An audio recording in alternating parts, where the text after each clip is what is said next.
Just when I thought I couldn't find my way out, yeah, I searched the God in me to find my way out. I know it can seem way out, but the Creator flows to and through me from way out. I'm talking way out, yeah. See, if you believe in the God in you, it's a better place. Creating the force and the power to live a better life. Just know that love and joy and peace is one in all of the same space. That you were chosen just like God. Your energy. That's right. Only you can make the change. Shine your head at you. Shine so bright from darkness to light. From darkness to light. Yeah. And you'll find your way out. Oh, it won't seem way out. The power of God will flow through you from way out. Welcome. This is Alchemizing Energy. So earlier today, I talked about, my daughter's graduation, which was crazy.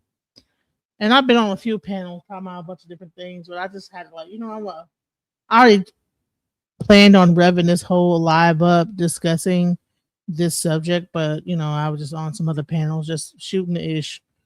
It is what it is. But I really wanted to talk about this subject of celibacy.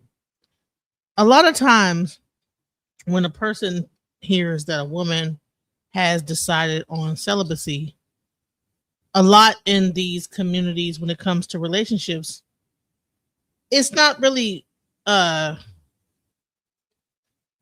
it's not embraced, right? That a woman may have been in a bad relationship and a few of them and has chosen to preserve herself. Like a lot of times I hear on a lot of these red pill things that, oh, you got 2 kids, you done did this and that one. What's the problem? Why now you're gonna be celibate? You know what I'm saying? So it's something like the access is removed. So it's like a anger that kind of comes into play, like how dare you try after you have already been having sex to now try to preserve yourself, right? And I think it's really interesting that it's like this kind of like that feeling like that innate like angry kind of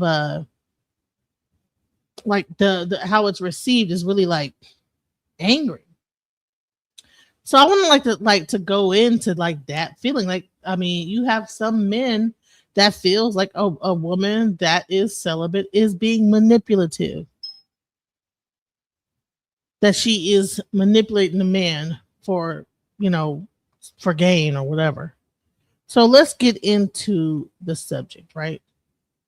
Let's hear what these men are saying about women who choose to be celibate. Because it's when you really like look at it, it's like this woman is doing whatever her choice is with her body, but because of the lack of access to sex, men have a problem with it. So let's get into it. Hey, fellas, when a woman tries to tell you that she's celibate, she's using that as a manipulation tactic to try to use you and manipulate you.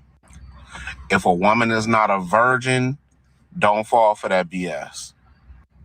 When she was in her prime years, just giving her box away to any man, she didn't make them wait. So why should you have to wait? And women that normally do this, especially like women in their late 30s, 40s, and 50s, they use this tactic because they know they hit a wall and they know no men that value themselves are going to take them serious. If it's a man that she really likes and she's very attractive to him, she's not going to make him wait. She's not going to scream celibacy. That celibacy going to go out the window. Stay woke. So guys, in this video, we are going to be seeing men who say that celibacy is a manipulation tactic that women use. These men say that women will only say they are celibate when a man they are not attracted to approaches them, but for the right guy, they would fold. I don't know what you guys think about this. Comment your opinions in the comment section below, and yeah, let's get right into it. Lady said she's on a celibacy journey, and because of it, you need to stay out of her way. She said she's speeding. You make her mad, she might pick up your house and throw it. She's like, she's going through it. Now, she's been celibate since January of this year. But I want to talk about these celibacy journeys. Some of these ladies, their celibacy don't really mean anything, okay? They might be celibate because the poom poom needs a break. That they've been getting pounded on for years. And it's time to air it out, take an antibiotic, get a yoni steaming, and give that thing a break. Rebuild the walls. They call her Jericho because all the walls have been knocked. But I really don't understand what men want. Like, what do men really want? Because they are going to judge a woman who hooks up easily. They are going to judge a woman who sleeps around. And they are also going to judge a woman who decides to go celibate. They are the same men that judge women for having high body counts. But then when a woman decides to keep herself and, not engage with men, not catch more bodies, they are also pressed. Like, what exactly is the issue? Why are you triggered when a woman decides to be celibate? What exactly is the problem with a woman deciding to be celibate? I really don't get it. It doesn't make sense to me. Down. Another thing that you see with women who are celibate is their propensity to date simps and men that they're not really attracted to. Because they know if they date a man that they're actually attracted to, that they will no longer be celibate. Oh, yeah. They don't have the willpower not to give it up to that tall, dark, handsome fondue. So you see them out with dudes that they would never choose over that man because they know I'm going to get a free meal or a fun date and I could go back home with my poom poom intact. I've actually seen women dating men who are very attractive, very handsome, and they are still celibate. They are still not sleeping with these men. It's really not about finding a man who is attractive, and once you get one who is so handsome and your type, you would fold. Like, some women are actually celibate, like they are really celibate. They are not engaging regardless of how you look. And I don't know why these men find it so hard to believe. They can't believe that a woman can actually be celibate. Like, they just can't. I think these men are watching too much corn. They are watching too much stuff online where they're seeing women be promiscuous, and they think that women have this thing in their mind where they just have to have it. And in reality, half the time men are not even able to please women sexually. So it's very easy for a woman to be celibate. A lot of times women are not being pleased sexually, but they like the man so much that they will forego that and still be with the man. I don't really get where you have these men out here that really think that women are just so like that our bodies, that our actual like innards, that we're just able, we just like, just it's so shallow. Like, as long as that man look a certain way, this is how you see. Because as long as a woman look a certain way, you're willing to do it. So you're going off of what you're willing to do, and then placing that on what a woman is going to do. And to be quite honest, you don't really know women that well to think that a woman, because a guy looks a certain way, is going to be able to have access to her. Let's go. Lastly, these celibacy journeys are for a lot of women who want one man, but they can't have him. So they're depressed. And they said, if I can't have him, I don't want nothing. So I'm going to pat myself on the back by saying I'm on a celibacy journey. But they know if he calls her today, that he could turn that thing inside out tonight. Bro, if she says that she is celibate, it literally just means that she's being celibate with you. At the end of their sentence, you always have to add with you or for you at the end. And you know what? I kind of equate this to an adult python, right? An adult python can go 4 to 6 weeks without food to prepare for its biggest meal. And I know that sounds crazy, but for the ones that probably are celibate, that's literally all they're doing. They're literally preparing for its biggest meal. What is its biggest meal? Probably some rich guy, probably some guy with status, or just the quote unquote right guy in their mind. These men don't understand women. at all. They have no idea what a woman is, and they have no idea what goes through her mind. And everything that they're saying is what they think. And they are not even asking women, like, why are you celibate? Like, just find a woman that's celibate and ask her why. Instead of getting online and talking a bunch of bullshit. Like, you don't know, you have no idea why a woman would choose celibacy. You'd rather just come up with a bunch of bullshit based on how you think and why you would be celibate, to then make a video about something and you have no idea why would a woman opt out of intimacy with a man? What is going through that woman's mind? You'd rather make up fables and stories and say that, well, it has to be this. It has to be that they're just waiting for this knight in shining. Or, honey, I know some women that say I'm celibate and they ain't trying to even talk to no men. Fuck my men. Period. They're done. Because you can have the greatest guy in the world. Like, he could have like all the money. He could be good looking and be an asshole. And then she might say, you know what? I've had enough. I have been heartbroken and that's enough. I'm done. And choose to opt out of relationships. Here's the thing. Do you know that in churches, a lot of times you'd have like women that have done the same thing? Some people might have a spouse that's deceased. They decide, you know what? That was my partner and I'm not going to be with anybody else. But men are so shallow when it comes to this because they're only going off of what their frame of reference is as a man and how they think. So they don't understand that there's other possibilities in thinking. And then they get on live and they talk so sure about themselves. It's ridiculous. Let's go. At least. But the point is, they're not actually celibate. They're just being celibate for you. Like, they're only celibate depending on the guy. Because like they say, all it takes is the right guy.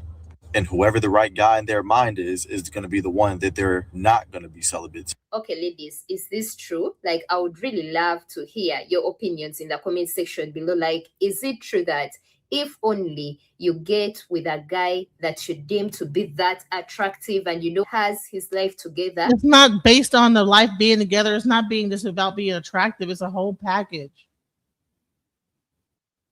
It's about feeling safe with that partner. Most women that are deciding to be celibate is because they've had their heart broken time and time again, and they're opted. And so, would you choose the opposite, that a woman is just sexually active, and then you call her a whore or a hoe or a prostitute? You call her that, but then the women that are deciding, like, listen, I'm not going. Okay, I got out of a relationship with one guy. I'm not going to just jump around from man to man because they want access to me physically and just let you have it and be easy with it. And she's saying, you know what? I'm going to hold off for the right guy. I made a mistake before. Wasn't the right guy. So I'm going to not just sleep with every dude that comes along lying to me that they like me or whatever, or come and whatever. Say that they whatever they lying ass men will tell you to get some sex. Because that's what they want, the sex. You know, men are driven by the sex. If you're not having the sex soon enough, then that's a problem. So now they want to attack women that say, you know what, I'm gonna hold it back. But at the same point, you have these red pill conversations that are like, well, you when you was younger, you were doing like, well, when you were younger, you were doing like that too. Now you decide you want to hold back. Well, now you want to go have penile dysfunction. Like, for real, let's talk about this, bro. Like, it's crazy to me. This is a young guy. He has no idea like what he's talking about. Anyway, you would actually break your celibacy. Like, I would love to hear from the women that have actually been on this journey and that are choosing to stay celibate. Are these men right, or they are just talking for the sake of talking? I think this is fair. You celibate, right? You celibate. You keeping that pussy hostage, right? That's cool. Well, I am abstaining from spending time with you. I'm going to abstain from spending time with you, and I'm going to spend my time with somebody that's actually fucking. Respectfully. Of course. Ooh. So 45-year-old Don't. R&B singer Maya says that she has been celibate for 7 years now. And I guess my question is, why? Why in Why are you worried about it? Why is it a big deal? Should she just sleep with any man and then she'd be a hoe, right? If it's not working out, change the program. Why would you continue the same thing over and over again if it ain't been working? And why are men trying to police women's bodies so hard about what they decide to do? You're mad because that she's just not sleeping with every man that comes her way. So she should continue to sleep with guys and continue the same thing over and over. She should not make a stand and say, you know what, this has not been working. Maybe I need to like focus on myself, fix myself, figure out what I want. Because probably when I was sleeping around, maybe I wasn't a whole person. Maybe I didn't have my shit together. Maybe whatever. Maybe I need to like go into myself and figure out what I want in life, whatever. But because she's not doing that and she's a very beautiful woman, men get mad. They're upset, like, oh, you're stopping sex, even though you will never have a chance to sleep with her. Even if she was sleeping with men, you would not be an option. I'm sure of that. You know what I'm saying? You would not be the guy that she is going to do anything with. But you're worried about what she's doing with her damn cootie cat. These men. Your 40s, are you choosing to be celibate? Because she wants to. Like, how are you going to ask a grown woman why she's choosing to be celibate? I mean, it's her body. She can choose to do whatever she wants with her body. And guys, these men are annoying.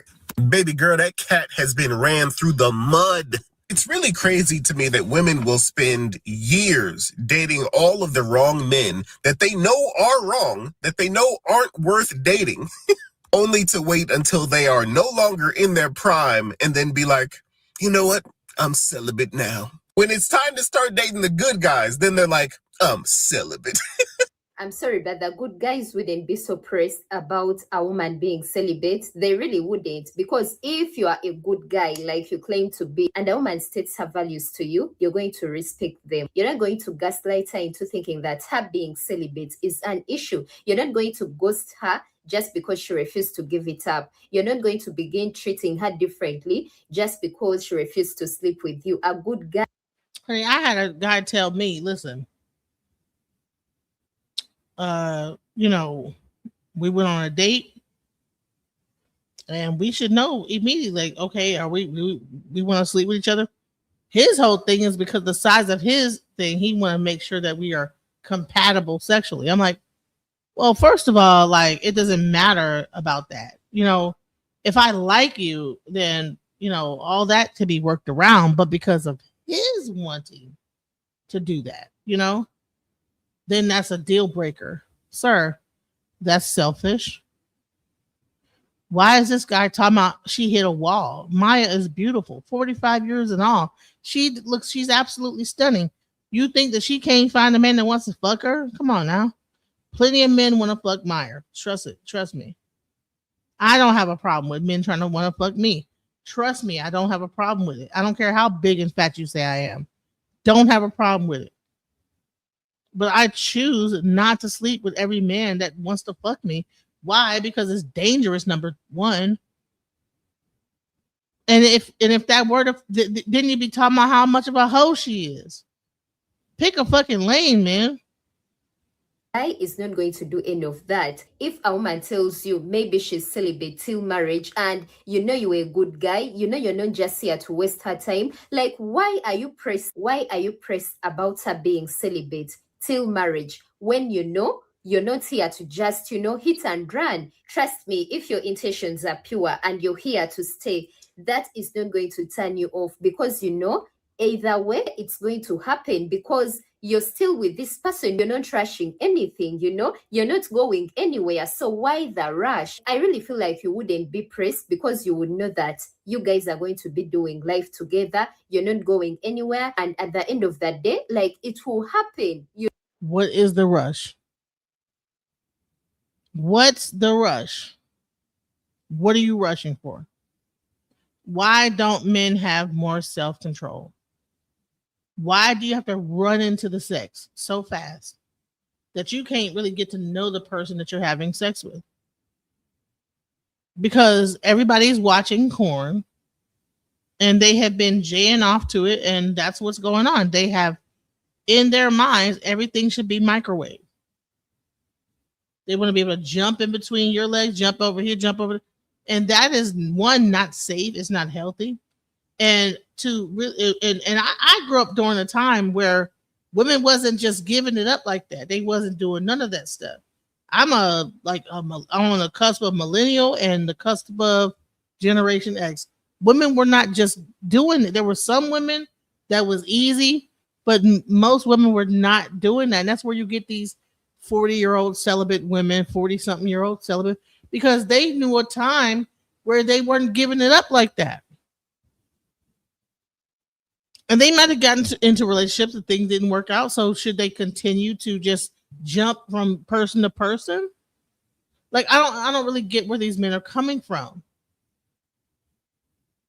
And this guy would never have a chance with the person he's talking about. He's crazy anyway. No, it will happen when it happens. Like now, just to let y'all know, in her lifetime, Maya has dated Gucci Mane, Lil Jon, Cameron, Lil Wayne, Game, and a bunch of other rappers.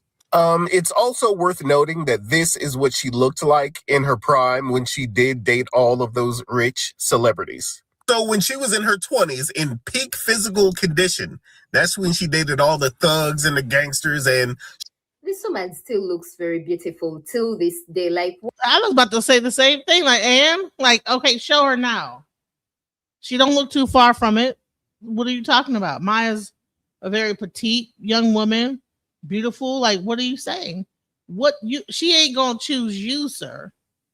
And I think he's gay anyway. I don't even know what he's talking about. He's even talking about this. Why is he coming for her looks? Why is he trying to sound like she doesn't look as good as she used to? Like, this woman is still beautiful regardless of the age. Come on. Shocker, they were not good men. But now that she's 45, she's ready to settle down now. You women kill me. I'm just letting you know. I'm not about to settle down before I know what the cat like. Hold on. That guy, let me go back. This guy's an incel. He seems like he's kind of on the cusp of being a little bit feminine and kind of gayish, but he's an incel. That's what's wrong with him. He would never get a woman like Maya. Like, come on now. Look, come on now. No offense. He caught up on who she been sleeping. Gucci Mane and Lil Jon and all these dudes was bad men. First of all, I think that Lil Jon is married. Gucci Mane, all the dudes that she did date were married. So that means that they are marriageable men, that they will settle down with a woman, with the right woman.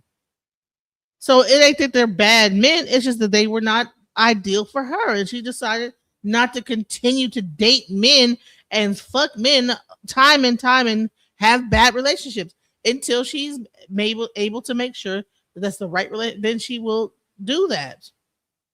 Why does it have to be like just so cut and dry? Like, oh, it's because she was a hoe.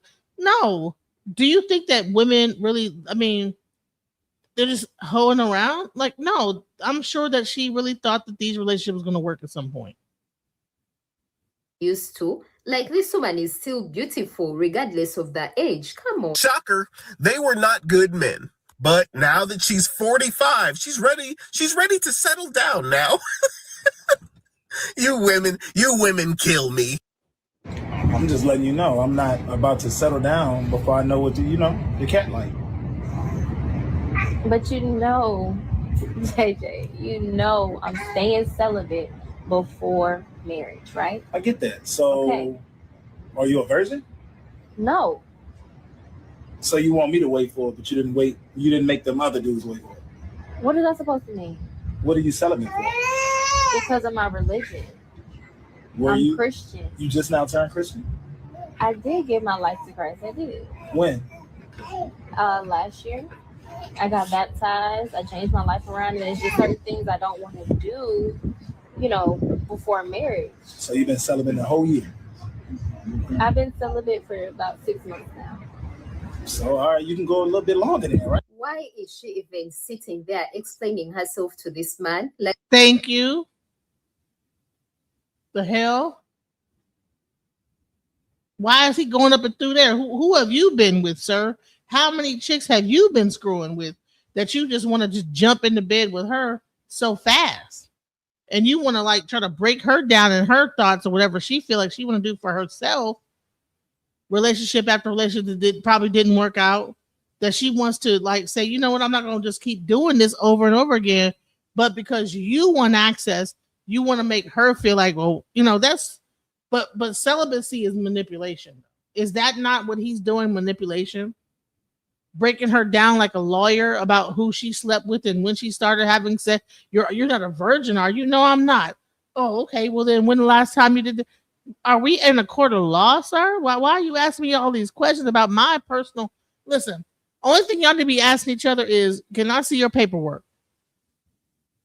And do you really want to be with me over time, or is this like a real relationship, or are you just trying to like have sex? If that's the case, you just want to have sex. There are people out there that give up the sex.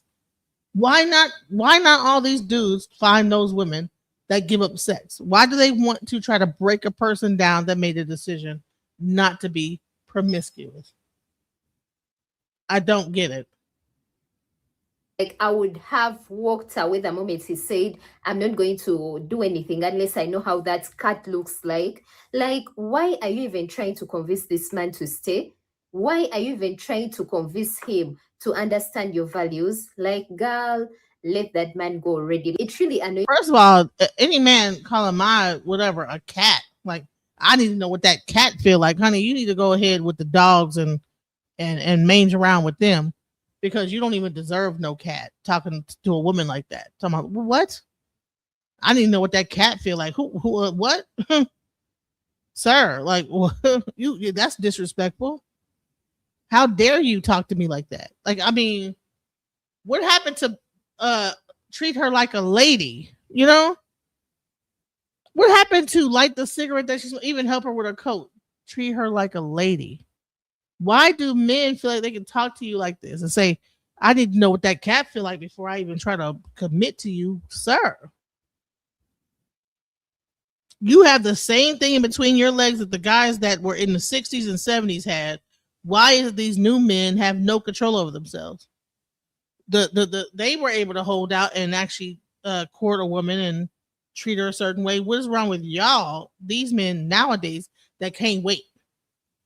Because you've been jaying off the corn all damn day and you don't even know how to control yourselves. That's what it is. Let's go. It's me when these men try to gaslight women. Like, why are you so pressed that this woman is choosing to stay celibate? He goes on to say, you already have kids, so why are you choosing to be celibate? So you mean to say that just because this woman already has kids, she should continue giving it up even when she's not secure in that relationship? Like, if she's not secure in the relationship, why should she give it up to you, sir? Then they'll be calling her a hoe if she does. Men need to make up their mind. Am I a hoe if I give it up to you? Or am I manipulative? I'm celibate. Like, what is it? What do y'all want? Y'all just want to be able to sleep with any woman at any given time based on your beck and call, but then you want to demonize women for being easy when they give it up, but yet you want to demonize women for not giving it up if they've had children or if they decide not to like continue in that lifestyle anymore. But how many women have you slept with, her, sir? If you even have any women that you slept, a lot of time these guys are not getting it, and that's why they're like pushing women so hard. Like, let's go. It doesn't make sense to me. These men be feeling like because the woman already has kids, that woman is not allowed to have standards. She's not allowed to have principles. Like, I could have kids and I choose to be celibate, you know, because that is my body. That is what I want to do. Maybe I've not been fulfilled with dealing with these men and I want to pour into myself. I don't want to keep engaging with these men. Like, what is the issue? And the thing is, most of these men actually want you to give it up before you guys have even built a connection, you know? So now, if I go around sleeping with every guy I'm trying to build a connection with, how many bodies am I going to catch, you know, before I am even secure in that situationship or relationship? Right. If we slept with every dude that approached us in this way, how many men will we be sleeping with? If I talked to every man that approached me at the gas station, or every man that hit me up on Facebook, or every man that like talked to me or whatever in the back chat, whatever, do you know how many men I'd be sleeping with? If I just gave it up like that, like, what are you talking? What is going on? What is wrong with these men? When you find a woman that's willing to have standards, say, you know what, I'm not fixing to. No, you need to like value that, man. Everyone is not a hoe to just be, you get your rocks off on. Let's go. You already want to sleep with me? I mean, I'm not about to settle down, and I don't know what it's like. Yeah, but I'm not about to settle down, and I don't know what it's like. Honey, there's whores out there that you could like pay $40 and you could know what it's like and just continue to do that. Why you gotta like convince her? Let her be celibate and let her find the guy that's willing to like not do what you're talking about. are you Christian? I thought you told me you were a Christian. I am Christian. I'm like part-time now. So now I feel like you're playing with your religion, because that's very disrespectful to say you're a part-time Christian, which means you do what you want to do. That's not, you know what I'm saying? Like, I don't think we're on the same page when it comes to that. I mean, you just now, you know what I'm saying? You just now going 100%. You ain't gonna go 100%. Once we get into a relationship, take your celibacy talks very far away from me. What do you think? First of all, the question I want to ask is, what business does a celibate have inside a relationship? Because being a celibate doesn't mean you have not had sex before. It means you've been having sex, but you just made the decision that you don't want to have sex for a certain duration of time. Let's say for like a year, 2 years, and 3 years. Because if you are a virgin now, it's understandable. Maybe you tell a guy that you are a virgin. The guy can understand, might even think that you are a woman of virtue and want to even get married to you. But celibate, you've been having sex.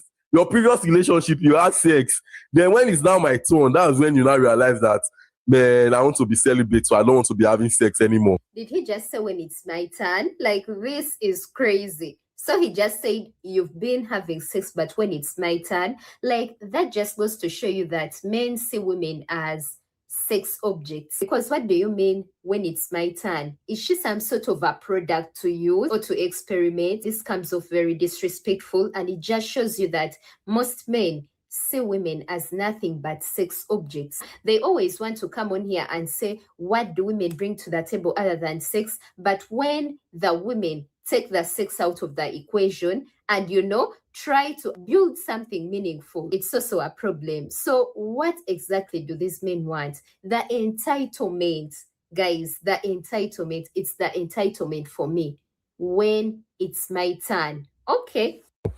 Is that not wickedness? Because being celibate, I don't think you should have any business being in a relationship. Because first of all, the guy that is coming towards you is not celibate. He's someone that is having sex normally. So you want to now date him and give him rules and regulations that throughout the duration of the relationship, there won't be sex. Just think about it. Logically, does it make sense? It doesn't. So there is no business. I will stand on this hill. There's no business with a celibate in a relationship. Prove me wrong. Guys, what do you think? Let me know in the comment section. If a woman tells you she is celibate or abstaining, it's a lie. It's false. A fallacy, if you will. Why? Because think about it, you sense. If Aaron Pierre, Kofi Sabro, Damson Idris, if these desirable men were in front of them, do you think they'll dare to say, I'm sorry, I'm abstaining. No. The rules don't apply to them, man. She wants to make it apply to you because she thinks you're a loser, Emmanuel. That Emmanuel sounded very personal. You are a loser, Emmanuel. It sounded like he has right. And he looking at his own self in the phone as he's saying that. He calling himself a loser because he's looking at his own self. You know what I'm saying? What's crazy is that when you're recording a video, you're looking at yourself. So he's calling himself a loser. You understand what I'm saying? That's projection at its finest. If she does not want to sleep with multiple men, that does not make her like a manipulator. Just because a woman meets Idris Elba or whatever does not mean she's going to just gap open her legs and just give it up. You guys really think that women are just really that weak and not having any standards at all? Like, what are you talking about? Because even if she did do that, I don't even believe that's even true. Because, there are some women that would do that, but they're probably not the ones that are like celibacy, choosing themselves, there are women that do that. They get them mixed up with the women that are choosing themselves. Always wanted to tell Emmanuel that. And here's the thing. I've met guys that have money, that had status, that we kicked it off. But did I just gap my legs open and let them ramrod me all the way through? No, hell no. Like, I don't care how much money you got, sir. I have my own money, so I don't really need to rely on yours. So therefore, I don't need your money. Just because a man has money does not mean he's going to give it to you.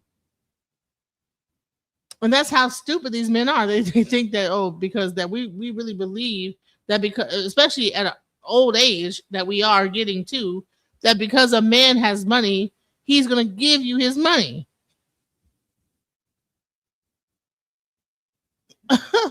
Like, whatever, bro. Andrew, Jacob, Billy, they think you're a loser. So you gotta do the right thing and say, baby, those rules don't apply to me. They apply to them, and that's what I do. And I tell them that abstaining thing is none of my business. That's your business. Our business is different. Real life over here trying to leave me because I want to have sex with you. Get out the car. What you mean? What do you mean? We just went on a good ass date. Okay. Like, why the fuck would you even? Come on, man. Like, you wasting my time. I took you like 10 days. First of all, that's a clear footage of how most men act when they know they are not going to get anything from you. The guy that has been so sweet to you, the guy that has been very respectful in the beginning, once he finds out that you're not going to give it up, all of a sudden, he becomes very rude. He becomes very harsh, very disrespectful. Like, that just shows you that. Dodge the bullet. That just shows you that you dodged the bullet. That he been doing all that stuff for 10 dates, whatever, just to get some punani. Not because he even really likes you like that, but just because he wants to get it. So he's been going along to get along. Because a man that really respects you and loves you will wait. He'll wait for you. It's most men have other women that they can sleep with, but he wants to sleep with you. Why?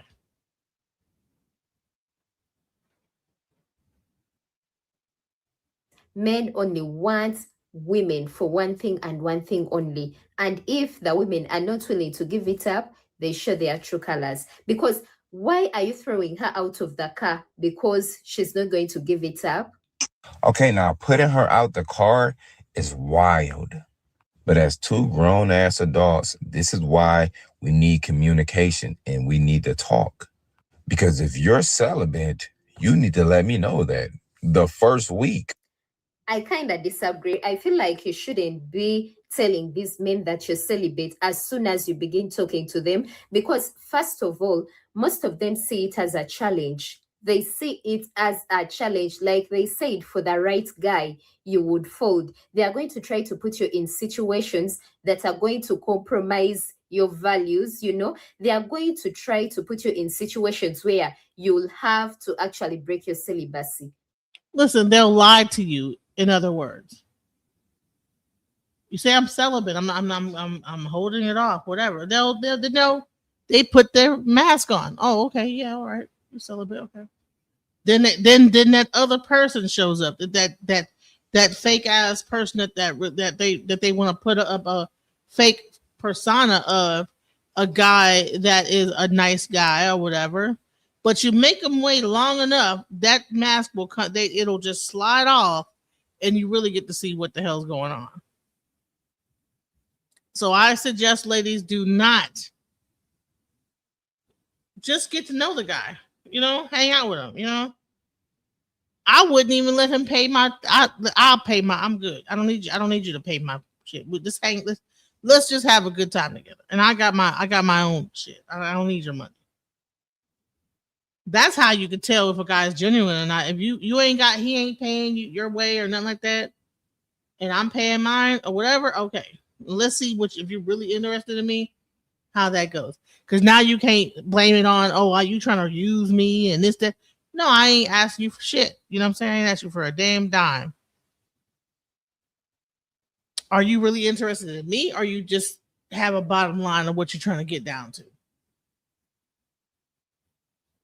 And then you can save yourself from the heartache of like actually being intimate with a guy that just wanted to get that off rip. The whole thing was really about getting in between your legs, and then all the bullshit, then the mask comes off, the whole like facade melts away, and then their true person shows up and they're a fucking asshole. For real. Let's go. Like I feel you shouldn't straight away tell them that you're celibate, because most of them are only going to see it as a challenge to try to make you fold. If we are being honest, I feel like you should first wait and see if they are even serious. First wait and see how the situation is progressing. Wait and see if the relationship is actually progressing, if this man is actually serious with you, if he's showing signs of being consistent and taking you serious. Only then can you now open up and tell him about your celibacy. But before that, girl, I feel like you don't owe them that, you don't owe them an explanation of, we are talking, but I'm celibate. Like, you don't even know if this guy is going to keep talking to you for 2 weeks. Don't even know if he's here to stay. Like, you don't know. Most of them don't even. You don't know if he's here to stay. He might be around for a good time, not a long time, but they just so mad because you ain't willing to give it up for a short time. You know what I'm saying? Stop. Even be on anything. They are just here to waste your time. I disagree about the whole tell me if you're celibate within a week of talking. Like, I feel you don't owe them that. You really don't. But I don't know what you guys think. Because most men don't plan on being celibate. Now, you being celibate, there's nothing wrong with that. That's the lifestyle you want to live. But you can't put that off on somebody else who don't want to live that lifestyle. If you're celibate and I'm not, and I invested my time, my money, my effort, took you on 10 dates, I'm going to feel played. The entitlement, guys. You feel played for what? Why? She's still giving you her time too. Why do you think that you're just the only one giving her time? If you're going on with her dates, you're talking to her on the phone, she's giving her time just as much as you're giving her your time. That's selfish. See what he's only thinking about the time the man invested, but what about the time the woman invested into getting to know the guy, if she's even interested in having sex with him? Child, these men are entitlement. These men feel like when they invest on you, take you out on dates, you must give it up. Like, you must, otherwise they are going to feel played. Like, it's not a must that when you take a woman out on a date, she's supposed to sleep with you. Like, oh my God, guys, it's the entitlement for me. It is really the entitlement for me. You have 2 kids, not 1, but 2 kids. So either you let one dude get you pregnant twice, or you had 2 children by 2 different men. Okay, does that mean that I have to keep repeating my mistakes? Over and over again? Thank you. You had 2 men that you let, so why not let me do it too? Let's have 3 kids now, and then let's have 4. Let's have 5. Let's have 10 different men. This is the logic that these men are coming with. Like, you already had 2 kids. Why not let me get in there? What the fuck? Like, what are you saying? Like, that doesn't make any sense. Yes, I had 2 kids. It didn't work out. Let me be more careful next time. And then you should be up in the bit. The woman, like, okay, should you be you just not just doing the same thing over and over again and calling it like different, and not calling it insanity. To keep doing the same thing over and over again is insanity. Dating dudes, having kids, dating another dude, having a kid, dating another dude, having a kid. What are we doing here? Is that what you want? Like, what are you talking about? Like, you want to screw so bad that you don't have no logic. By these men, but now I want to reform my life. Like, I don't want to keep repeating the same mistakes. I don't want to keep on, having kids by other men that are not even sure about me. Like, it's not that just because a woman already has kids, she should continue being reckless. She should continue sleeping around because, you already had kids, so you might as well. And now I have to wait, and we're in a relationship. Like, what am I waiting on? You didn't make them other dudes wait, and they probably have done less for you. You don't know if she made the other dudes wait. They just had kids. You don't know if they was in a 3-year relationship before they had their kids. You don't know what it was before they had. All you know is she had kids. This is how stupid men sound. You ain't make them wait. You don't know what she made him do. You ain't make them do this. How do you know that? Did she say that? You don't know how long it was that they probably were together before they had the kids. You don't know if that she made him wait the same way that she's making you wait. You're just assuming that because she had kids with someone else that she just lets you hit because she's been in a relationship with another man. I don't get it. I don't understand it. I don't get it. You've had kids already. Why not let me fuck you? First night. We're in a relationship. Are we in a relationship? Or are we just talking to each other and dating each other? Did we say that we were in a relationship? Are we being exclusive? Have you shown me your paperwork? Like, let's really get real about this thing. And women do not have sex with no man unless y'all both go to the clinic and get some paperwork. And so you see what he got and what you got. Don't be just doing that. Because you can't rely on condoms because you know what? If they hitting it from the back, they can take that sucker off. It's called ghosting. Don't even play with it. Don't play with it. Don't play with it. Don't play with your health. Because just like a man will sit up there and make a woman feel guilty for being celibate, he probably got other women that he then did that same thing to, that gave it up, and now he dirty dick. Let's go. You and got more of you. At the end of the day, there's nothing wrong with being celibate, but you need to let people know that that's the kind of lifestyle you live in. You can't just spring that on. And, oh, yeah, I know we've been kicking it for 3 months and you took me out on 10 days, but, oh, yeah, I'm celibate too. Baby, you got 2 kids. You should be selling it. I'm so tired of these men coming for the women who have kids. Like, it's like these women really can't have some standards. Like, they are not expected to have any standards, any principles, because they already have kids. I'm having a conversation with one of my friends today about this energy. And she was talking about, like, she's at a point now where she feels like that she has to be abstinent or celibate. And I just truly feel to be abstinent and to be celibate are 2 of the stupidest things you could be in life. That's just me personally. All right, that's just me. I'm sorry. But if I understand these terms correctly, and let me just look it up just so I won't be out here looking stupid. Yes, you are sorry. The fact that you had to look the words up is sorry. Like, what? Yes, you are sorry. Stupid. Let me ask Google real quick. Abstinent is to refrain from an activity or the consumption of something, especially alcohol. The choice not to have sex, avoiding all sexual contact, including vaginal, oral, anal, or masturbation. That is crazy. Babe, I have a serious question. I know this is probably going to sound a little weird, but I really want you to hear me out, okay? Weird. Yes. All right, bro. What? I feel like I want to be celibate because I just feel like that's going to help us have a better connection with each other. How the hell? First off, How the hell does celibate make you have a better connection with somebody if you're disconnecting? No, it's not. That's exact. So who doing the better Because than me? we're So what's his name? To get straight to the. Do men think that they're disconnecting when they're not having sex with you? Is that what it's about? Is that the only way that they can feel connection is through sex? Maybe that's what it is. Maybe that's the answer. Is that men don't feel connection unless sex is involved with a woman. Maybe that is the true answer to this whole conundrum. Let's go. Are you serious? No, it's not about nobody else. It's just the fact that I want us to grow. You cheating. That's what you doing. You cheating. Notice how he accuses her of cheating. Guys, these men with gaslighting. And oh my God, let me not talk on their relationship because I don't know them that much. It's just a simple clip, so I'll just let it run. But yeah. It's apparently somebody in the picture that you want to grind on them more than you want to grind on me. That's exactly what you're saying. No, it's not. No, it's not. I just want us to grow our relationship. Been there, done that.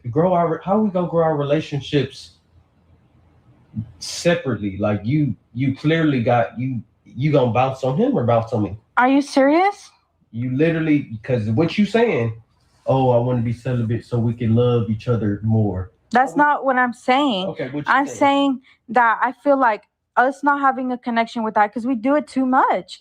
I feel like I want us to disconnect from that and have another relationship, as in going on like more dates and this other stuff. I'm not talking about nobody else. Like, so we don't go on dates? We do, but we don't go on them as often as we do. Oh, so we got a match. Yes. So what? We went on 100 dates. Well, we gotta do that. So we just have to match. Yes. Girl. Oh, leave me alone. Dear Leon and Zach, over the past 2 years, my girlfriend and I have shared a deep and meaningful connection. Mm-hmm. But recently, my girl said she wants to be celibate until she is married. Now, respectfully, I didn't sign up for that. I respect her choice, but this has really changed our relationship. And when I say she shut everything down, she shut it down. No foreplay, nothing. She still kissed me, but that's about it. I want to marry her, and I always pictured myself in a better financial position before I popped. Listen, watch they say she gotta be seeing somebody else. I can guarantee you that's where it's gonna go. Let's go. Question. Right now, I'm transitioning between jobs, and it's just not the time. So what should I do? Should I leave? Should I cheat? Or take a break until I can give her the marriage she wants? What should I do? This man, no good advice for this. Yeah, me neither. Yeah, I don't. Yeah, please. And nothing positive I have to tell her. Yeah. This guy said, I have nothing positive to say about that. Men really act like they can't live without sex. Like they really act like that's one thing they need so bad. And if you take it away from them, like, oh my God, everything has ended. And yet on the other hand, they also try to downplay it. They try to downplay it by saying that's the only thing women bring to the table. But clearly it's a lot. Like it's a lot. If you're all crashing out like this over it, it is a lot. Hey y'all, so today I want to talk about celibacy. I don't know if I said that right, but if I didn't, then hunger. But I realized when you choose to be celibate, God really shows you who just want to have sex with you and who really want to be with you. Like I was texting this dude and stuff, and I'm expecting for him to be like, because every time a dude want to link up with you, they don't never like. It just depends on who you talk to for real. But the ones that I run into be broke and don't ever want to take you on a date or nothing. They just be want to chill and lay up and do this. I don't want to do that. So he like, you trying to chill today and stuff like that. I'm like, what is we gonna do? Like, because I really want to go on a date, but it ain't like you finna just open your mouth and say. Right, they immediately want to like just chill at your house right next to the bed, about 2 steps away from the bed. Let's go to the couch, the bed, the kitchen, wherever they can like be able to get it in at. You know what I'm saying? You want to go, let's go to somebody's house. And that's too close to, you know what I'm saying? That's, to the bedroom, to the couch, to the kitchen counter, whatever. where you can get it in at. You know what I'm saying? But they don't want to go on a date and just hang out with you and really get to know you. You know, like let's like do some stuff to like really like have fun together. Like, what happened to that? That used to be a thing where men would come pick you up and you would go and enjoy each other and laugh. And you know, the first thing men, when you go on these dating apps, they want to come either to your house or you come to their house, or or something. You know what I'm saying? If they do go on a date with you, they want to come over your house immediately, or you go to their house immediately. Like, what is going on with that? Can we at least hang out and like see if I really like you like that? Like, let's go to an escape room and see how we like work out problems. You know what I'm saying? See if we're really compatible before I like waste a fuck on you. You know what I'm saying? You know, because my thing is that because guys think that you know, hey, if I don't amount up to nothing in bed, then that's going to ruin the relationship. But a lot of times, women, we don't be coming anyway with y'all. You know what I'm saying? We don't even be coming like that. You know, so unless you have a person that's really good and just knows what they're doing, knows a woman's body, you got to watch out for them too.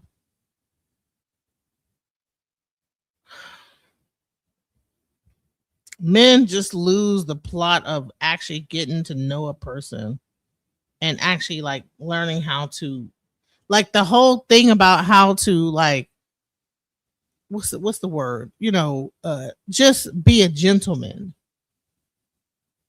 They lost the gentleman, you know. All this music and all this stuff and Sexy Red and Nicki Minaj and Cardi B and I don't cook but I don't clean and whatever the hell shit these women are putting out there. The men are looking at women as sexual objects and they don't like see them beyond that. So when they don't get the sex from them, they don't really see any value beyond that. And that's sad because that's like a pornographic mindset.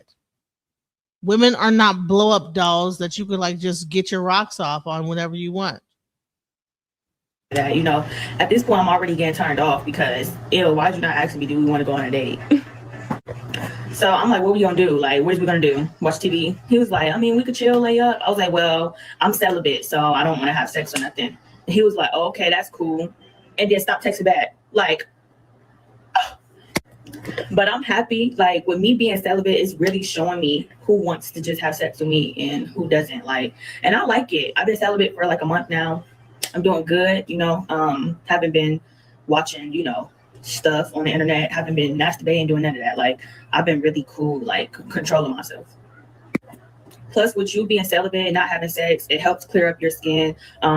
It does a lot. It gives you more energy when you don't release and that type of energy from your body. Like, it's just so good. Like, and it helps you think clearly. Like, I don't know if it's only me, but for the times I've actually gone on that journey, I've been able to think clearly. For some reason, you feel like you've opened up this new level of intuition. You're able to catch on things. You're not worried about catching diseases because you're not engaging with anyone. So you know you're clean. You don't have any STD scare. You don't have any pregnancy scare. Like, your mind is just at peace.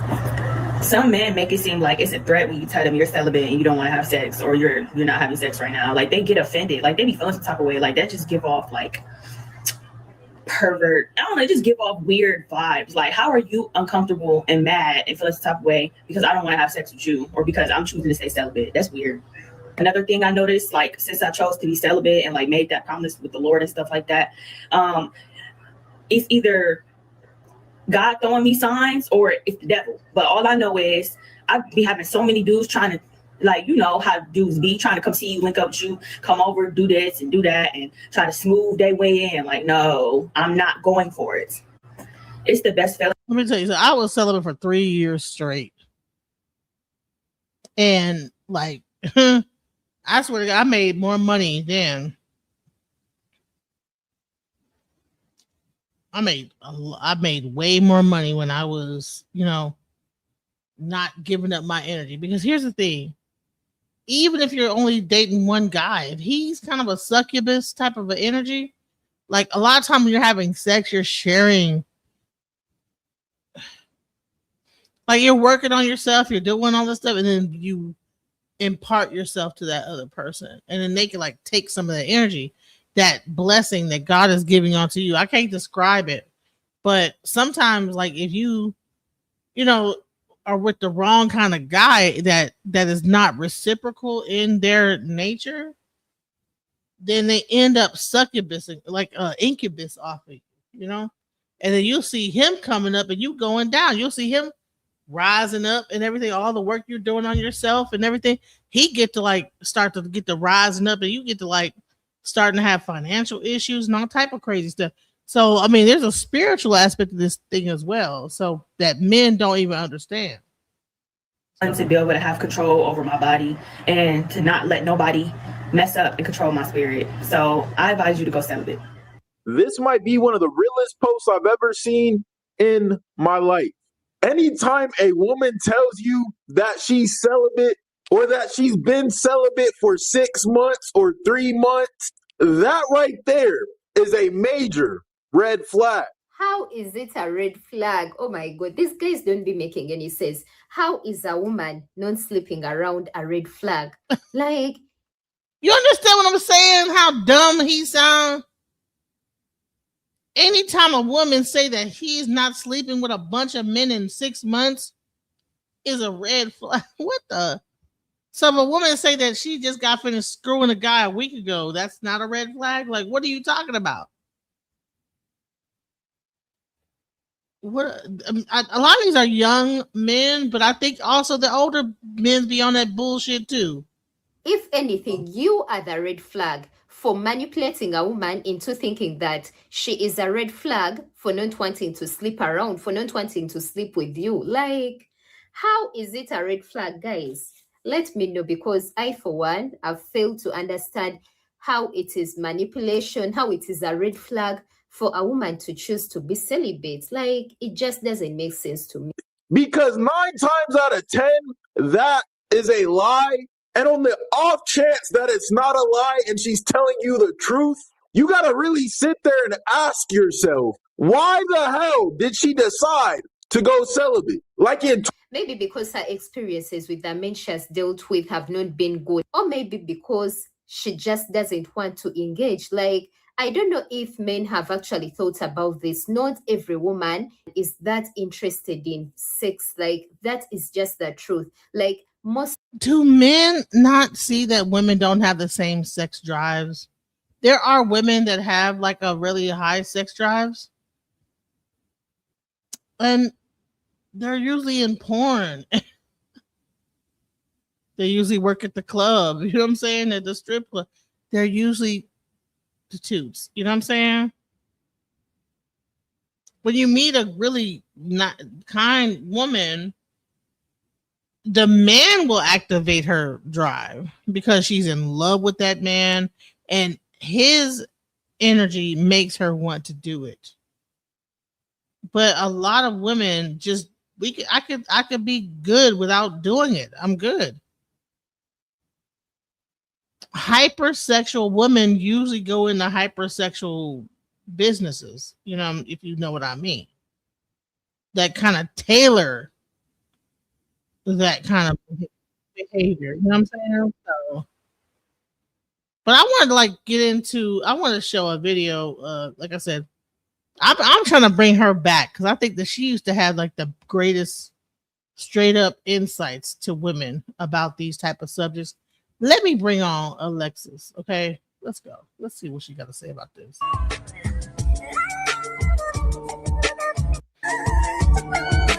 Shit real heavy on my women. It's been some shit real heavy on my mind this weekend because of some shit I've been going through.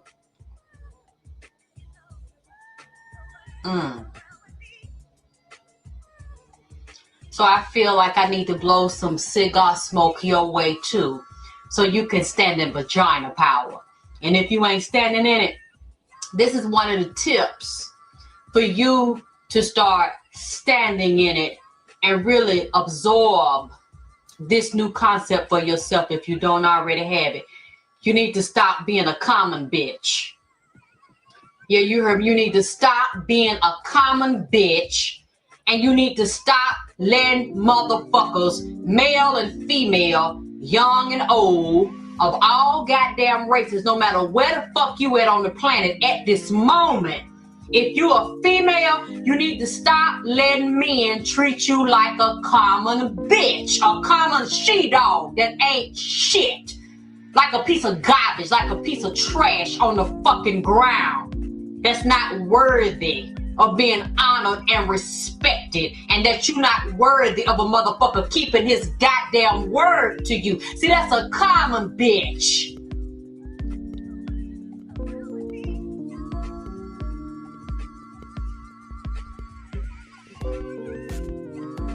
You know, many of us get in relationship with these men, and they start off going all out of their way to get you, making all kind of promises and keeping the promises, doing what they say they're gonna do, being where they say they're gonna be, fucking you like you need to be fucked, rubbing you down, sucking you, taking you on trips, showing up whenever they say they're gonna show up. Just to do everything it takes to get you and to keep you in check. And once they get us like that, many times women get real relaxed and let their emotions get in fucking overdrive. Your emotions take over, so all your rationale and your reason done gone out the window. You don't have to think about what he's doing. You don't have to wonder what he's doing. You don't have to wonder if you got him, because now your emotions have gotten so deep into what he's done to get you, or you so attracted to him, or you like screwing him in the way he eat pussy or eat all out your ass, that you feel like you don't really have to wonder if this is ever gonna change, or if he's ever gonna leave you or cheat on you. Then as time go on, you start seeing little shit that you didn't see at first, or he starts to do little subtle little disrespectful ass shit that he didn't do to begin with, like telling a lie. You know, when he ain't usually lied about the shit before, he start telling little bitty lies about things he said he gonna do, and then keep you on hold, and you keep holding and waiting and putting it off and being patient with him and overlooking it, thinking you don't want to be too judgmental, you don't want to be too demanding, you don't want to be too critical, and then he gets by with that shit, he still don't fucking do it, or when he finally does it, he half does the shit, and what you do, you accept it. You accept it. You accept it. Don't be a common bitch, girl. Let's go.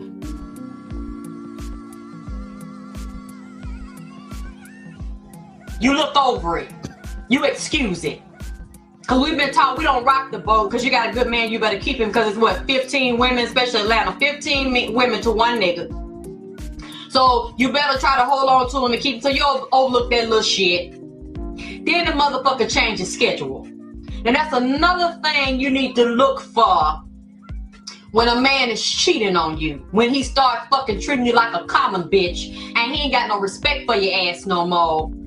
Is when you're too nice, you're too giving, you do everything he wants you to do, and he knows you're not thinking no more because you all motherfucking gushy and your pussy all mushy and shit, and your heart beating goddamn rose petals and cotton candy. So he know you off guard because now he done did what he could to get your ass off guard. So he know now he can pull some more shit. You start looking at the time a motherfucker be at work, what time he go to lunch, what time he get off lunch, what time he get home, what time he eat dinner, what kind of stuff he like to eat, how he like to eat it, how he like to fuck, how he like to suck, who, what relatives he visit, what friends he hang out with. You watch all that shit. Because when you get his schedule down pat, I don't care if 1 minute of that schedule is off, you better start looking at some shit.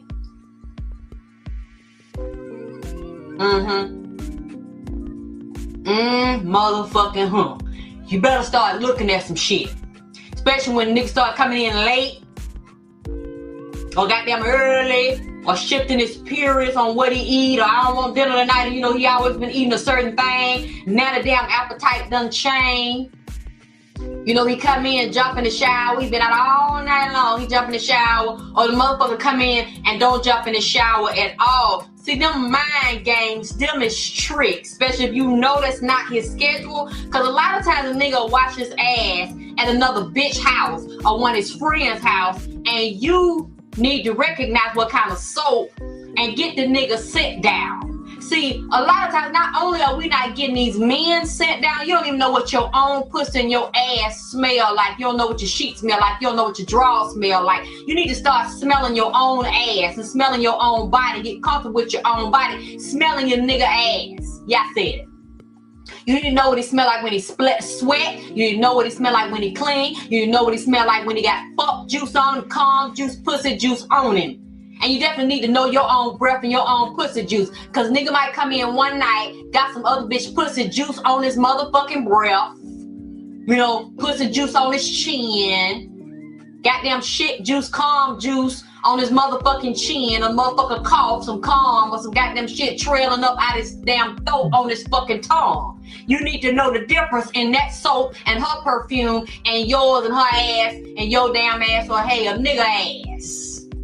You need to check them kind of thing. Cause when men come home, they pull shit from time to time and you let him slide, that lets you know he see you as a common bitch. Okay? Don't be a common bitch. You understand what I'm saying? These men get mad. Oh, you not sleeping with me? You not sleeping with me right now? You know what I'm saying? You why you holding that on me?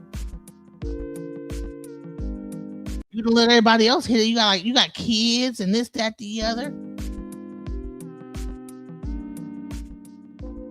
Why ain't you sleeping with me? Don't be a common bitch, women.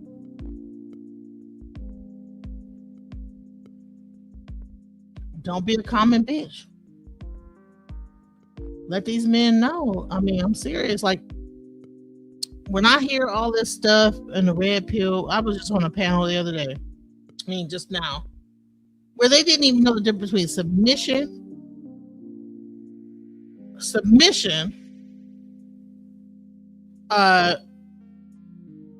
What was the other one? Submission, cooperating, and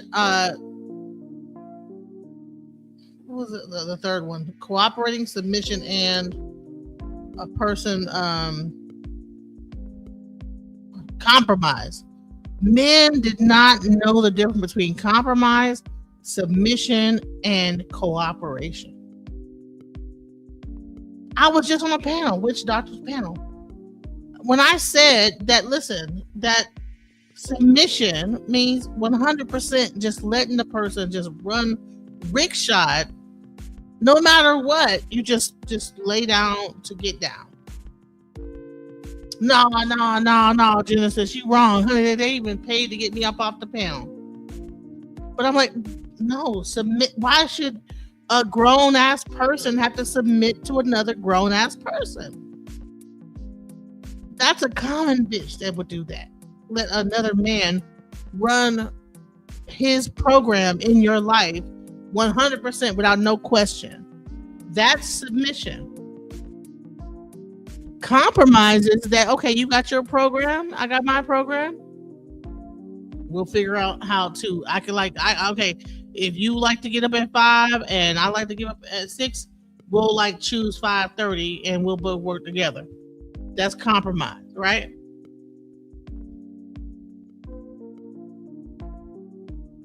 They're so hung up on submission, they think the submission and compromise is the same thing. No, submission is, I like to get up at 5, bitch, you get up at 5.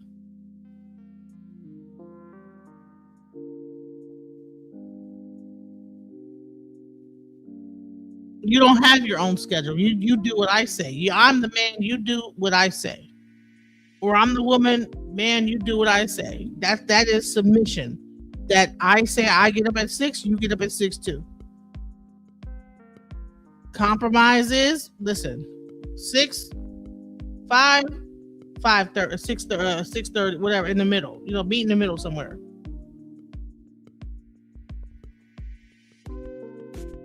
people don't even know the difference. Then there's another one that we came up with. So it was like submission, compromise, and what was the third one? I forget what the third one was. I forget. Not coexisting. Whatever the third one was. The third one was. Hold on, I gotta figure. My brain just went blank. All right, compromise, submission, and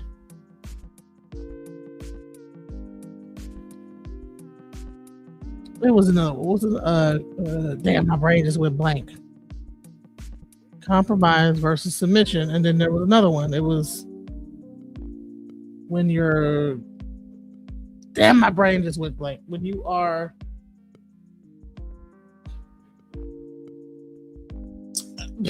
Whatever it is, the third one, whatever the third one is, and the third one is whatever that word is. I forget what the word is where you guys both forgo each of y'all thing, and then y'all come up with something together.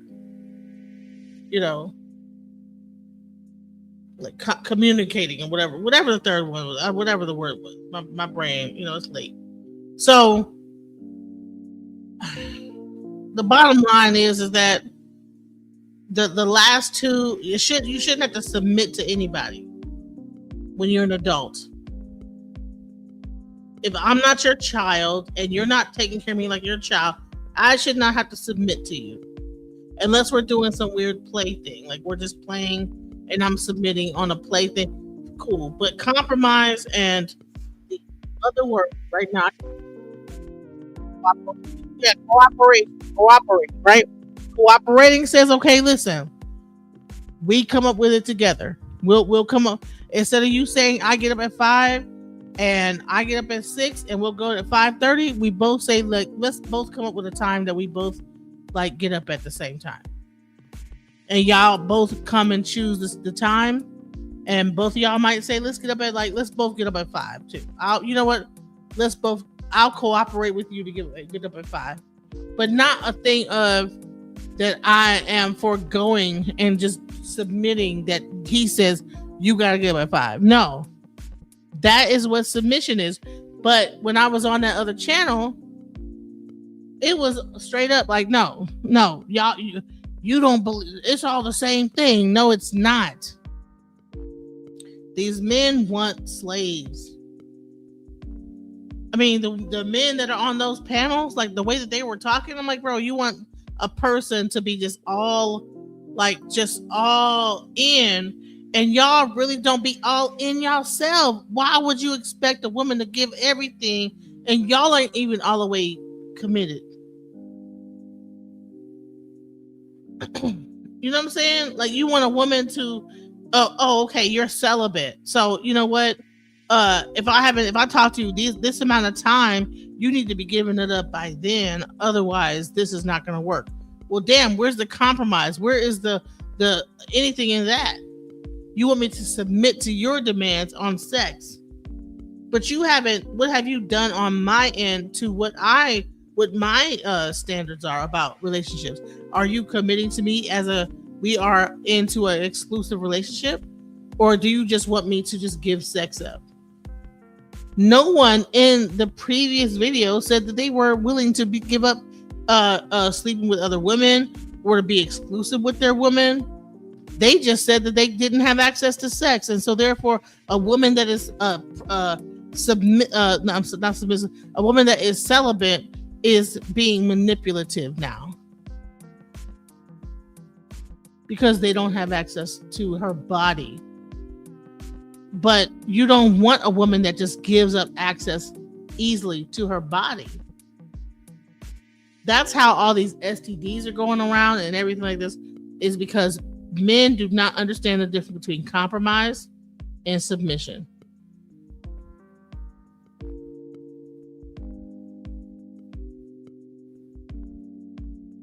And the third one, whatever the third one. Because I'm like, it's either you compromise or you submit. And I don't believe in either one of those. We can meet in the middle somewhere. I mean, I'm saying I will compromise before I submit to anything. And or we can come to an agreement. You know what I'm saying? And say, well, we'll just both do the same thing. but I'm not fixing to submit to what you want me to do at all. I'm sorry. I'm not a submissive woman. Sorry, guys. I don't care how fat you say I am. If you say I can't breathe or whatever, I've had asthma since I was a child. It's not because I'm fat. It's just asthmatic. You know what I'm saying? Wasn't always fat. So, and I've had 3 kids, you know, may one rest in peace. So, you know, yeah.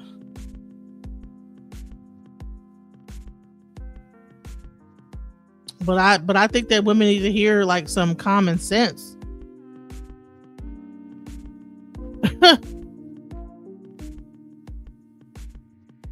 Let's go.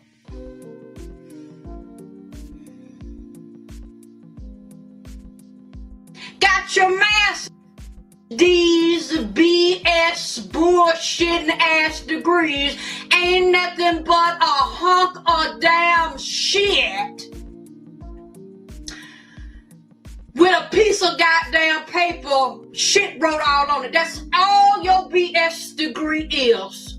A worthless piece of damn tissue with a hunk of shit piled all on it. These educated bitches walking around here talking about me, putting me down, think you better than me, got your mask on,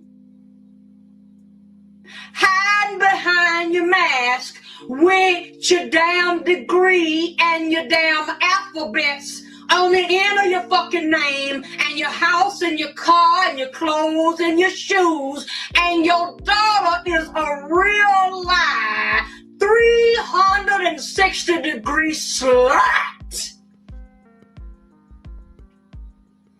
Open your fucking eyes, because not only is the mama a fucking hoe, selling herself out for a nothing ass nigga, sharing herself with a motherfucking nigga, that's sharing him with another bitch, that's sharing him with another goddamn bitch, and a possible nigga too, and a fucking sissy. Not only is the degree mama hiding behind her fake ass goddamn mask a motherfucking real life slut, but your daughter is a damn slut too. She's a slut. And you know this. She takes dicks in her mouth, pussy, and her butt. She's a slut. And y'all got these little bitches that's supposed to be so special, and you brag on your goddamn daughters, and she this and she that, and she's on the honor roll. The only honors this hoe got is cocked up in her pussy, piling all kind of goddamn dicks 90 miles an hour up in it. The honor roll she got is playing the role of a hoe. And all the honor and certificate she got is from niggas stamping their dick of approval off in her motherfucking ass. And you know what she doing it at? Y'all educated bitches with your maskers on that don't want to take them off, but want to fuck with me and call me all kind of goddamn names. They don't have to go to no motherfucking hotel. That's what they is. They is using your damn house while you going to work, while you out bragging, riding around in your pretty damn car with your fake ass. They using your house as a damn hotel. They ain't going to the motel or the Holiday Inn. They is going to the hotel. You should never let no nigga take you to no damn hotel. You need to look at the word hotel. Breaks it down. Because if a nigga asks me to go to the hotel, I'm going to be offended. Because you telling me that you was going to treat me like a hoe, and you gonna put your dick in my tail. a hotel. I ain't gonna be able to do it. I ain't gonna go for it. But these teenage sluts that y'all is giving birth to is fucking niggas all in your damn house and sucking dicks in your beautiful, eloquently designed foyer. Yeah, you bragging about the design of your house and the layout of it, an exclusive neighborhood you living in. And your daughter is turned it into a real live brothel. But most of the time, your daughters are so fucking educated, they stupid, because they ain't getting no money. They're bringing these niggas in your damn house, fucking and blowing them off in your motherfucking house. Then them go around your motherfucking house after they done got them some pussy. Get them a glass of your water in your fine glasses. Eating your motherfucking food off of your fine, expensive china. Eating snacks and shit out your house while your little bitch of a whore of a slut of a damn daughter is eating kibbles and bits out the nigga ass.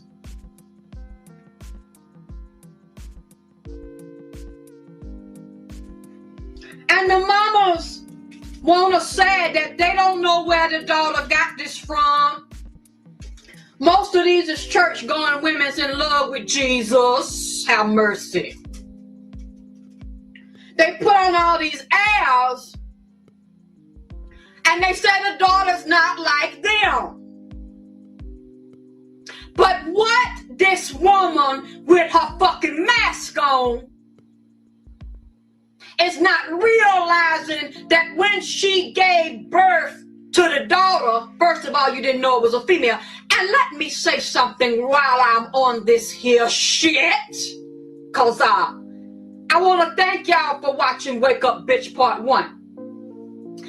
And I want to say, I appreciate you spreading the video around for me. I'm proud of the men because a lot of the men have watched the video, co-signed on the video, and they sent me private email saying that a lot of them really have resentment and problem with women because they have a problem with their mama or they didn't know their mama. Or the mama abused them, fucked them up in the head. And they thank me for doing the video. But some of these men want to attack me and say that they did not come out of a womb of a woman. They God is not a woman. They God is their daddy. Well, I think a lot of these men have a problem with the truth because all babies, all embryos are not male first, they're female. And the sperm has to fight with the female egg because she tried to kill it. Try to kill the males. So before a embryo becomes male, it is first a female. Well, they're all girls first. So it couldn't be the man ruling anything in my uterus. That is not where the first point of life come from, is your daddy's nuts. Y'all really need to study this a little bit deeper. I guess you just have a problem with this male chauvinistic egotistical society, or you seem to think that I'm trying to say that women are better than men or something, and I'm not saying that. I'm just stating the spiritual sexual fact. I'm stating the information the way that it was given to me. And you want to discredit me because you have an issue with the fact that even if sperm has to be, or you say sperm is your God, sperm is your daddy ain't about shit because he can't suck his own dick and fertilize himself. I ain't never seen a man yet that could get himself pregnant and pull an egg, because you need an egg, you need me. You couldn't pull an egg inside of your nuts or in your butt or in your prostate. You have a womb that can fertilize me and carry me. But I fertilize you. And I give birth to you if I choose to. So what does your God mean? if he cannot fertilize, duplicate, and recreate his goddamn self in the third dimension without me. I can create you inside of me and give you a third dimensional projection, give you a hologram. You can't get that to me. I'm not saying we don't need each other, but I can carry you. You can't carry me. When you can do it, prove me wrong and let me know. But I ain't seen no man yet, living or dead, to give birth to a real live motherfucking bitch. But I can give birth to myself, and I can give birth to you. I bring males and females, hermaphrodites, sissies, and all kind of shit up in this bitch. You need my uterus to do that kind of thing. Now, if you are unfamiliar with what she's saying, is that, yeah, you might plant the seed, but without the fertilizer and the uterus, your seed is nothing. And a lot of times these men will say, well, without the seed, the egg ain't nothing. But when you think about it, without that incubator, life does not exist. And I choose which one I'm going to bring in. Just like when I got pregnant, I said I was going to have me a boy. I knew that. I didn't need no ultrasound machine to tell me. I didn't need something, equipment outside of me to tell me what the fuck I was going to goddamn give birth to. I knew it internally that I had a boy inside of me. And when I want to give birth to a goddamn real live crazy motherfucking little girl talking about vagina power, mama, I know how to do that damn thing too. Not you!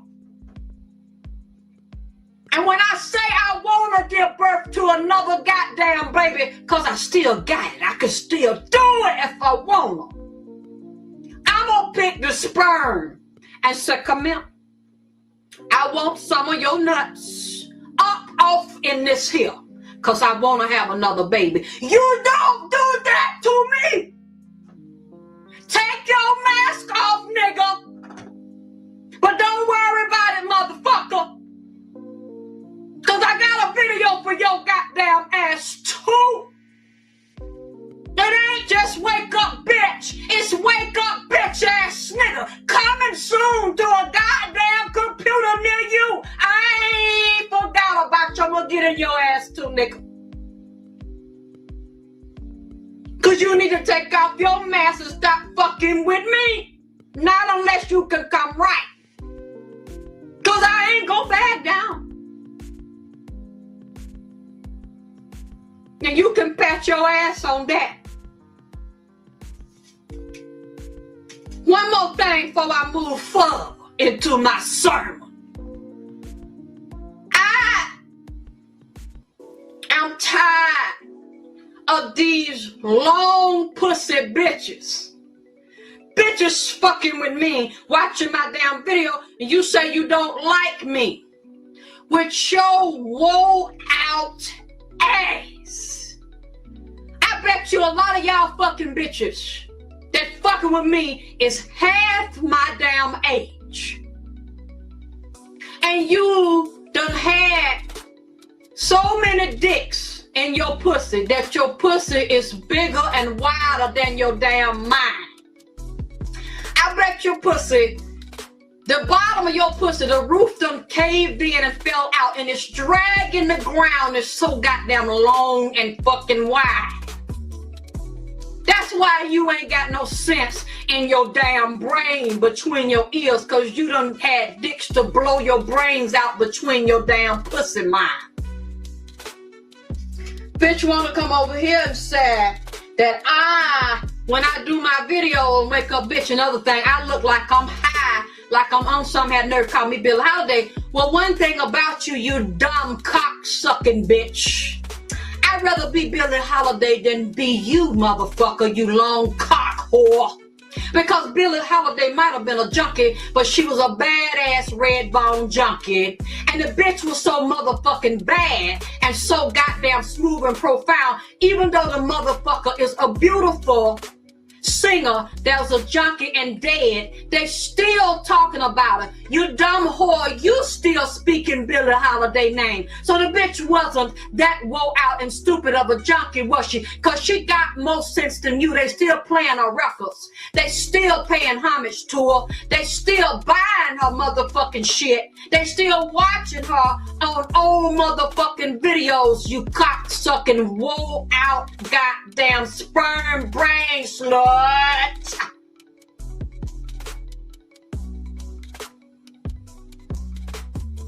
And I wonder, bitch, is you a lesbian? Is you a dyke? I believe you want some of my pussy. Don't you want to fuck me? You want it? Yes, you don't. Yes, you do. There's some first chakra shit. Take off your mask, bitch. You want to eat my pussy, don't you? You want to eat it? Yes, you do. Because you have me in your mouth. You wish I was a junkie, don't you, bitch? You wish I was on that motherfucking dope. Because you know that's the only way that I would let a rotten, raggedy, long cock whore like you eat my pussy instead I have to be geeked up. You trying to plant that shit in my mind, ain't you? You trying to propel me so that you can put your mouth and go 360 degrees in a circle around my motherfucking ass. Now, I have had a problem with bitches on Facebook as well, on the internet, asking me for pussy. Just like these young niggas be asking me for my damn pussy and trying to ask me to let them shove some dick in me. Oh yeah, so bitches, you want some of it, be a real bitch about it. Don't try to insult the motherfucking queen. Don't try to crack on me if that's what you really want to do. You trying to inch up on someone. Because it's obvious you obsessed with me. Because you say you don't like this here. And I look like I'm fucking drunk. Look like I'm hot. But you stay over here on the fucking page. Yes, I've had women, I can respect them and appreciate them. Because they come over there on Facebook or send me emails and said that I would like to fuck you, Alexis. I know they women's because they had a picture up there. And they be fine too. Don't be no ugly bitches. Had a bikini on. Tell me I want to do a threesome with you. I know you talk about sex. You swing? I said, no, I don't do no swinging, baby. I don't do no threesome no damn more neither. I done did all of that. Y'all think y'all doing something new here. You in your 20s trying to come on me. I did that bullshit 20 years ago. So what you doing is not cute. I'm not flattered by it because I done been there and done that. I said, now, if you want to participate in some sex tape I'm doing on spiritual sexual healing, you can get fucked in the tape, but you're not finna fuck me. See, I didn't get mad at her because she came out with the shit and let me know right then what her agenda. She didn't insult me, try to call me no name. She just said, can I have some pussy? I said, thank you for the offer, but no, you cannot have none. Because I'm not trying to eat no sushi no more, and I don't want, ain't nothing wrong with it. I done been there, but see, I done did all of that. I did that. I done did it. It's not fascinating to me no more. It's not exciting to me. I don't need to do those kind of things no more. They don't do nothing for me. They don't fulfill me. Oh, no, who calling me, man? I'm trying to get into my damn sermon now. It don't mean nothing to me at all. But they can be real about it, and I can appreciate realness. So, you fucking hammerhead bitch, find somebody else's channel to go on and fuck with. Cause anyway, let me move on from this whore. Best thing you need to do, bitch, is take a fucking handkerchief, goddamn napkin, wipe my pussy out around your damn chin. Stop fixating and fantasizing about my damn ass.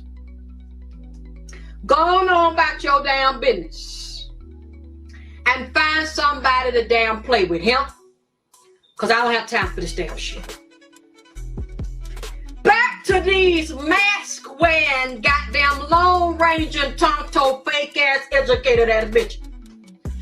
You didn't know when you was pregnant what the fuck you was breeding in your damn womb, because the bitch that you was carrying in your womb was a slut before you damn had her, and you couldn't see the vision of this slut in your damn mind before you gave birth to this motherfucker in the third dimensional realm. Oh yeah, because whether you like it or not, whether you know it or not, this whore that you got for a daughter is a slice of the reflection of yourself.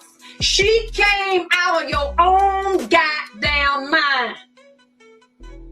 She's a reflection of you. Now, whether you was a real live hoe or not, I don't know. But you could be a repressed hoe. And what you're repressing, acting so goody-goody, like you so damn much, what you held down in yourself, you've been a held down secret hoe. The daughter, the spirit done came out of her, or either she was a willing open vessel because you didn't cover your womb, so you didn't cover your daughter. So another spirit done took over this girl mind. She is a hoe, and you don't want to know that she a hoe. You don't want to take off your mask, realize this a fucking cocksucker here. That she is possessed to drink cum. She is a servant of the low-level gods, and she sucked dicks. And she has a craving in her mouth. She in her sleep, she driven in her sleep to wake up out of sleep and pop her mouth around her dick. You didn't see this in the spirit of your fucking child. Your child is a direct extension of the spirit of your household. The true and first household spirit that you have is in your womb. Your uterus, your fallopian tubes, and your eggs jiggle with the spirit that is possessed by them, and they rotate from the planets and the fucking moon and astronomy, astrology, numerology, and they in motherfucking quantum clock time. But you so fucking educated, bitch, that you're ignorant. You're educated in a man-made system and you got degrees from their school, but you're not educated. You don't have a degrees in the universal mind of your damn pussy.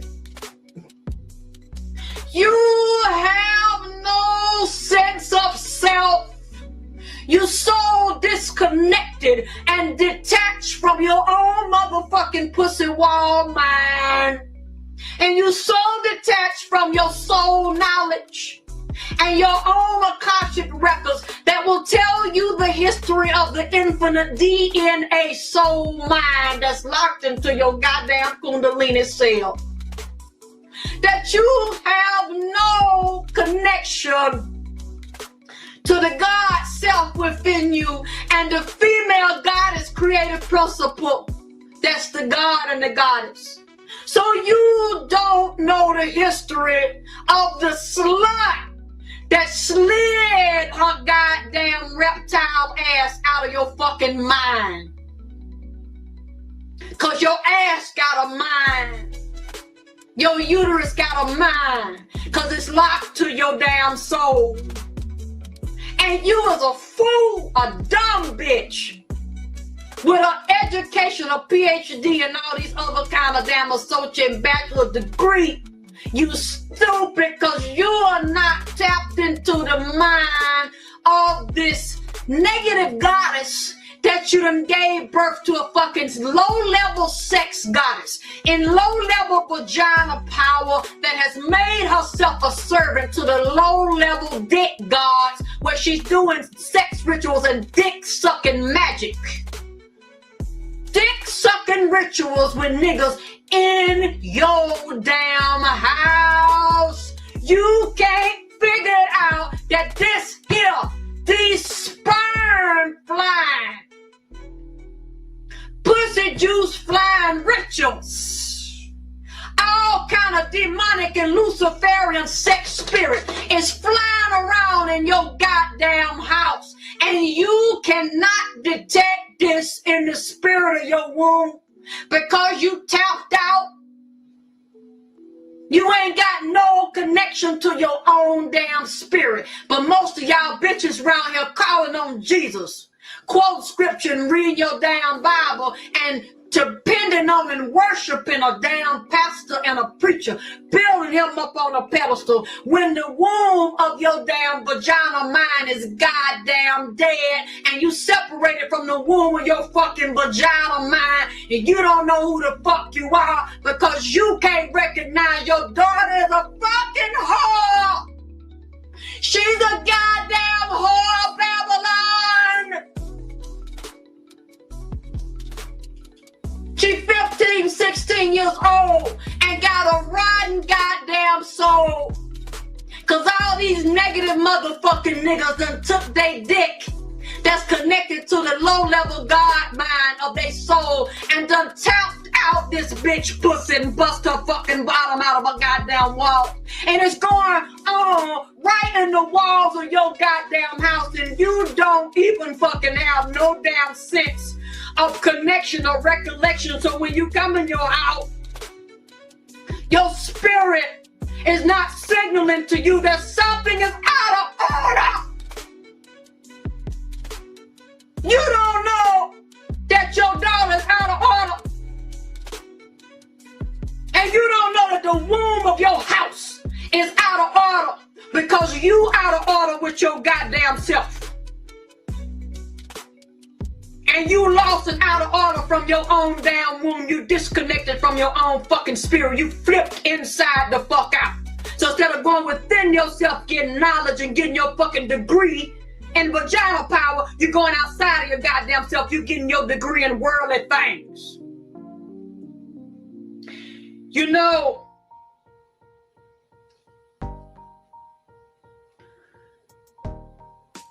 I've been through this here before. I remember, I think it was last year. Earlier last year, when my son was on drugs real bad, I didn't know this here, that this is what he was doing, taking this to the next level. And these young, low-down, rotten bitches was helping him do this. They liked for him to be a junkie. They was getting high with him. And they like to see this boy get high. Because I'm going to tell you, it's a lot of women like to fuck niggas that do dope. Because them niggas' dicks do strange kind of things when the motherfucker get high. And the motherfucker dick turn into Evel Knievel. You know how Evel Knievel used to jump and run up on them real high ramps? Way up in the sky and come down and do them motherfucking tricks that get him in the goddamn Guinness Book of World Records.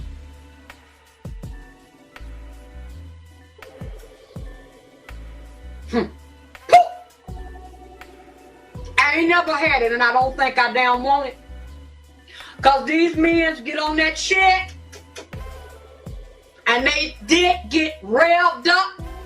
Because them drugs go up in their motherfucking mind and cause a chemical explosion and cause them glands to release all kind of goddamn hormones to make them boys real hyped up and make their dicks rock hard and give them extra all kind of fucking energy. And they will run all kind of ramps and hoops and loops up in a bitch ass. And break all kind of goddamn dick world records.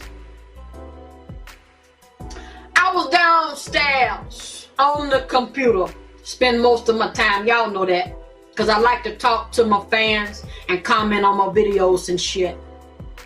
Minding my own business.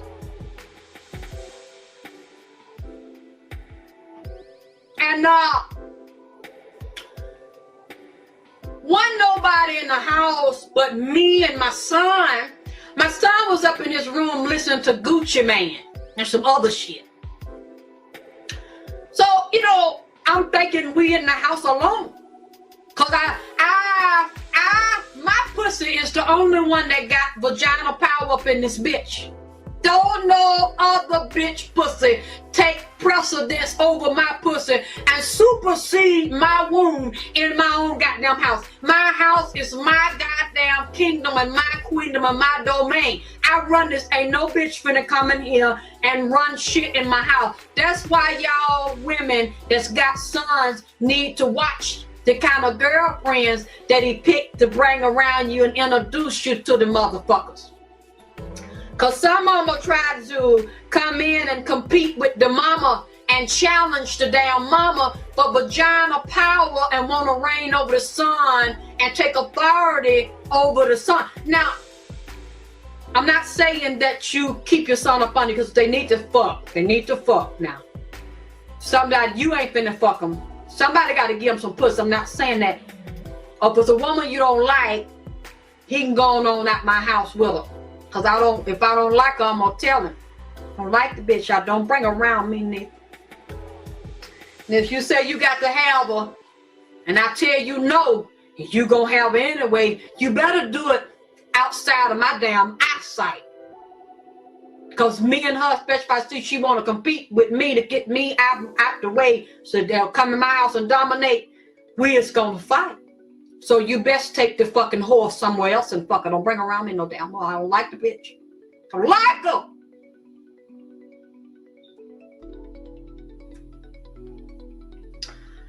I got off the computer. That's what I'm talking about. Spirits, know your fucking house. Know your vibration done shifted in your fucking house. You gotta be in tune with your pussy. And your house is your pussy too. You got to keep up with the vibe on that motherfucker to see if anybody been in your pussy, up in your womb, violating your house while you've been gone. When you come home, you better get in touch with it. Now, some reason I had to go upstairs to get something. So I walked up, I got about 12 or 13 steps I got to walk up to get to my room. My son's room is next door to me, down the hall. So as I'm walking, I'm talking to myself. I don't know what I was talking about. I was saying something. And as I'm walking up the step, I hit the 12th, in the 11th or the 12th step. Soon as my toe touched the step, I said, yeah,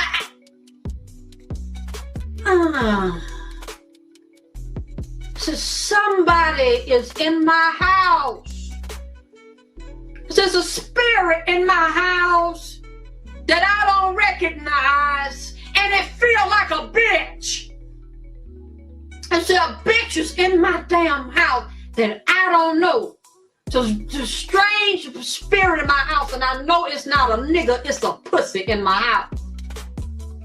And it's coming from this direction right here. I knew it was coming from the left side because I felt the spirit of the bitch on the left side of me. What's on the left side of me? My son's bedroom. So I immediately, when I get the shit, I look into the left. And I look at my son's bedroom and the door closed. So you know me. I sneeze up, I tip up to the door, grab the door, trying to twist up and bust the door in. The door locked. Yeah, and see, that's more confirming that I smell pussy. And the pussy ain't mine. I'm smelling in my house. I'm smelling some raw, hot, young, stupid, easy pussy. And I'm not used to this here because I don't have my son want to turn my house into a hoe house. I don't have it. I can't, my spirit can't let it. So I don't have a lot of traffic. He would like to do that. But I said, you know I can't take that kind of thing. You got to go hold somewhere else. So I knocked on the door. I said, hell no. Come out. He cracked the door, then opened it wide open. So that's confirming more of my damn suspicion, and I'm feeling it in my pussy. See, that something is off in my damn womb. I said, you come here. He come in the bathroom. Yes, mama. I didn't tell him what I felt. I tried to talk to him. I said, you know, I want to tell you something that came to my mind. The Spirit told me to tell you.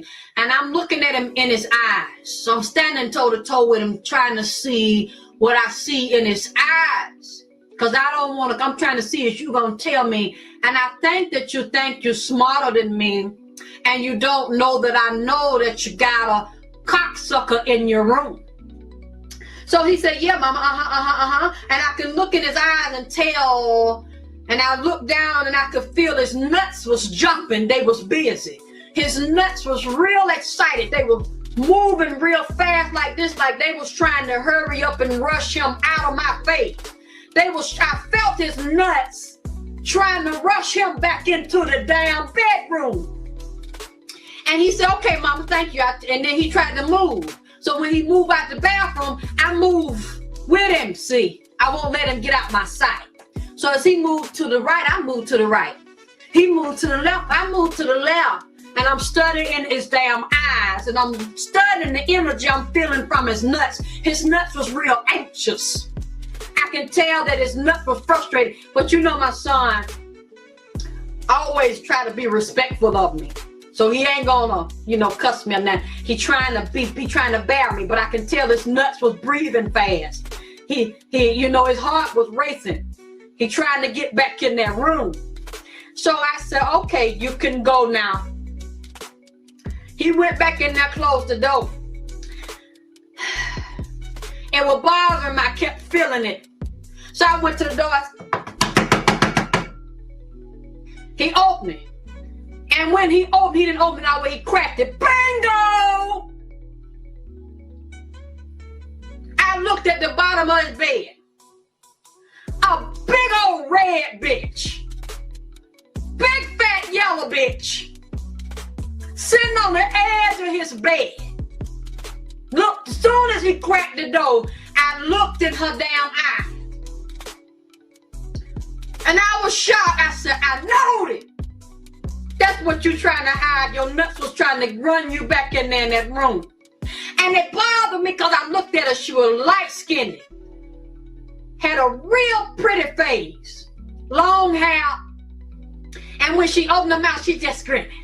Had real pretty white teeth. But all this in here was just big. Big old titties. Kind of little stomach on her, big legs. And what got to me so much, her pussy was real excited. Her heart was racing too, I can tell, because she was doing like this. She was rocking her leg real fast. Just opening them and closing them real fast. Hey. And it was about 1 o'clock in the morning, 12 o'clock at night. And I'm staring at this motherfucker. And I said, it's late as hell. First of all, you done snuck this girl in here and you thought that you were smarter than me. You thought I wasn't gonna pick up on it. Then I look at her and she just grinning and rocking. She on the edge of the bed, her leg just open, closing. Hey. I said, get your goddamn ass outside. Okay, mama. He eased the door closed. And then the house said, what the fuck is this big yellow bitch doing in here this time of night? You know I don't like this. You know you can't let us spend the night in here. He said, oh no, mama, I'm sorry. She ain't gonna stay long. She just came to give me a little bit of money. When she give me the money, I'm finna have her leave. I said, okay, don't do this no fucking more. Cause I feel like punching him in his damn stomach. I don't know. You could have asked me. You don't try to fucking trick me. You should have known you wasn't gonna damn trick me. So he said, okay, she ain't gonna stay long. Next thing I know, he closed the door back. He said, I'm just gonna talk to her, get this little money from her. Obviously, what the bitch did, she must have gave him some money and wanted him to fuck her. She came over my house and bought some damn dick. Paid him for some dick. So they both sharing dick and dope. And he got real geeked up, real hard. Got the money, fucked the shit out of her. I know that's what he did. Cause after he closed, he turned Gucci Man up real loud. And after he turned it up real loud and the walls was booming, all I heard was music. So I went on back downstairs, got on my computer, and for some reason, I kept feeling like somebody in my house was getting fucked in their pussy. And I was mad about it because it wasn't me. I was upset about it because I'm like, why can't that be me? Why I ain't getting no dick in my damn house?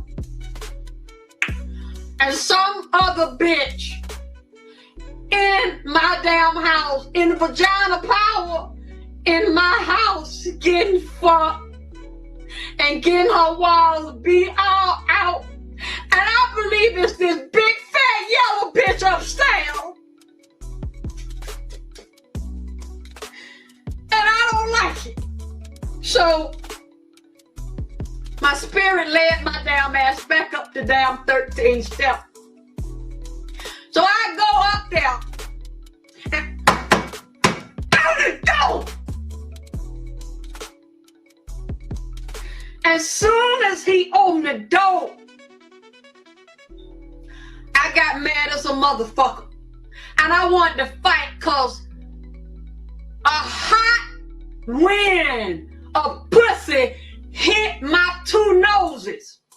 It was just hot air. Rush, whoosh, hit me in my damn face. It was real hot air and the pussy molecules and the juice from her ass. And her pussy ran out the door and ran up in my two noses and hit me in my eye. It was just hot pussy that you smell coming out that damn room. And I didn't see her, it was just dark in there. And he come out and he was sweat. Whole body just sweat. Just had on some damn shorts or something, coming down the step. I said, you come here. You a dirty little motherfucker. Cause you had the nerve to fuck that bitch in my house.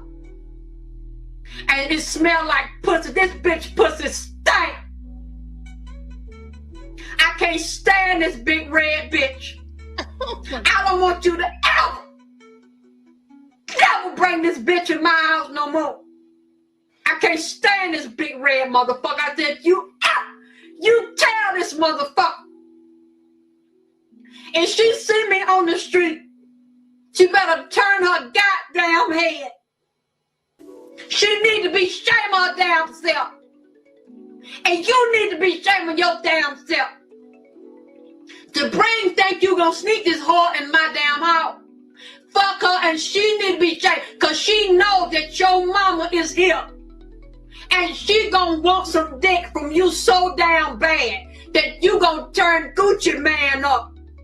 Right? That's what Gucci Man tell y'all to do. Fuck her in private. Try to fuck her in private and think that I wasn't gonna pick up on this here in my damn house. She had to come over here in my house to get fucked. I ain't getting fucked over here. Put that bitch out my damn house before I put her out. A low-life, disrespectful ass slut. I said, then you need to be shaming yourself. So no wonder you tired. And you up here sweating and had to go down there and get you some juice. Cause that girl is big. And you about this goddamn skinny. You about this goddamn big. How you take all of that? You lift and hold one of her leg up long enough as skinny as you damn is and fucked it her. How much money you damn get? Tell me she gave me $50. I said, you fuck that big motherfucker there for $50. So you know what? You is a cheap hoe. And if you had got a little bit more fucking money, I would have made you give me a fucking cut. Since you gonna turn my house into a damn whole house, as you is a cheap slut. You sell your dick for that little bit. You should have made her pay like she weighed, because you had to do more effort and more work and build yourself up to exercise to get more strength to fuck that big motherfucker right there. Just on the strength of her damn side and the more pressure you put on your body to do that, you charging too low. I said, but I'm tell you this, if you pull that on me again, you gonna, every time you fuck them bitches, you're gonna give me a damn cut. So next time, take the fuck up to a hotel. See, y'all motherfucking bitches that's got daughters that's doing this here in your damn house, you have no idea, because the bitch so slick with it. But it don't fucking matter how slick the motherfucker is. Because you're supposed to walk in your house, and since you have an energy vibration set up in your house, when you come in now and the fucker off balance, when you come in and say, oh, I'm so good to be home. Wait a minute. Something ain't right. Who the fuck been in my house? Somebody been in my house. And you should be able to tell if it's a nigga, a bitch, a old woman, a fucking dog, a rat, anything. You should be able to sense it, because the vibration is not yours. You should be so in tune with everybody that's living in that house, even the animal, that you can sense the vibration of every person. So if they bring somebody different, you know, because the frequency, every vibration has a frequency. So you know what? My son is a little slick motherfucker. And he taught me well. He made me get in my damn vagina power, get in my right mind, because he's a slick little motherfucker. Now, a lot of y'all got these slick ass children, and they think because we older than them, they smarter. But it's really the other way around. They just pull circles on you because you're not exercising your damn skill. You're not building up your spirit. You're wearing your mask and you're building up and focusing on fake shit. So you try to fool me all the damn time and run circles around on me. And won't tell me that you pulling a trick on my damn ass. And I'll have to tell you that I know you trying to pull a trick on me. And if you don't wanna fight with me and have me put your damn ass out tonight for pulling this shit, you better tell me the truth. Because I know somebody is in the room. And I know what you did now, because I can smell this bitch's ass. Y'all need to be in tune with your own daughter, period, and her own power pussy smell. You need to be able to sense when a man been fucking your daughter. Now, let me make something very clear. There ain't nothing wrong with getting fucked. This is natural. But your daughter should not be fucking at a certain age. If she's a teenager, she's not developed, although she's feeling her hormones raging. And she definitely shouldn't be sneaking boys and men in your house. She shouldn't be sneaking out to fuck them either. But the daughters are out of line and out of balance because the women are out of balance. The mothers are out of balance. And these educated bitches don't want to be real. They don't want to take their mask off. They want to act like you're better than me. You're higher than me when you higher than me in education, but you're lower than me in the spirit. And you're lower than me, you're out of touch and connection with your daughter. You're out of touch and connection with yourself. And a house divided against itself is gonna goddamn stand. Take off your mask, bitch. Wake the fuck up. Cause now there's enmity. There's war going on between you and your fucking daughter's womb and pussy. Y'all are clashing. Cause you are not aware of your own goddamn mind, and you are hurt by the fact that your daughter is telling on you. She's telling on you that you're out of order. That's why she's out of order. And you don't want to check it and fix yourself. You say that it's your daughter.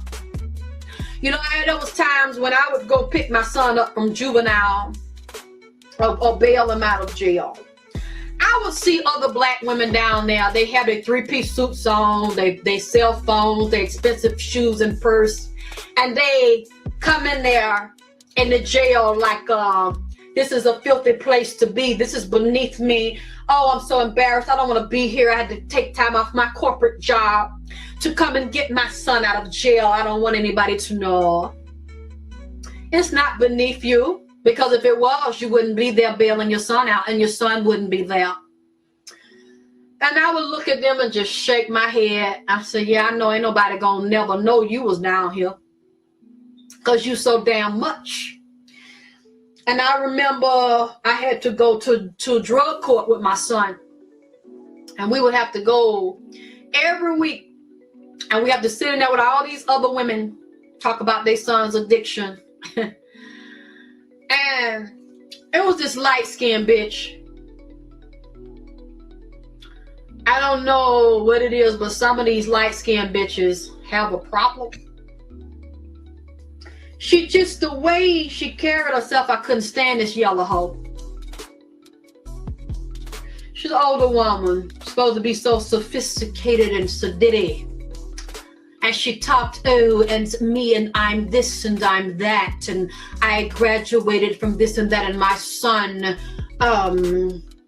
is so smart, and, you know. And one night, me and this motherfucker got to argue. Because we was talking about our sons and their addictions.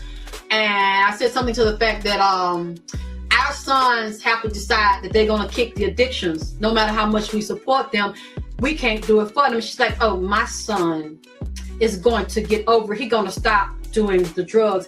I said, you can't speak for your fucking son. He'll leave that shit alone when he get ready to leave that shit alone. Well, he is going to stop doing. I said, bitch, you ain't no fucking better than me. Or no fucking body in here. Your son is a fucking junkie. Like the rest of them. Matter of fact, while she talking about her son gonna get off drugs and he doing better, he ain't on drugs, I knew for a fact her son was out there around the fucking corner. My son was around there with him, he told me. And the same goddamn drug treatment class they was in. While they was taking breaks, they was around the motherfucking corner getting wired the fuck up then. Smoking cigarettes, smoking reefer, the same boy that's supposed to be so fucking much. His yellow stupid ass, just like his damn mom, yellow and damn dumb. Come back in there. Hi, mom. Yes, mom. Acting so polite. He did that! You bragging about him and you much better than us because you educated and with all your degrees, bitch. Your son is a fucking jockey. And with all your degrees, bitch, you still don't want to take off your mask. With all of your education, you are sitting in here with a group with me and the other motherfucking bitches that's got sons on dough.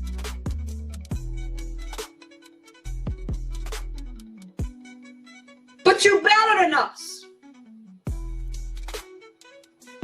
So I had to let this hoe have it. You're not going to speak to me any kind of way because you fucking educated, bitch, when you in the same motherfucking predicament I'm in.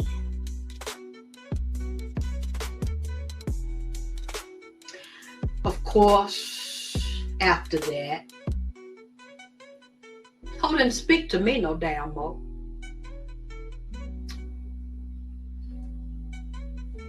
I'm used to it. And after that, her son is still a fucking junkie. Because you don't want to take your goddamn mask off, and it makes you feel better to attack me and put me down. When the fact remains, we can all see that you got a mask on and you fooling your goddamn self. Because you don't want to realize that your world is fucked up. So it's easier for you to put your fucking mask on and pretend you're something that you're not, and your children are so goddamn special. I'm going to take a break now. And I thought this was going to be it, but Lord, I'm on the fucking road. So I thank God I'm going to come back with part 3. Because I ain't through yet. And the spirit's still on me. God, glory. Oh, shit.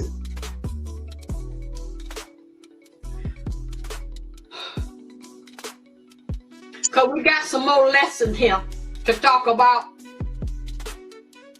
Meanwhile, I want to mention something. Y'all know I'm going to be up in New York in April. All right. So, Nah, she was kicking. we need to bring this back. I'm sorry. We need to bring her back. Where's she at? Where's she at? Where's she been? Nah, she was kicking though. What's your thoughts on what she said so far? Nah, she was kicking though. She right. She right, especially with the degree situation. A lot of people with these degrees, not everybody, but most people with degrees, they be thinking they better than everybody else.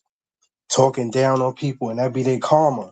Your kids come out the same way the people you talked about. That shit be karma. She right. She kicking. She kicking. Yeah. So I'm like, dude, I don't know what happened to her. I don't know where she's at, but honey, I'm summoning her. I'm summoning. How long ago she did this part right here? Shoot, that was like about 9 years ago. Damn.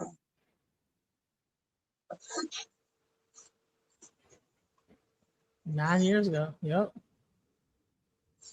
And here, listen.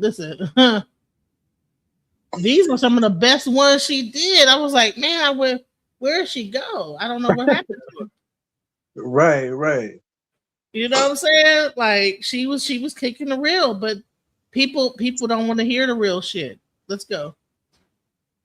She was kicking it. She was talking some real shit. Let's go. Well, I want to let you know at this point, because I get so much email. That's why I ask sometimes people to call into shows or when I. And listen, listen. Just tell me when to pause when she say something, okay? We gonna review this one. Hung up on her baby daddy that don't want her. That's with another goddamn bitch, but she see the motherfucker and he send quivers through her damn ass, I guess, or damn make her pussy pop like she want a dick up in it. So and it's healed, but he don't want to put it up in there no more. So she wanna, I guess she don't know how to deal with the bullshit. And you're going to have to learn. Because one thing I done learned, I don't want no motherfucker that don't goddamn want me. Now, I've been there. Well, I wanted a nigga that I know didn't want me. You know. But you have to learn as time go on the road with the shit. And a couple of hours ago, I had to get off the phone with this damn girl. Now, she the same age as me. She 42 years old. But in her mind, she between damn 7 and 8 damn years old. Woo! telling you.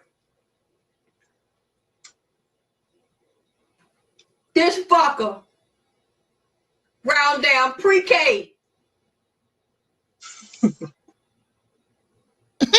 Damn kitty corner in her mind. Now, she called me, she emailed me, telling me I need your phone number, I need to talk to you about something. I gave her a reading about a year ago.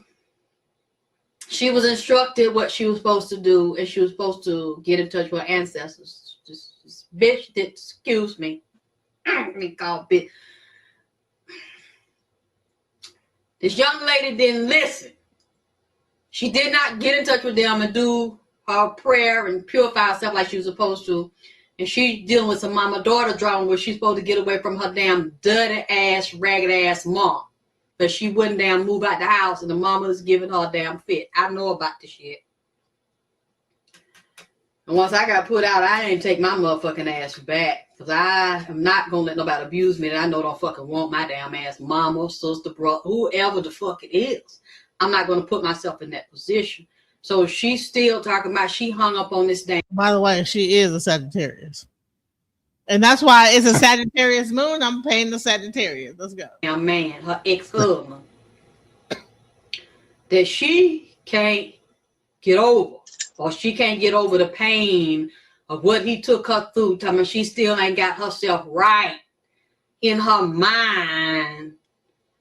And ain't let another man go up in her ass because, you know, summertime, these dicks can fuck your ass way all the way up. But you got to find a way to recover from that bullshit and come out of it. The nigga ain't acting right with your goddamn ass. See, we done started January, finna go into damn February. 2010. Finna do it over again with this same damn dumb bitch nigga shit. Damn, 2010. That's almost, how many years is that? 2010. That was the year after I got my first car. Oh, 16 years ago, right?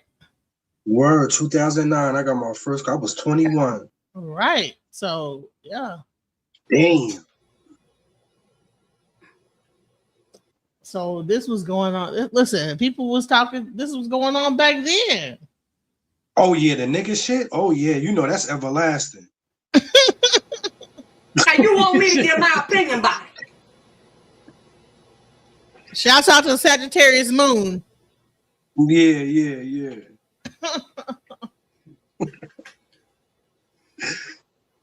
Not only are we whining and having pussy cravings about dick that's going on that don't want your goddamn ass no fucking more. But on top of that, we dealing with niggas, Moors, men, however they want to call it, because I talked to a man that acknowledges his Moorish descent from New York last night.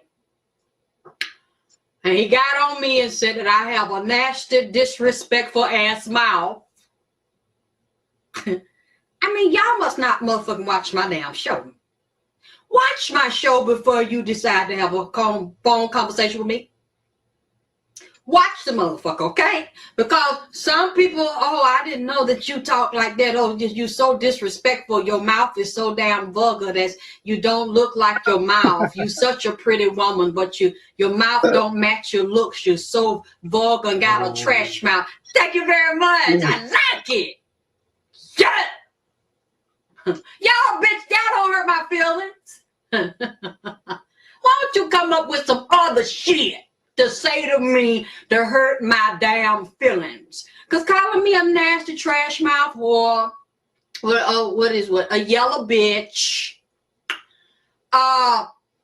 uneducated, you're half breed, what is you? What else do they say? You're a whore. Yeah, you talk about dicks all the time because you suck them, a lot of them too. You talk about sissies in the bathroom and that they booty hole is wide as this damn screen because you get fucked in your ass, your damn self.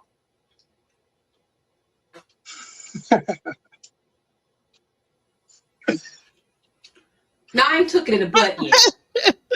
I don't want to. Not saying I never will, but I don't want to. That's not the plan.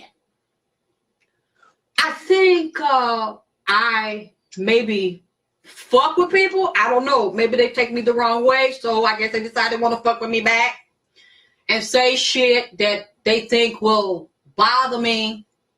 But you all have turned my sensitivities into comedy for me because I laugh at the shit. Y'all don't hurt my fucking feelings. And now I know some of y'all YouTube dirty, two-faced, silly bitch ass, cock-sucking, backstabbing motherfuckers on YouTube have made a lot of people offended, scared, take their pages down because you called them all the shit you called me. Motherfuckers, I ain't going no goddamn well. I'm in a class all by my damn self. Respect you, and he has no fear of retaliation. All right, here we go. He got 2 nuts. I don't know how to think about this shit. I don't really know how to phrase it. So I'm just gonna say it. A lot of y'all are some stupid motherfuckers. Some stupid, weak, cock-sucking, dick in the booty ass, cum drinking with a cherry on the top with ice crushed in it, cocktail drinking bitches. Yeah! You's a dumb bitch. You fucking a man who dick cannot completely commit to you. He got 2 nuts. One of his nuts is committed to you, and the other nut is committed to himself and to another bitch.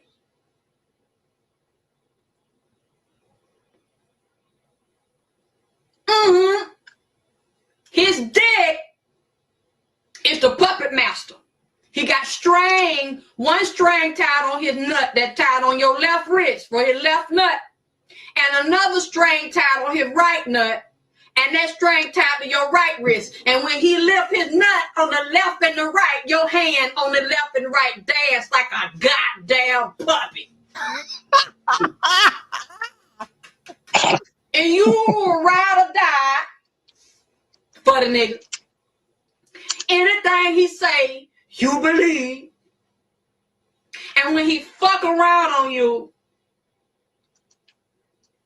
or see another bitch you like, and he done told you the shit, which tells me something.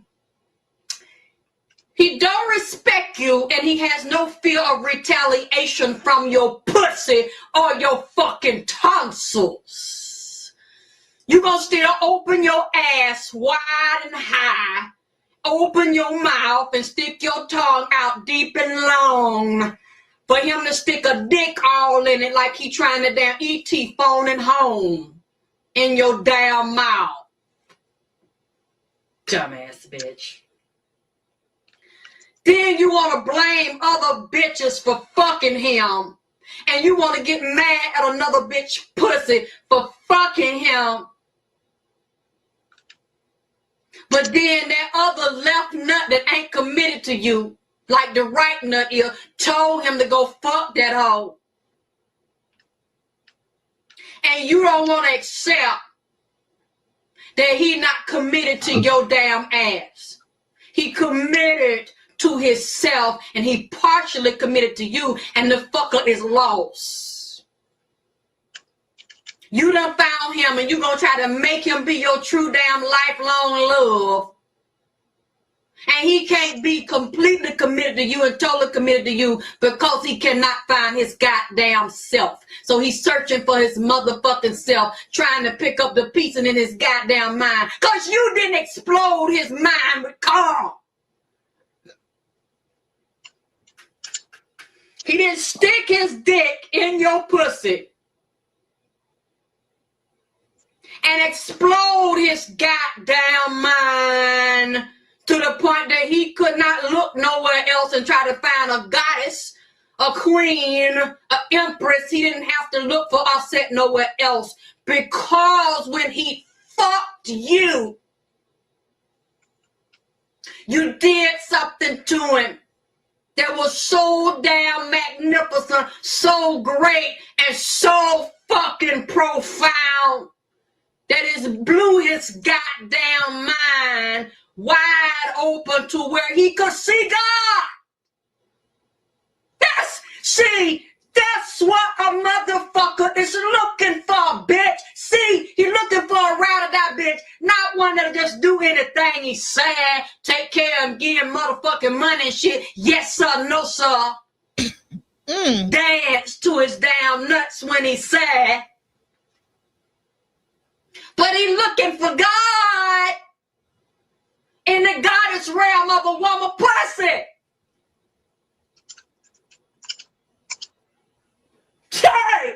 See, when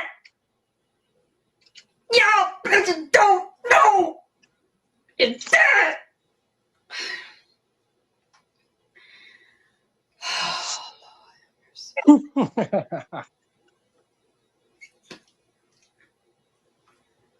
A man know his mama. A man know that the God he came from came out the mind of a bitch. And when he lost, he trying to find himself, his nuts are wayward, his nuts done betrayed him and went astray. And he's sleeping with all these bitches, and he can't have an open relationship, and he can't be faithful to one woman. Although he said he love her and he don't want to hurt her, he can't walk away from her because he feel guilty and shit in his mind, in his ass. He's still searching for his mama. That is his goddamn God. Because he know that although there supposedly is a male force that's supposed to be a goddamn male God, no, the God mind is really in the womb of a bitch. God, the different realms of creation, heaven and hell, life and death, is in the womb of a woman and in the mind of a woman. Now, he might not consciously know why he a hoe. He might not consciously know he looking for God up in a bitch pussy. But his subconscious mind, the suppressed God self within him, know that he got to be sanctified, crucified, and resurrected again in the God mind of a woman pussy. God mercy. And when I say God mind, I'm not talking about just in my ass. See, because the God mind is wrapped in the goddess mind that is here and here. Because when a woman realized that she know that her pussy, her period, her ovulation is controlled by her mind up here. Her pituitary and hypothalamus have to be functioning properly, have to release the right amount of hormone every month, send the signal down to her reproductive organs between her hips for a woman to ovulate. And if that egg is not fertilized, then the egg will rupture and she gets a period. Have mercy. Oh! And when a man look in a woman's eyes, he's looking for God and he's looking for himself. So he will search high and low looking for her. Many times their mother might be an example or might plant the seed for what he should and should not look for in a woman, or he might want to suppress looking for the goddess that he saw in his mother's eyes to activate the god, because he want to deal with some low-level hoe bitches so he can get off and play for a while until he have to motherfucking stand correct. He ain't ready to salute your motherfucking ass yet, so he gonna salute his nuts. He gonna deal with low-level hoes that let him come and go. What are your thoughts on that? Nah, just we need a girl on the panel. She talking about some woman shit. I can't speak on that shit. But no, she did break it down. She said, okay, all right then. Okay, let's go.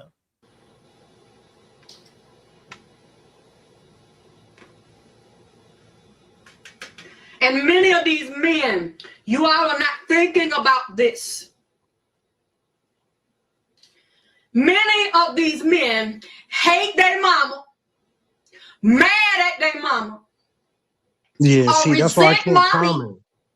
Yeah, because I love so my they mom. are little boys, emotionally, psychologically, when it comes to dealing with women on a sexual level, trying to bond with women, they have conflict with women, and you see them cheating on them, having multiple relationships, or having no long-term relationship at all, because they have deep-seated hatred or resentment towards segment and offset, because the mama put her foot on Osar.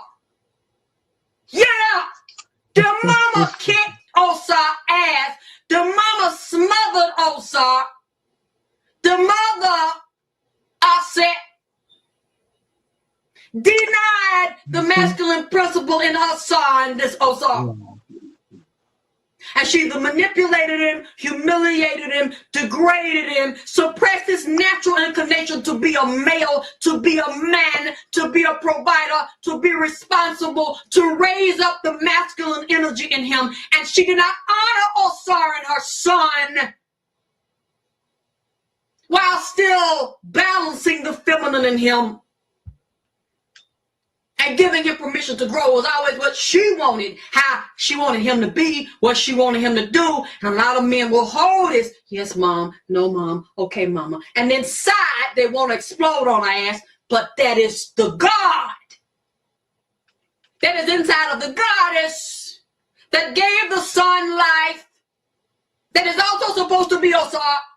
That is also supposed to be somebody's man, somebody's husband, somebody's daddy, somebody's lover, another woman's friend and confidant and teacher. But he cannot be that to her because he is broken coming out of the goddess, offset's ass. That is his mother. Oh yeah, it's tricky, ain't it? It's a slippery slope and it's a winding goddamn motherfucking road. That's why you motherfucking bitches better goddamn wake up and stop letting Osar and his unlearned low god dog state play your motherfucking ass. Cause y'all don't want to go back to the source. You don't want to go back to the first god and goddess relationship that man had with his mom. Many of these men are out of balance with women. They cannot be Osar. Because the first relation they had with a goddess and a god was their mama, and it's fucked up and twisted. Because she was out of order and she didn't balance him. So many of these men are chronologically getting older. But they are damaged and broken and very immature. Then you come to them because they pray for a goddess. And they cannot stand toe-to-toe with you. They can't stand toe-to-toe with me. This is what they say they want. But this is what they feel. Can I measure up? Can I do what it is I'm supposed to do with her? Can I be the man that I know she needs me to be? No, because he knows he's out of order, because his wings were broken when he was with his mother, the first God. So he goes on a journey looking in all these hoes' eyes, trying to find himself, looking in her eyes, going to the back of her eyes, looking in her retina, looking at the reflective membrane in the back of her eyes, waiting for it to bounce back off of her eyes, out of her eyeball, through the air, into his eyeball, back into his reflective membrane, and jiggle, titillate, motherfucking excite his mind to the point that the motherfucker open up and explode. Cause, you know, many of these women say, I want my soulmate. I want my twin flame. And you know, a soulmate is different than a twin flame. A twin flame is deeper than a soulmate, because when you were born, when I was born, from the same soul, from the same. What you say? No, I was saying most people think it. Well, almost all people, they think they both the same. They're not. They're not. Exactly, they're not. Keep breaking it down, bro. I'm like, bro, where? right. Still around? I'm about to like give her a call. Eternal flame was a duplicate soul that was cut from the same source that is the male version of me.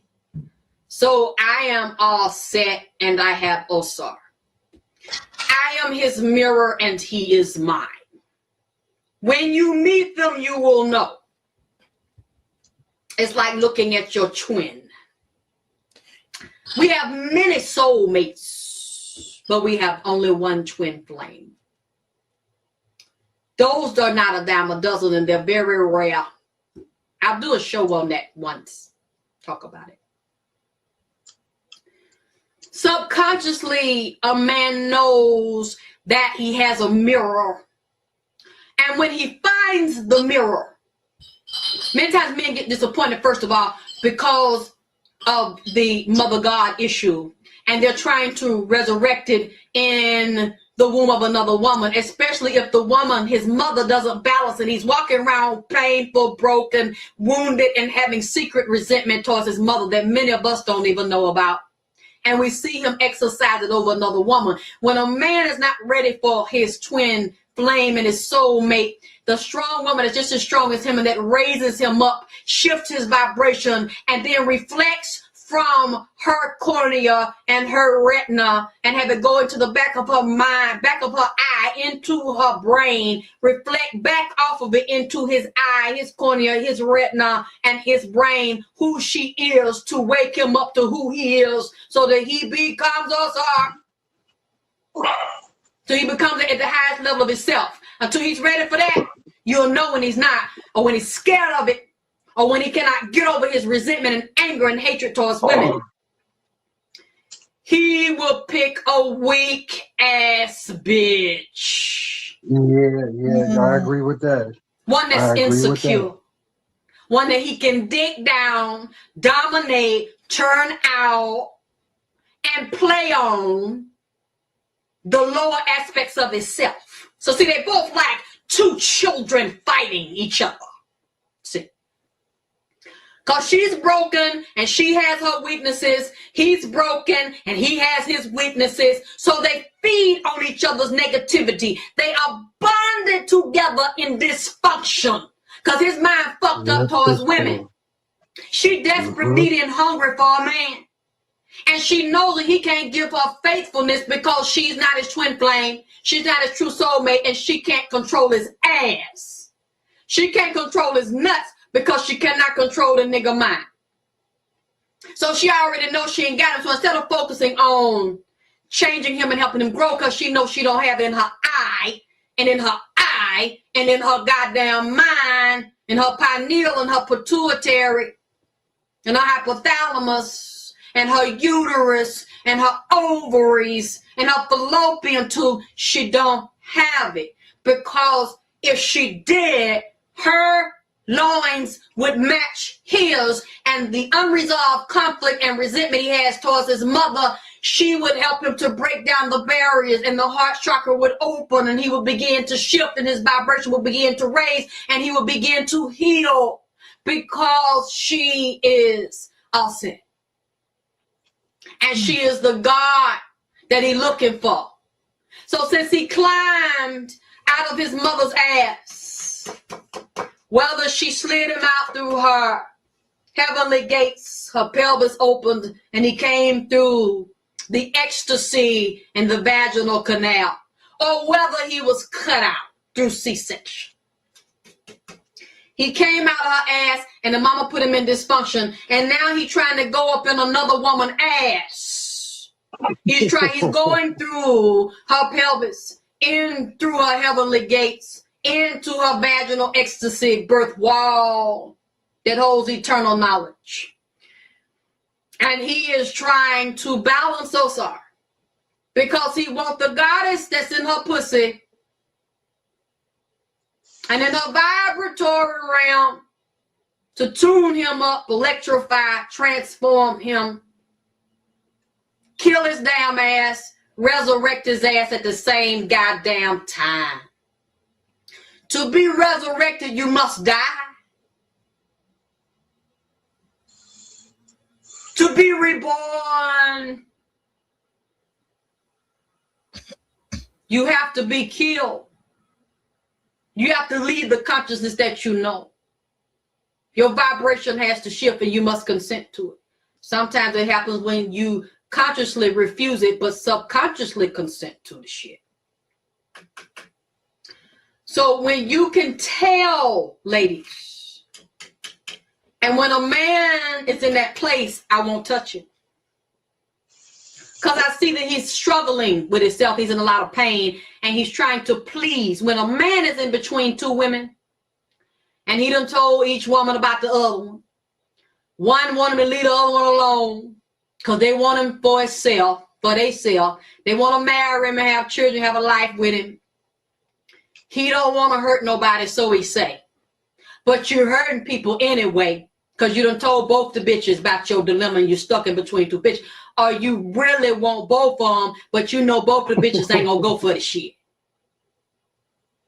So you trying to figure out either how can you have both of them, or you trying to get to know both of them to see which one that you love more, or which one that you can be with. You know, a lot of times, or some niggas just ain't gonna never choose, and they don't want to choose now one of them, and they don't want to think about the shit. They want to enjoy the shit while it lasts. And a lot of men will watch two women fight each other.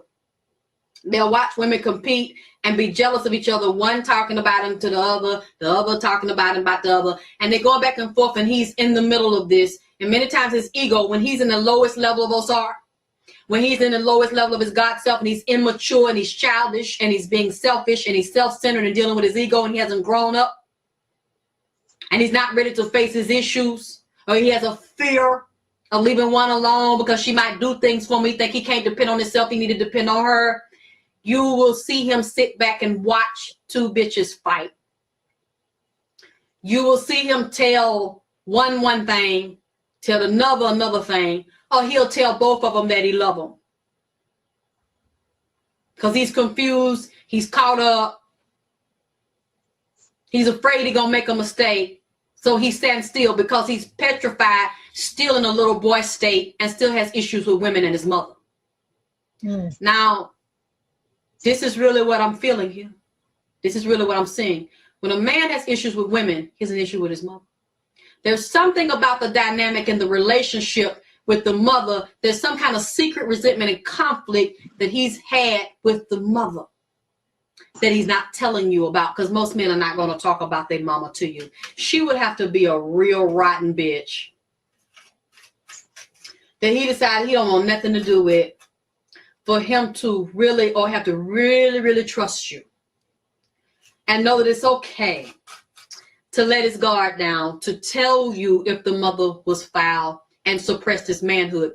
But you know, even if he don't tell you that she suppressed his manhood, you'll be able to see that she suppressed his manhood by the way he responds in relationship and his inability to have long-term committed relationships with one woman where he stays with that woman. He doesn't want to cheat on her. He doesn't want to play around. There's not conflict and dysfunction in that relationship, and where he can be a straight up man in that relationship with that woman on all levels of himself.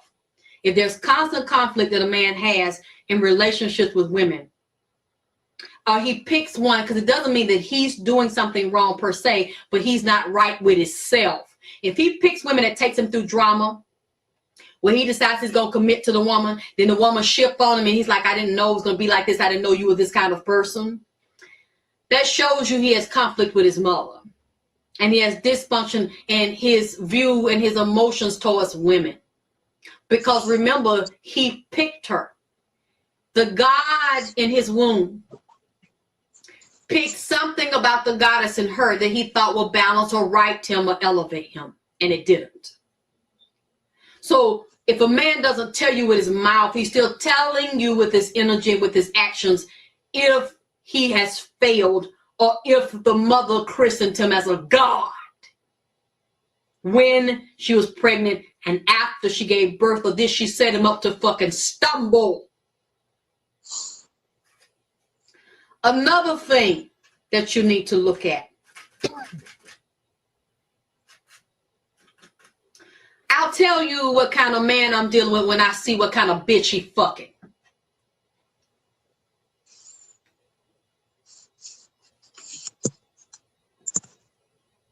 Y'all need to study the types of women these men are picking, ladies. Because that'll tell you why he won't commit to you. And where you're out of order and how he's out of order. Study his bitch. Because what That's she what you gotta is study. and what she is not will tell you what he is and what he is not. If he's weak and wounded and vulnerable and he's not sure of himself, on some level you will notice that the woman he picks is vulnerable, afraid, and very insecure.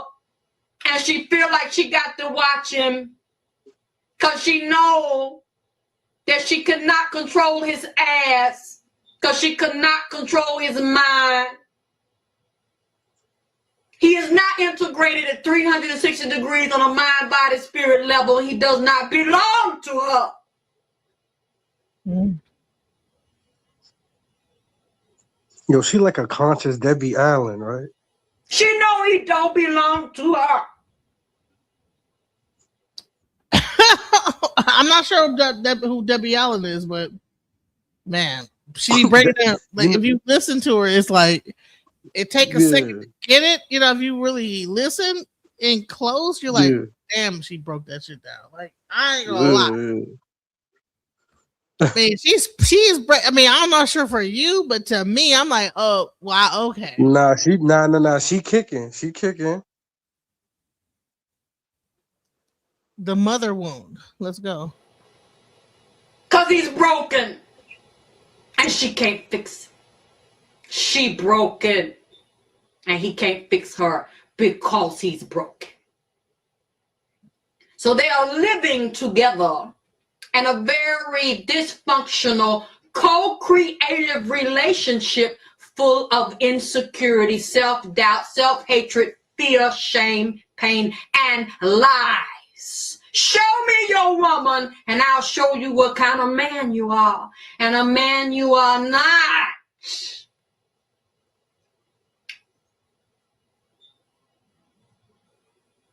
A lot of y'all ain't doing your homework, and you want to blame the women for the mistakes and the inadequacy of the man. You want to blame her for him staying with her. He's a coward, so he won't choose. He's afraid to. And a lot of times you look at his woman and you'll see why. Because he picked someone broken. And she uses his weakness. See, Y'all have to realize when a woman is with a man, she knows the man is insecure on some level and she feels that she needs him because he cannot manifest his own magic for himself and he needs her to do it, and she feels like he's handicapped without her. A lot of time the bitch will keep the nigga handicapped because it serves her, and she will play on his guilt. She will play on his need to keep him in a handicapped position because she knows that by him being in an unlearned, unelevated state and not being himself, she can keep him like she wants him. See, you all are thinking that when a man is acting as a dog or confused or insecure, he can't choose in between two women or more. That this is just the way he is. He's being himself. What I'm telling you, he's not being himself. He's out of order because when he becomes the highest level of Osar, he's in 360 degrees of penis power. He is a man. Mentally, emotionally, spiritually, sexually, financially. He only moves from a place of honor and integrity, and he don't hurt women. He don't mislead them, and he don't hurt a woman by staying with her because he don't want to hurt her by walking away. That's not a Sar. That's a cow. They tell me that's a man that's broken and he's in pain and fear. So many women will play on the weakness of a man, and they know the man just ain't no straight out dog ass nigga, that he got feelings. So you'll play on it and make him feel guilt for wanting to walk away from your damn ass. And many women would rather have a man that is not being himself. Because if he is resurrected after he is crucified and he becomes spiritual and sexual outside of his third dimensional body, he will not be with her ass no more. So women manipulate men with pussy and money and guilt and obligations, other obligations, because you know that that's the only way that you can make him stay because he's in an unnatural state.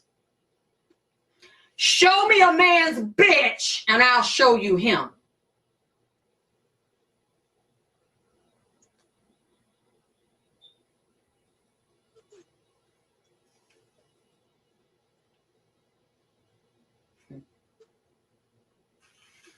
Y'all, to first know how to deal with someone else, you must know yourself and you must know your role. There are certain women like me, and like some more of us I've met. We know we don't know everything that we need to know about ourselves yet. We're learning. But we do know that we are cut from a different cloth. We walk a different path. We are from a high priesthood, and we are from a high priestess society that's a lineage that is older than us. And we're being reincarnated in this lifetime to do special work. And we can only deal with special dicks. I cannot lay with a man that lay with a stupid bitch. Nah, for real. And lay with a stupid, nasty, weak, easy trick. I'll do anything for you and let you fuck other bitches and be with me, bitch. That would defile me. It will make me sick and kill me because it will lower my vibration because you sold your goddamn self out for a weak ass goddamn bitch that sold her motherfucking self out because she don't know her goddamn self.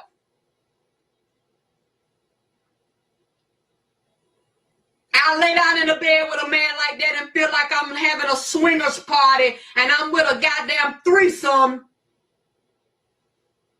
because I have pussy sensitivity. A lot of y'all bitches ain't got pussy sensitivity. Y'all can lay down with a man and don't even know the damn man done been with another bitch or bitches and niggas at the same goddamn time. I talked to a woman the other day, said she done met this man, emailed me about it. They done had a spiritual sexual encounter she ain't never had before in her life. The man practicing all kind of goddamn sex magic on her motherfucking ass, just like I wrote in my book, Vagina Healing with Your Man. He done matched her breathing, matched her heart rhythm, locked out of eye contact, wouldn't blink, wouldn't let her lose eye contact with him, locked his fist in her fist, put his dick lining up with her pussy, fucked her, and they both felt like electricity was shooting through their goddamn ass and had an out-of-body experience.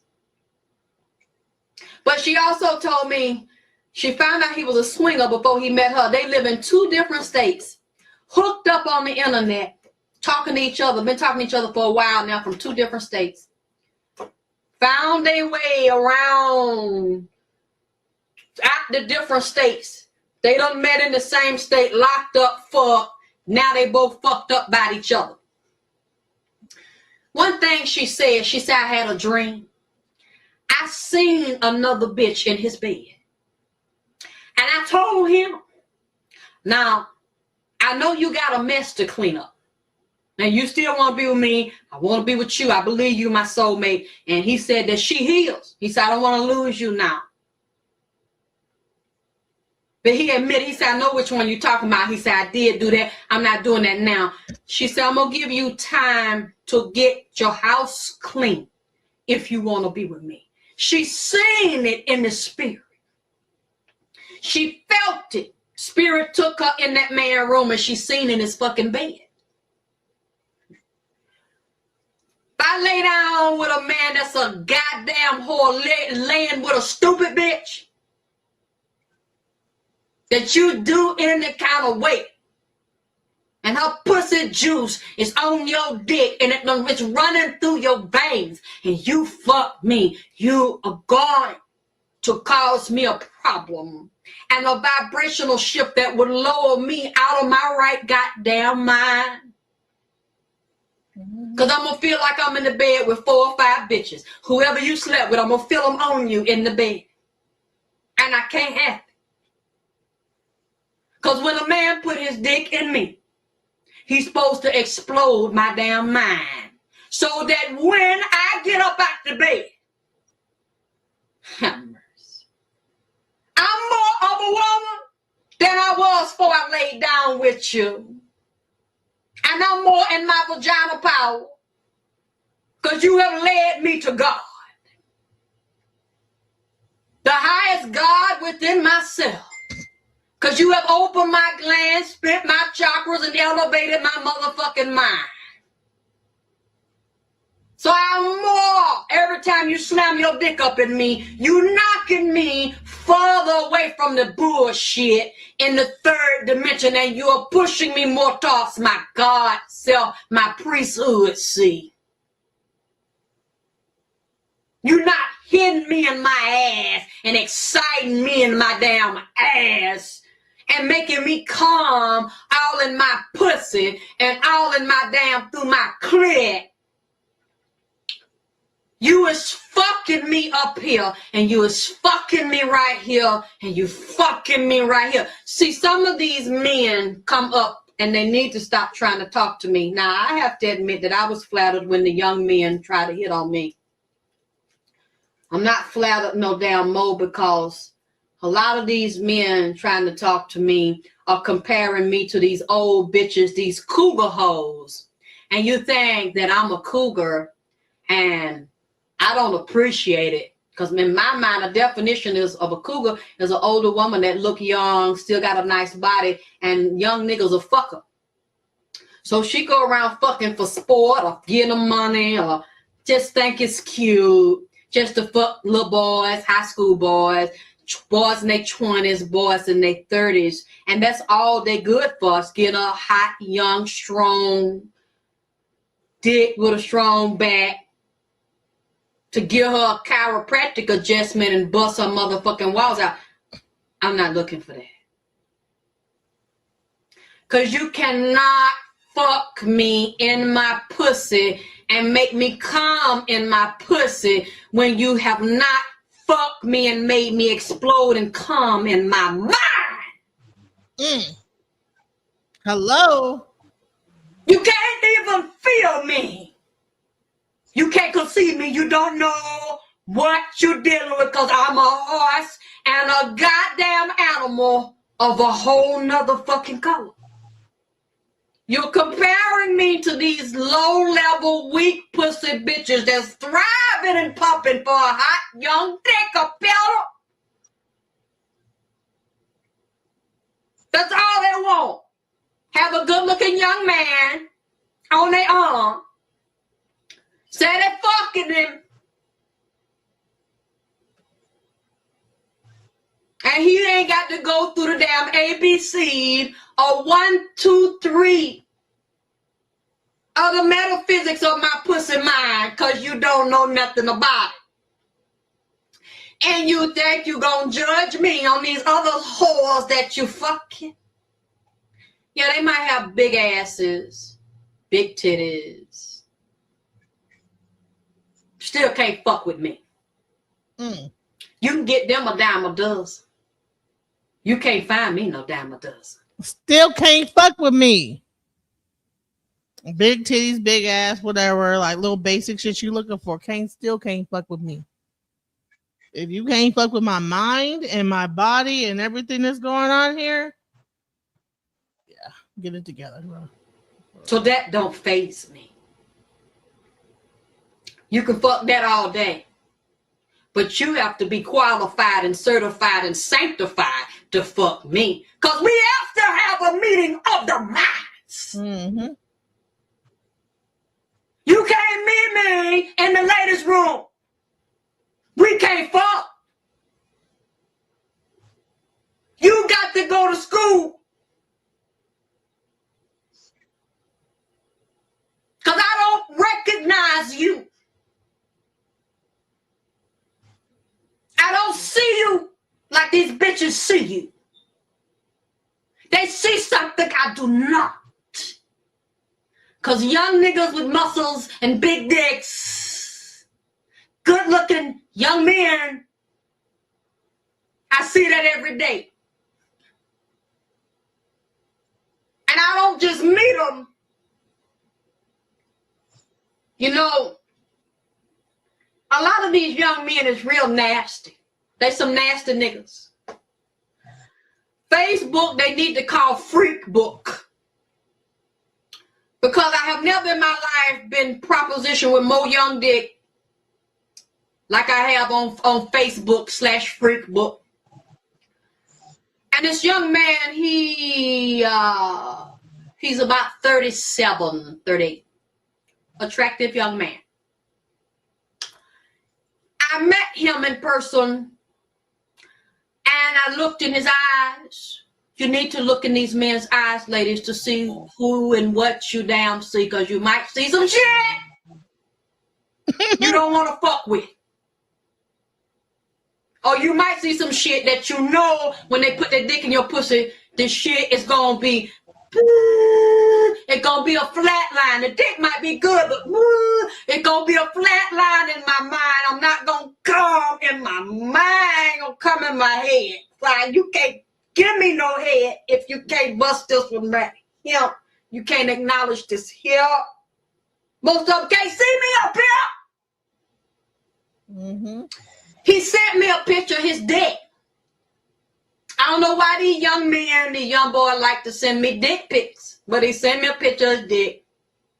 It was nice and fat and long and wet because he had jacked it off so it would come coming out his dick. I looked at the picture. I said, you got a nice dick. You got a pretty dick. You should be happy. But I don't want none of it because it did not excite me. He's like, what you talking about? You don't want none of this. I know how to fuck real good, I said. You're an ignorant son of a bitch.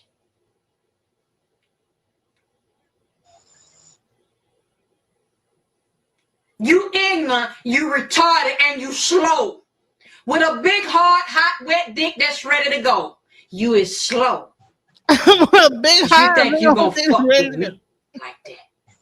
Then he got upset and said, y'all women say y'all want a good man. Y'all black women say y'all want a good man. And God sent me to you. And God sent me and you won't receive me. You missing your blessing. I said, God, I don't know what God you're talking about. Boy, God didn't send you to me. My God did not send you to me, my Lord. Because when I looked in your eyes, I did not see us all. I can't salute you. You cannot salute me. That would have been dead. That's all you got for me, boy.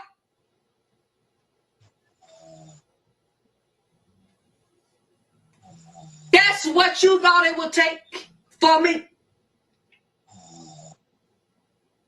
That's why I know you wasn't sent by my ancestors. You weren't sent by the heavenly host. Not to jack me up and fuck me. Because you talking about some low-level Netaroo shit. You talking about some disagreeable Netaroo shit. Because I can see in your eyes, you can't fuck me right. And even on this scene, what I'm saying is, y'all can't get it. Fucking the shit out of a bitch on a third dimensional level is not the same as fucking the shit out of a bitch to the point that you fuck this bitch into her right mind. Lord have mercy. These men done fuck these women out their mind. They not in their right mind. That's why they stupid. Dealing with inferior men that are not in their elevated God or star state. And you're looking at these men and you cannot even recognize that he is not the one because he does not recognize the God in you to elevate the God principle in him and to be right and be a goddess to him and be a twin flame and a mirror to him. He not ready and you know he not ready and you still letting him put his dick in your mouth and in your ass. And every time you get up, you're a little bit more insecure and a little bit more broken, and you're watching him and you see that he cannot be faithful to you. And you wonder why he has a problem. When he gonna get himself right? When you gonna get your motherfucking self right? We should not even entertain men that ain't ready for us. That cannot be what we need them to be more of us, to be more of the spiritual goddess standing in 360-degree vagina power. We need to stop giving our energy and attention to men that cannot value us and worship the goddess in us as we worship the God in them and balance each other without all this dumb shit and all these bitches here and a bitch there. Slanging dick and flying, skin calm everywhere. This is out of order. It is out of balance. And that's why we are out of balance, because we are demanding that a man do something for us that we are not doing for ourselves. And we are not doing for him because the men are not inspired to be gods. They're not inspired to be men. One thing I know, a bitch ain't got to argue with another bitch about a dick. Bitch ain't got to watch another man, watch a man to see what he doing another woman and check his dick, because when a man is ready to be your man, he'll clean all that dumb shit up. It won't be raggedy and messy. When he got this one here and that one there. Telling both of y'all the same motherfucking thing. Telling both of y'all he don't want to let you go. So you with one bitch but the other bitch on hold.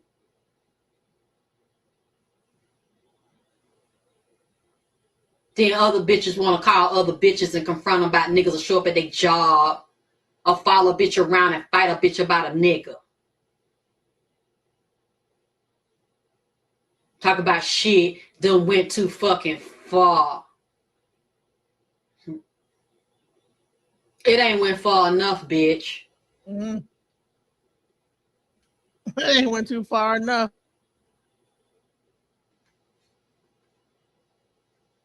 It ain't went far enough. Because if it went far enough, he would have made a better decision. And he would have become a god. Women don't have to wait or say this has to change or this has to stop or enough is enough or it's gone too far. Because the nigga ain't said it went too fucking far. When a man is ready to change and when he's tired of what he's dealing with and he's tired of where he's at, he will say, this has gone too far. If he don't say it, then it don't mean shit. Just shut up and keep sucking his dick and taking inferior ass shit. Because when a man speaks for a bitch, that's when it means something. Not when a bitch speaks for a man.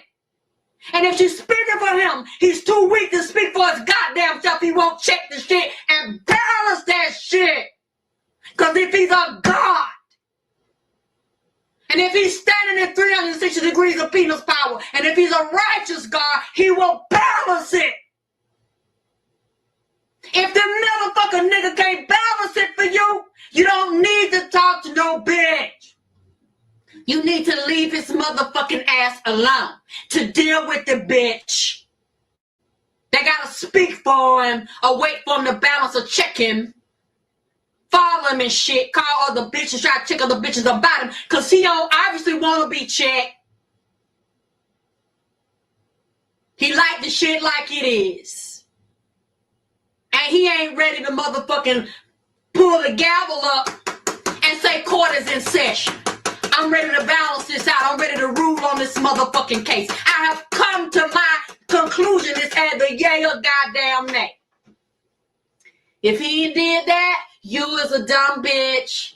You is a damn fool. If you know you're like me, even if you gotta stand alone, you gonna stand alone before you lower yourself to deal with a low vibration stupid bitch that's dealing with a motherfucking man that has not completely spoken, balanced, and made a goddamn decision where it's all or nothing. Unless you going for him having you and somebody else. If you do, then stop checking his ass.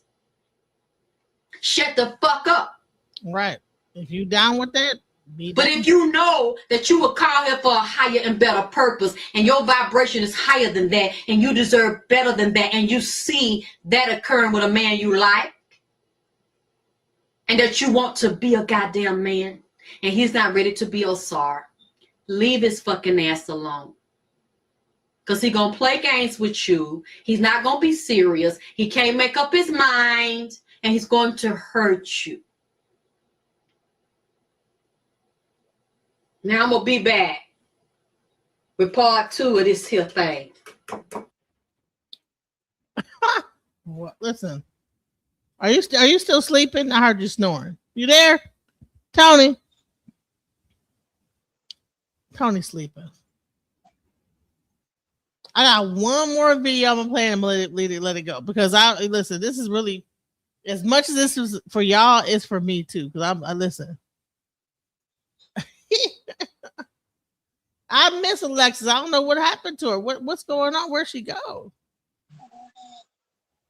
You know what I'm saying? Hey, he is totally asleep. Listen, I miss Alexis K. Tyler. Listen, I don't know where she's at or whatever. Shouts out to her. I'm sitting out like a SOS. We got to find out where she is because she was kicking the real truth.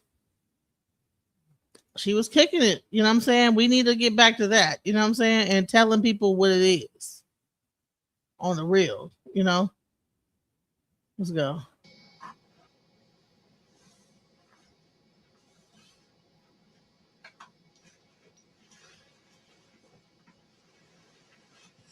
She is. Is she okay? I miss her. I'm like, man, she need to come back out. She need to come back out and spit it because there's so much crap going on out here. And she used to be spitting it, man.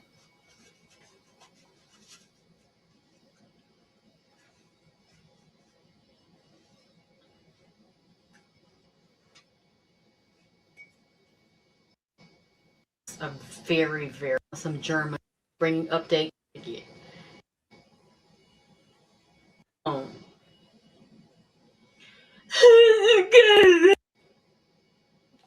There we go. Now, this is one of my favorite ones, y'all. I want to talk about another serious topic to me.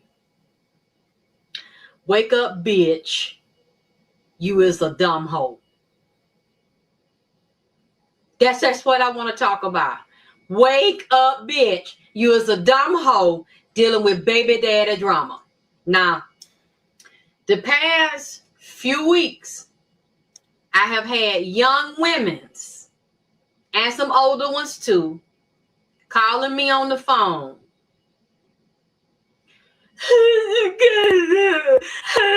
Whining like an old punk bitch about a damn nigga dick that you had a damn baby with. He won't give me no money. He won't pay no child support. And I let him fuck me all in my ass. He still won't give me no money. And he don't cop. And I'm tired of it. Really tired of it. Now, these bitches on the phone trembling. They pussy trembling, ass trembling, and mouth trembling. Mind trembling. Mind all fucked up. Because they done let a nigga go all up in their wall. I'm talking about every wall of them. They mind wall, they hind wall, they damn pussy wall, and damn sticking cock all in their mouth and throat wall. He done went all around the world. 360 degrees in your ass. And you still is a damn dumb bitch. This nigga done mastered every hole in your damn body. Just like he playing marbles, just throwing marbles all around, playing a game. Just done ran all kind of circles around your motherfucking ass. Anything he asks you to do, yes, yes, and yes. Whatever he damn said, you do. Now you done laid up and let him screw you down and fucked you down to the fucking ground. Now you done got pregnant and had a baby by and you can't even fucking control him. Because everything you ask him to damn do, the bitch nigga said no. Why is that? Because you is the stupid hoe. You the stupid hoe. You the stupid hoe. You need to just accept you's a dumb bitch, okay? Now we done all been there. Don't get upset about it. Don't think it's just you. But you keep being a dumb bitch. I mean, what have you learned in class where this topic of discussion was a nigga's dick in your ass? That's what kind of school you done went to. You done went to fuck school. You done had fuck fest. You done shot off all kind of orgies in your mind. Spun them around in your imagination by busting nuts off in your fucking ass. Oh, your name is Glenda, but when you with him, your name is Pam. Yes, it is, ain't it? Ain't your name Pam, bitch? P-A-M. Your name is Pam. Pam, I am. Green eggs and ham. Dick sucking and jam. That's what it is. Pussy, asshole, and mouth. That's what you is. A Pam. You's a Pam, bitch. You is a damn sex toy dummy for this nigga. Yes, you is. That's what you is. And you done did all of that. Everything he wanted you to do. Jump high and bend down and pop your ass high low. Now you got a baby. And the nigga said, hey, bitch, hi ho. I'm not giving you a goddamn motherfucking thing. Because you done gave him everything he wanted. He wanted Pam. You showed him pussy. And why is y'all women, now especially black women, why when y'all first meet a nigga, you don't really offer him head no more and pussy. You like to pull your asshole out and show him the white meat of your ass. Why is that you think that's cute? You think that's special? That's the first thing these bitches do. Pop a X pill, ride around drunk, start leaking pussy juice and ass juice, and then show him the pink meat of your ass, your tail bone, and let him fuck you all up in them damn hind polyps in your damn colon. Oh yeah. Then you think he's your damn friend.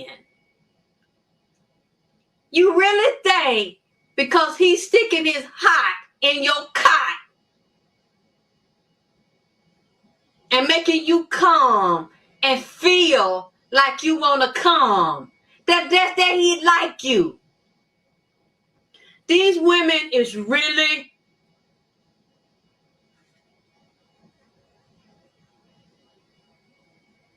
I don't know if you was a dumb bitch because you was born a dumb bitch, or your mom is a dumb bitch and she was a dumb bitch when she fucked and got pregnant with you, and you was dumb in her womb because she was dumb pregnant with you, and that dumbness passed on.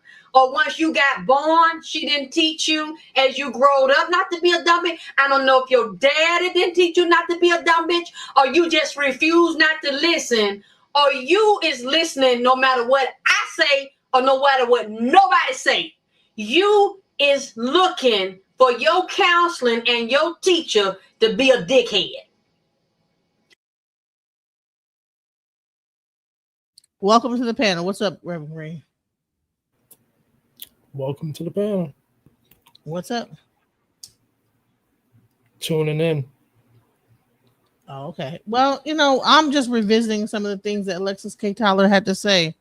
She's broken things down from Asar, Aset, ancient Egyptian, when it really breaks down to twin flames and the stupidity that a lot of people have in relationships. Like when it really goes down to it, like when you are allowing men to have sex with you and this, that, the other, don't be a dumb bitch. Don't be a stupid hoe,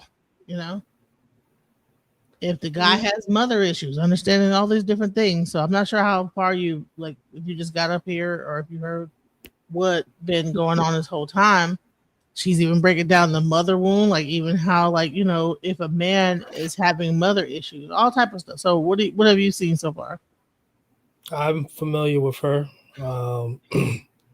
Yeah, it's a common sense thing. I've always said, it's just like myself. I have no mommy nor daddy issues, and I always stress I don't need a second mommy.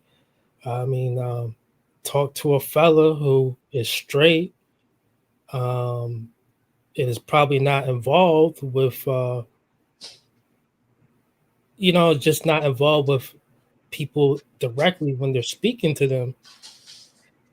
They'll drop a lot of common sense. It's just about, it's not going to be tailor-made and soft. It's going to be just as coarse and unrefined. It's going to be organic. It's going to hurt the ears because it's the truth. These people who are online, these life coaches, these fake gurus, these cults, all they're doing is they need an infrastructure for their lives and scams. Me, on the other hand, I'm just an ordinary, proud American. I shit talk. I back it up. I really live that life, and I'm not tripping. I'm too young, even for the fellas who have like mommy issues.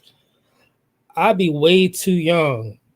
I mean, I'm way too old to think like a young boy or someone who does have mommy issues who's my age. These dudes is popping out of bushes. They eating fucking firearms for breakfast and lunch and dinner. And these women too, a lot of these women who are just babbling, they come from psychiatric units. fellas, it's time to ask these women, hey, have you ever been to a psychiatric unit, like had a nervous breakdown in the past? It may help, you know? It's just the way it is. Gotta ask questions. It's more than just looking at the Adam's apple today, looking at the baby pictures, looking at the feet and the hands. It is different. These people, there's something else that lies behind the stare. You gotta dig deeper. And get off them damn dating apps. All right. So, good point. Let's hear what else you have to say. You think that these niggas is gonna pull their dick out of their pants, put it in their hand, shove it in your damn teethus, and make you lick around the damn head of it, spit on it and jack it, and then push it up in your ass and fuck you and make you come all in the corners of your pussy and your asshole.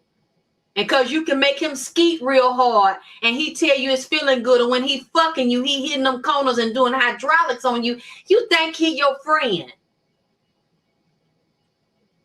And you is dumb. Cause he's friends with his dick, and his dick is friends with a lot of people pussy. You just think that it's yours. Oh, the way he fucked me all in my ass, and the way he be coming and fuck me real good till I come, and then he fucks me in my pussy, and he fucks me in my mouth, and he keep coming over here, and he keep on fucking me, and don't even give you now peanut butter and jelly sandwich or no damn cheese and peanut butter crackers up there from the damn Walmart gas station, 2 for 50 cents.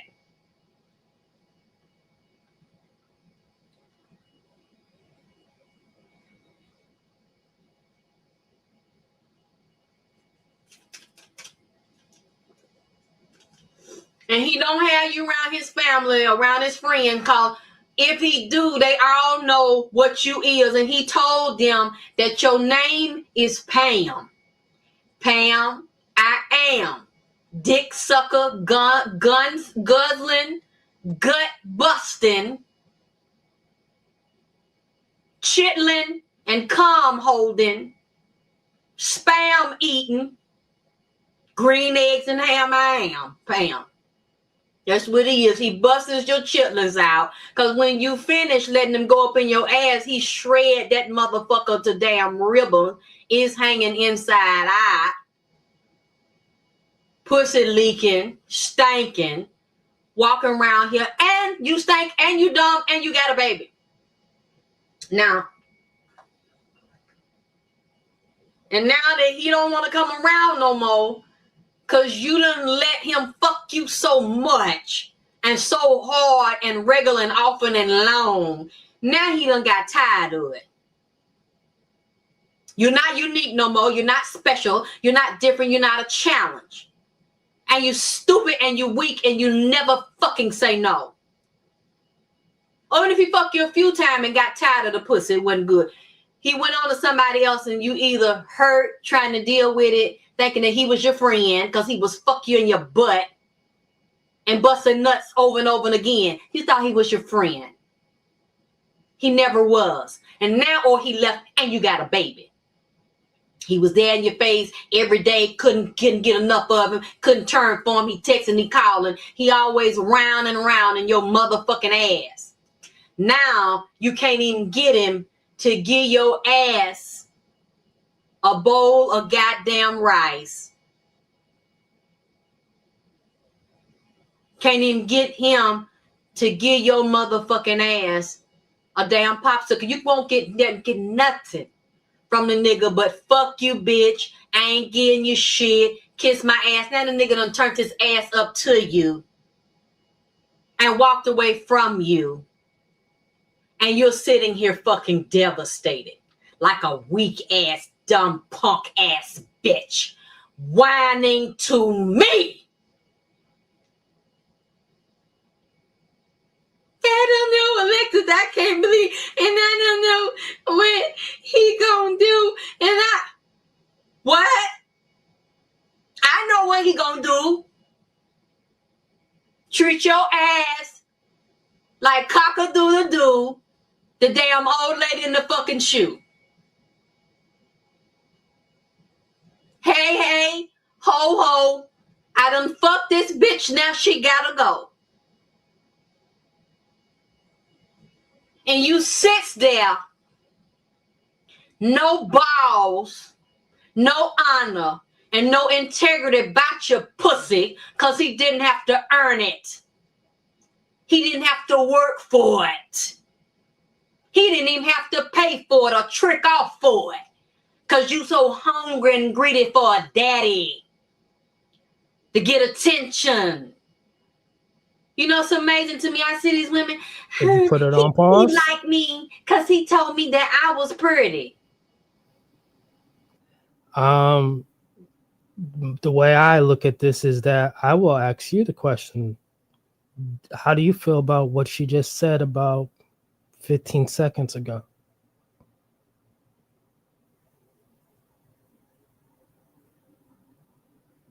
What's your perspective? My perspective is that, yeah, pretty much. You're allowing this guy to do this and do all this. Like you're just a cum bucket. And then when he gets tired of you and then moves on, then you're stuck with a child and you wonder why. But you were just a plaything for this guy. Isn't that right? And you wonder why, but you were a plaything for that guy. You know what I'm saying? I mean, bottom line is that you, and it's your fault. It's the woman's fault. Like it's your fault because you're allowing yourself to be delusional about what's the real situation here at hand. You're giving it up, giving too much up, doing too much. You're not married to this guy. There's no reason for him to stay with you. You're just there. Like, and he is just he's screwing you from the rooter to the tutor. And there's no reason for him to ever commit to you because you never demanded it. But yet you now are pregnant and have a baby. And he's like, hey, it wasn't even really all that. We were just fucking. You never required a relationship. You never demanded one. You just was allowing yourself to be used. And that's your fucking stupid ass fault. And that happens with a lot of women. It's like they think that this guy really likes them. Dumbass. That's what is a lot? If there's 10 women left in the world, all right, 10. What is a lot out of the 10 women who are left in the world? What do you mean by that? If there are 10 women left in the world, what is a lot of women? Like, give me a ratio. I would say damn near 80% of them. Okay. So 80% of them go through everything that she's kind of speaking on. Not I would say 80% would go over everything. What I'm saying is that I'd say about 12%. I don't know.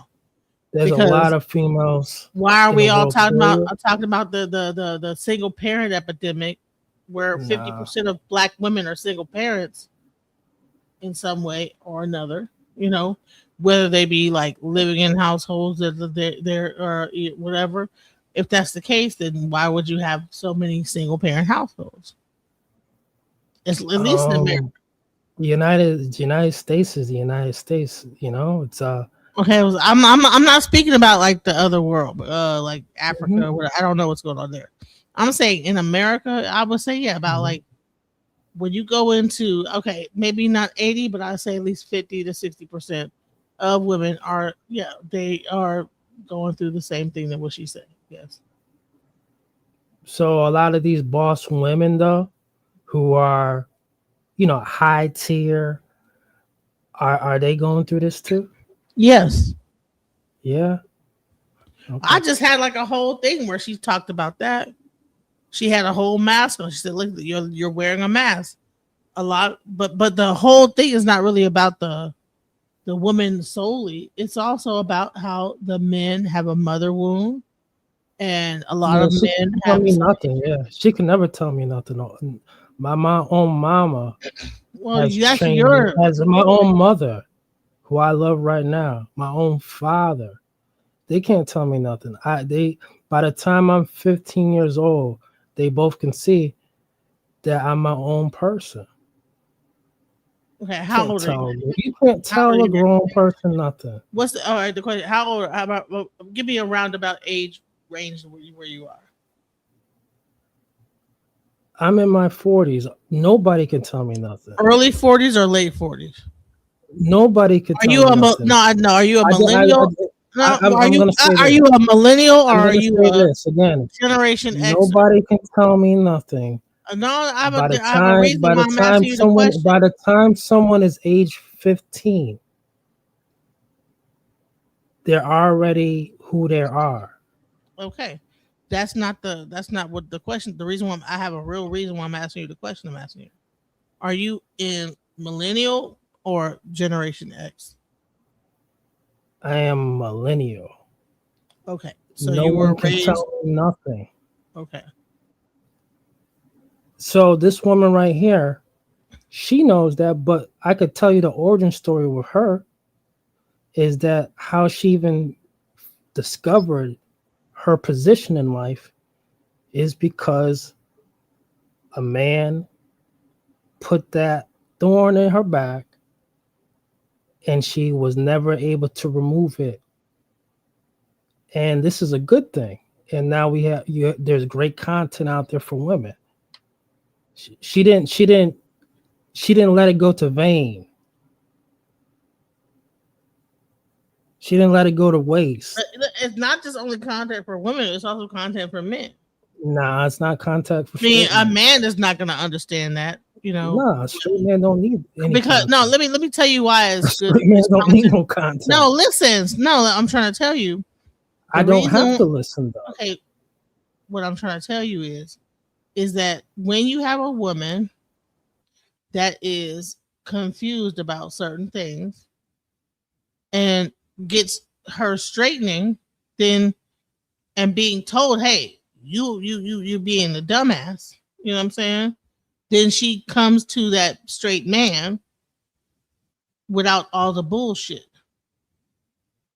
So it is good for men, for a content creator like this to exist, because all of the like coddling and all of the no, it's just no, you need to focus on yourself, which is pretty much what she's saying.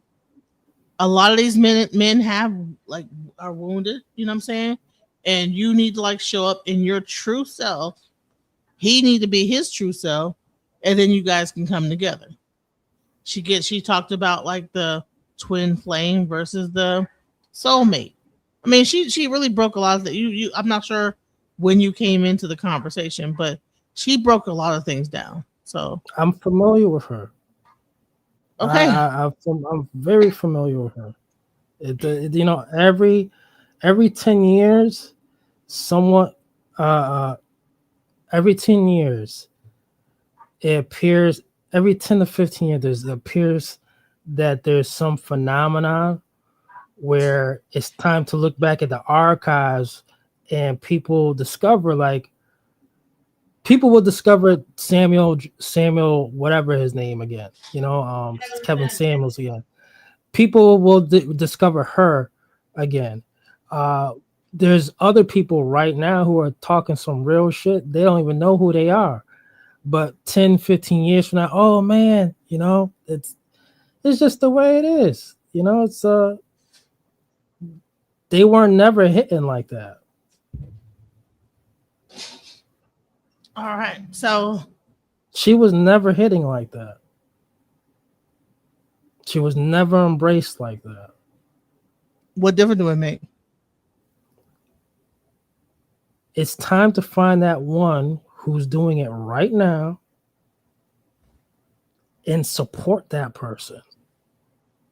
There's another one who's doing this right now and is not being heard, and they're not they're not displayed in the front of the supermarket like everybody else. They're in the back. Well, when I find them, I will definitely display them. But right now, I'm going back into the archives of what she's saying, and that's what we're doing today. Maybe someone will send me some other videos of somebody else saying something similar. But the main thing that she's talking about is people getting into their power.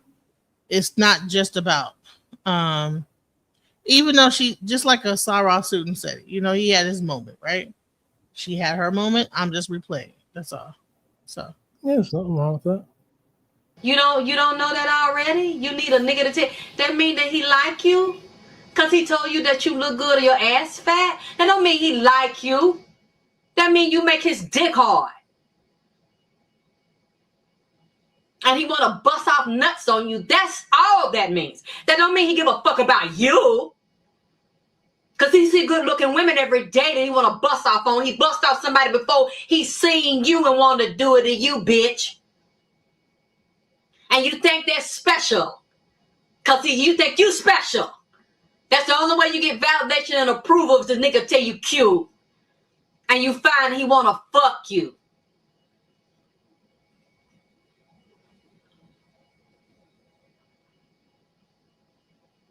He like the way he laugh. You like his little swing or his the way he walk. These little outfits he dance around like a fucking clown. A lot of these women, not just girls, a lot of these women have their priority mixed up because they fucking sick. And they a stupid bitch in their head, because what you look for in a man is based on some cartoon Fonzie relish shit. Happy Days shit. Because I remember when I was a little girl, I looked at Happy Days and I was in love with Fonzie. The jacket, the hey, the ho, the woo, the style, the collar up, the hair slicked back. And then I seen niggas when I was growing up the same way in the hood.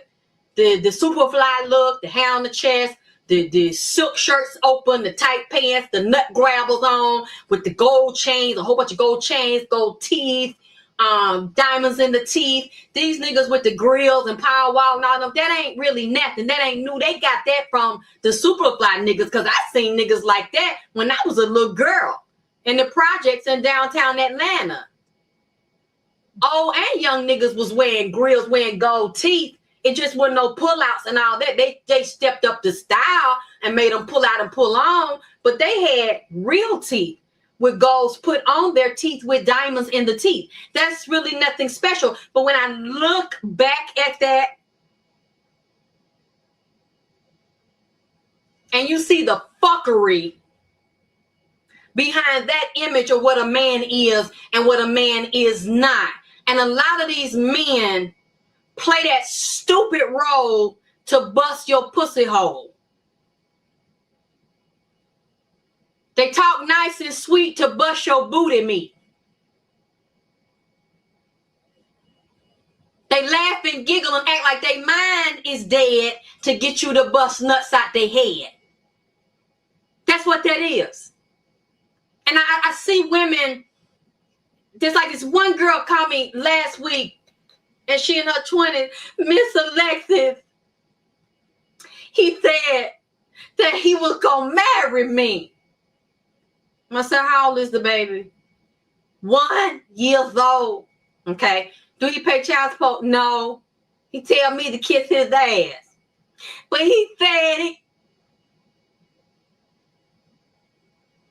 when did he say he was going to marry you? He said it early this year. I said it's 6-7 months into the year. So wait a minute, let me get this right, okay? He fucked you, and his auntie and mom and dad and them told him don't give you no money in your hand to pick the baby up. He'll buy stuff for himself, but he still ain't bought shit for the baby. Ain't brought nothing over there. Don't give you no money. Don't give you no child support. You don't want to take him down the court because you don't want to call them white folks on him. Bitch, you need to come call somebody on him because he ain't scared of you. We can't sick you on him. Because you just as stupid as he is. You just as weak as he is. He's almost 30 years old. got a baby by you and some other bitches. And you looked at him have babies with other bitches, but like you and like a lot of these bitches think you're better than them. Your pussy's sweeter and tighter and more popping than theirs. So what he did to the next bitch with a baby, he ain't gonna do it to you. So you saw the nigga had a track record of leaving bitches with babies and not taking care, but you had one anyway. The nigga done showed you he wasn't about shit. So now you are whining because the nigga, which one? Because he said we're gonna marry you. And you waiting on him to do it, so you hanging on to that. That's why you won't call them folks on him, or because he won't give you no money, or buy you no clothes or food for you other baby. And plus you got 2 more by another nigga. You got 3 boys. And 3 boys watching you be a weak, long cock hoe. Okay? Watch you be a weak bitch. Because of what he said. And that's how these niggas, they play that role. They don't have to keep their word to a dumb bitch, okay? To a dumb black bitch. All they gotta do is buck dance for you. Whoo, girl, look at that booty. You sure is fine. Damn, I want to get up in that pussy. You like you got some good pussy. Oh, you so pretty. Oh, you so sexy. Wow, all that dumb shit flap around. Like a damn bird. Ooh, the way he smiled and the way he talked. And he made me laugh. He cracked jokes. He got a big dick, too. He know how to use it. He fucked me all in my ass. And he made me come. I love him. Dumbass bitch. You fell for the fucking bait. The nigga didn't have to do nothing. He didn't have to be nothing. He didn't have to show up on point. Why? Because the corridors of your motherfucking mind is blank. Empty. Your priorities is fucked up. That's why you got a weak nigga. Because he had a weak mama and a weak daddy. Or even if he didn't, he chose to rebel against having honor and integrity and being a real goddamn man. Who is God?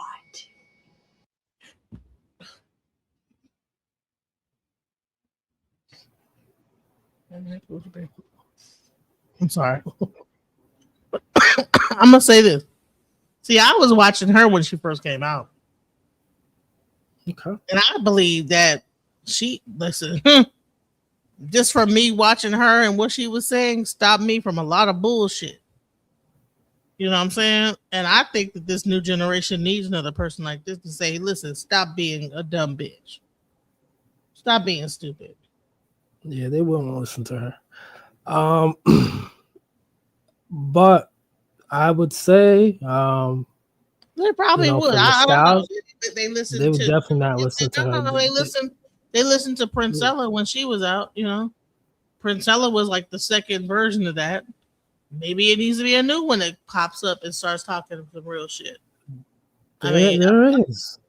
There's people don't want to hype these people up yet. The algorithm. Who you is know it? how it is. Send me the video. I'll pump it up. I'm not looking. There's women right now who know who that woman is, and it might not have come across to your attention yet, but it should not take 15 years for the algorithm to catch up and be, oh, this was a real one. It's unfortunate that these things happen time and time again.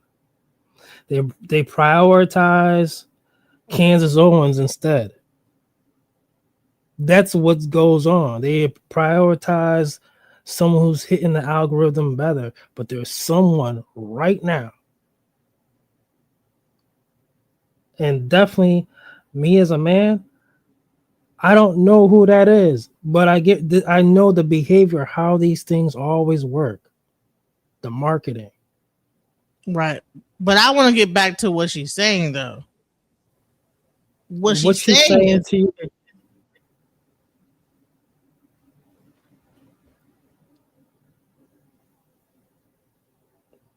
What is she saying to you?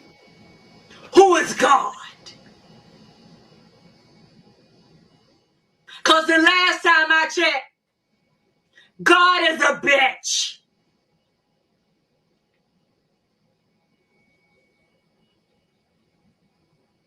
A man has God in him too, but he can only go so far without you. A nigga can only do to me what I let him do. If I want another child right now, then that's up to me that if I get pregnant and if I have the baby, not the man. The way he treat me before, during, and after the pregnancy is up to me, not him. The way that baby eats, thinks, feels, moves in the bowels of the soul of your womb is up to you because you are God. You say, or you don't fucking say how the nigga is or is not gonna treat you. You say if you're a fucking hoe. You say if you're a dumb bitch. If you're a pop bitch. Then you get around here whining like a coward ass bitch. If you done let these niggas fuck you over and play games and come to you like a caricature of a man. A goddamn cartoon character of a fucking mouth joke of a man.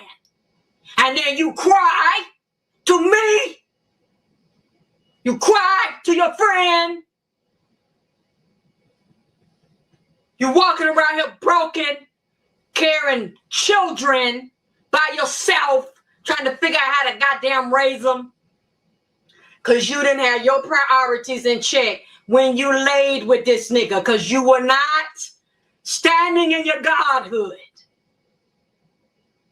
See, niggas go where you want them to go. They do what the fuck you want them to do. And if they ain't acting, talking, walking like you want to do, they out my line. I'm going to cut them the fuck off. I'm not going to talk to them no more. Because, see, I done been where you at. And a man left me with a baby, too. And I was just like you all. Pregnant by a no-good-ass nigga. I ain't know. A caricature of a nigga. Slick walking, fast talking, up north nigga. Done come down south. Picking young, dumb Georgia peaches. That's what I was. Looking for love. Because I ain't had no mama, I ain't had no daddy, and had been abused all my life and thrown from pillar to post when I was with my grandmama. So I wanted to believe something. Nigga wasn't talking about shit. He ain't say he was gonna marry me. I just fucked and got pregnant. But all I knew was I was not gonna have no abortion. I wasn't having no miscarriage, and I wasn't gonna do no adoption. It wasn't gonna happen. And he let me know right from the get-go. And I told my son this, and he even admitted to my son, yes, I did tell your mama that. And I'm sorry that I told your mama that, but I did tell your mama to get rid of you. He told me, he told my mama, he told different people, I need you to handle that for me. Because I'm not going to be around. And I don't want you, and I don't want the baby neither. Have mercy. And my mother had put me out prior to that. So I didn't have nobody but my grandmama, okay? My mother and all the other women in the family and the older women that were supposed to be role models to me fucking laughed and told me that I wasn't going to be shit. That I was a failure and my life wasn't going to be nothing. And my life was over. You could have been something, but now you done got this baby and 19 years old. Well, now you ain't going to be shit. Your life is washed up. Hee, ha, ha. My own fucking mama. Right. And I want to pause it right there. This is not for me, but there's behavior that is echoing, screaming out loud, Plus, she was trying to fight back some tears. But at the end of the day, she did a great job. She telling the truth to women directly about the society, the sisterhood, the committee that she feels were not even encouraging nor supportive. But there was this one woman, an older woman who was an elder. She wasn't no older fool. She was an elder, and that was her grandmother. Her own mama put her out. Her own siblings snickered at her. Her friends snickered at her. All women. She's admitting about the inner circle. She's had this fella tell her straight to her face and to others to abort it. He don't want her like that. She had no support. She had the one will and determination. I knew I was not going to get an abortion, terminate that baby. God bless. She knew she wasn't going to have a miscarriage. She was going to stay healthy and durable. God bless. And the third sign was, I forgot what the third sign was. But the thing is, she was able to fulfill these things, but she looks back during that flashback moment where she was just about to, she was fought off those tears. She had said, essentially, it was the sisterhood. It was the sisterhood that had no infrastructure to protect her. And that's the same sisterhood that's telling these young women, and it's the older ones, it's the old fools, to do this and that to this very fucking day. And this is why there's a limited amount of Sister K's who pop up and hit that algorithm. They rather listen to a Kansas Owens, some divested swirler nut job instead. Sad.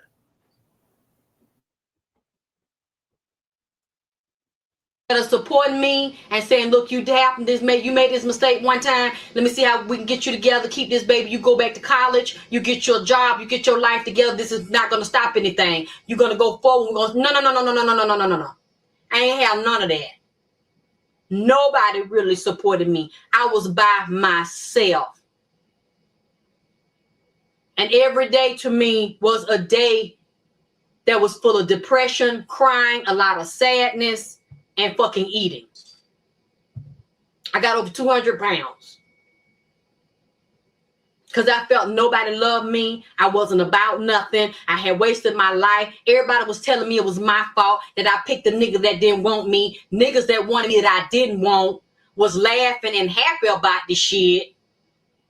Because it one day, baby. So they was glad to see that I was dogged out, and then nobody give me nothing. I know about the hard luck, the hard time, the food stamp. I know about all of that. I know about the welfare check. I done been there and did that, bitch. So what? But I never let a nigga caught me slipping no motherfucking more. And I ain't letting no nigga just go up in my ass and bust my ass out raw and leave me pregnant, and I don't have no trick. Because I don't have to.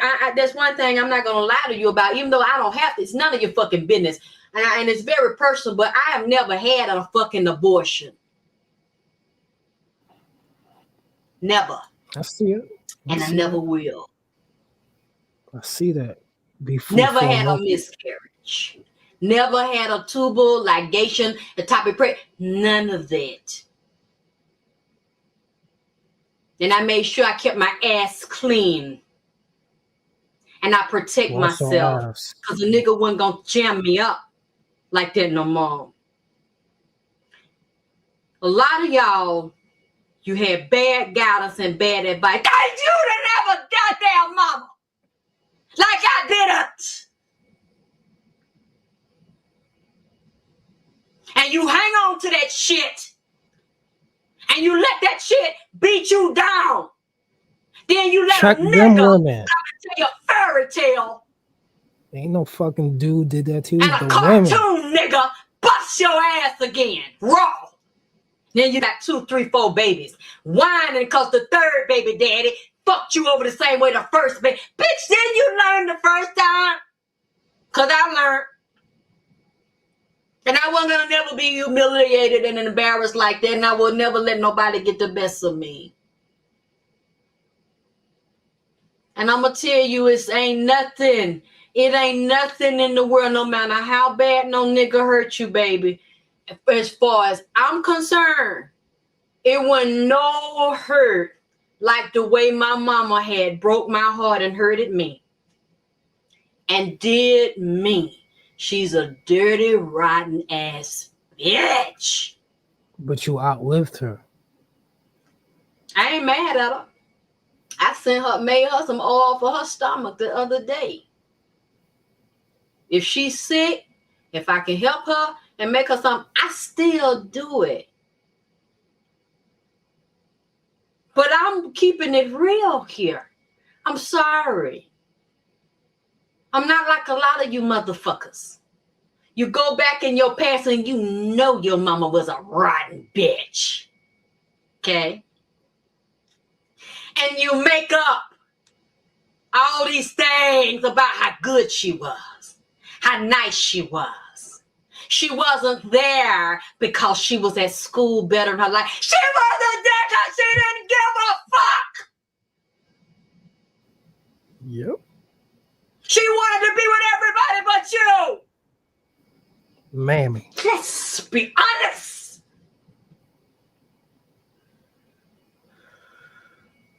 Mammyism is at an all-time high. Don't want to take care of their own kids. If you wanna be there cannot for keep other it people's real kids. with yourself, you can't keep it real with nobody else, because that's how I came through a lot of shit. By being honest about shit I didn't want to be honest about. And the fact my mama didn't love me. And she didn't want to be bothered. Ooh, child, this pepper done got in my goddamn eyes. I'm sweating over here so goddamn bad. Oh, the spirit done got on me, honey. My whole body is hot, baby. I am hot. Good one. God. She's about to cry. Oh, I have to take a break here. It's just the wind. Woo! It's just the wind. Where's some napkin? Because I got so much pepper in my body, honey, that if I sweat or my eyes get to running, it will get in my eyes. They'll start to burning. I got to calm down. I might have to end this here and come back with part 2. I'm sweating too goddamn bad. My whole face is hot. My whole body feel like it's on fire because I got hot pepper all over me. Whew.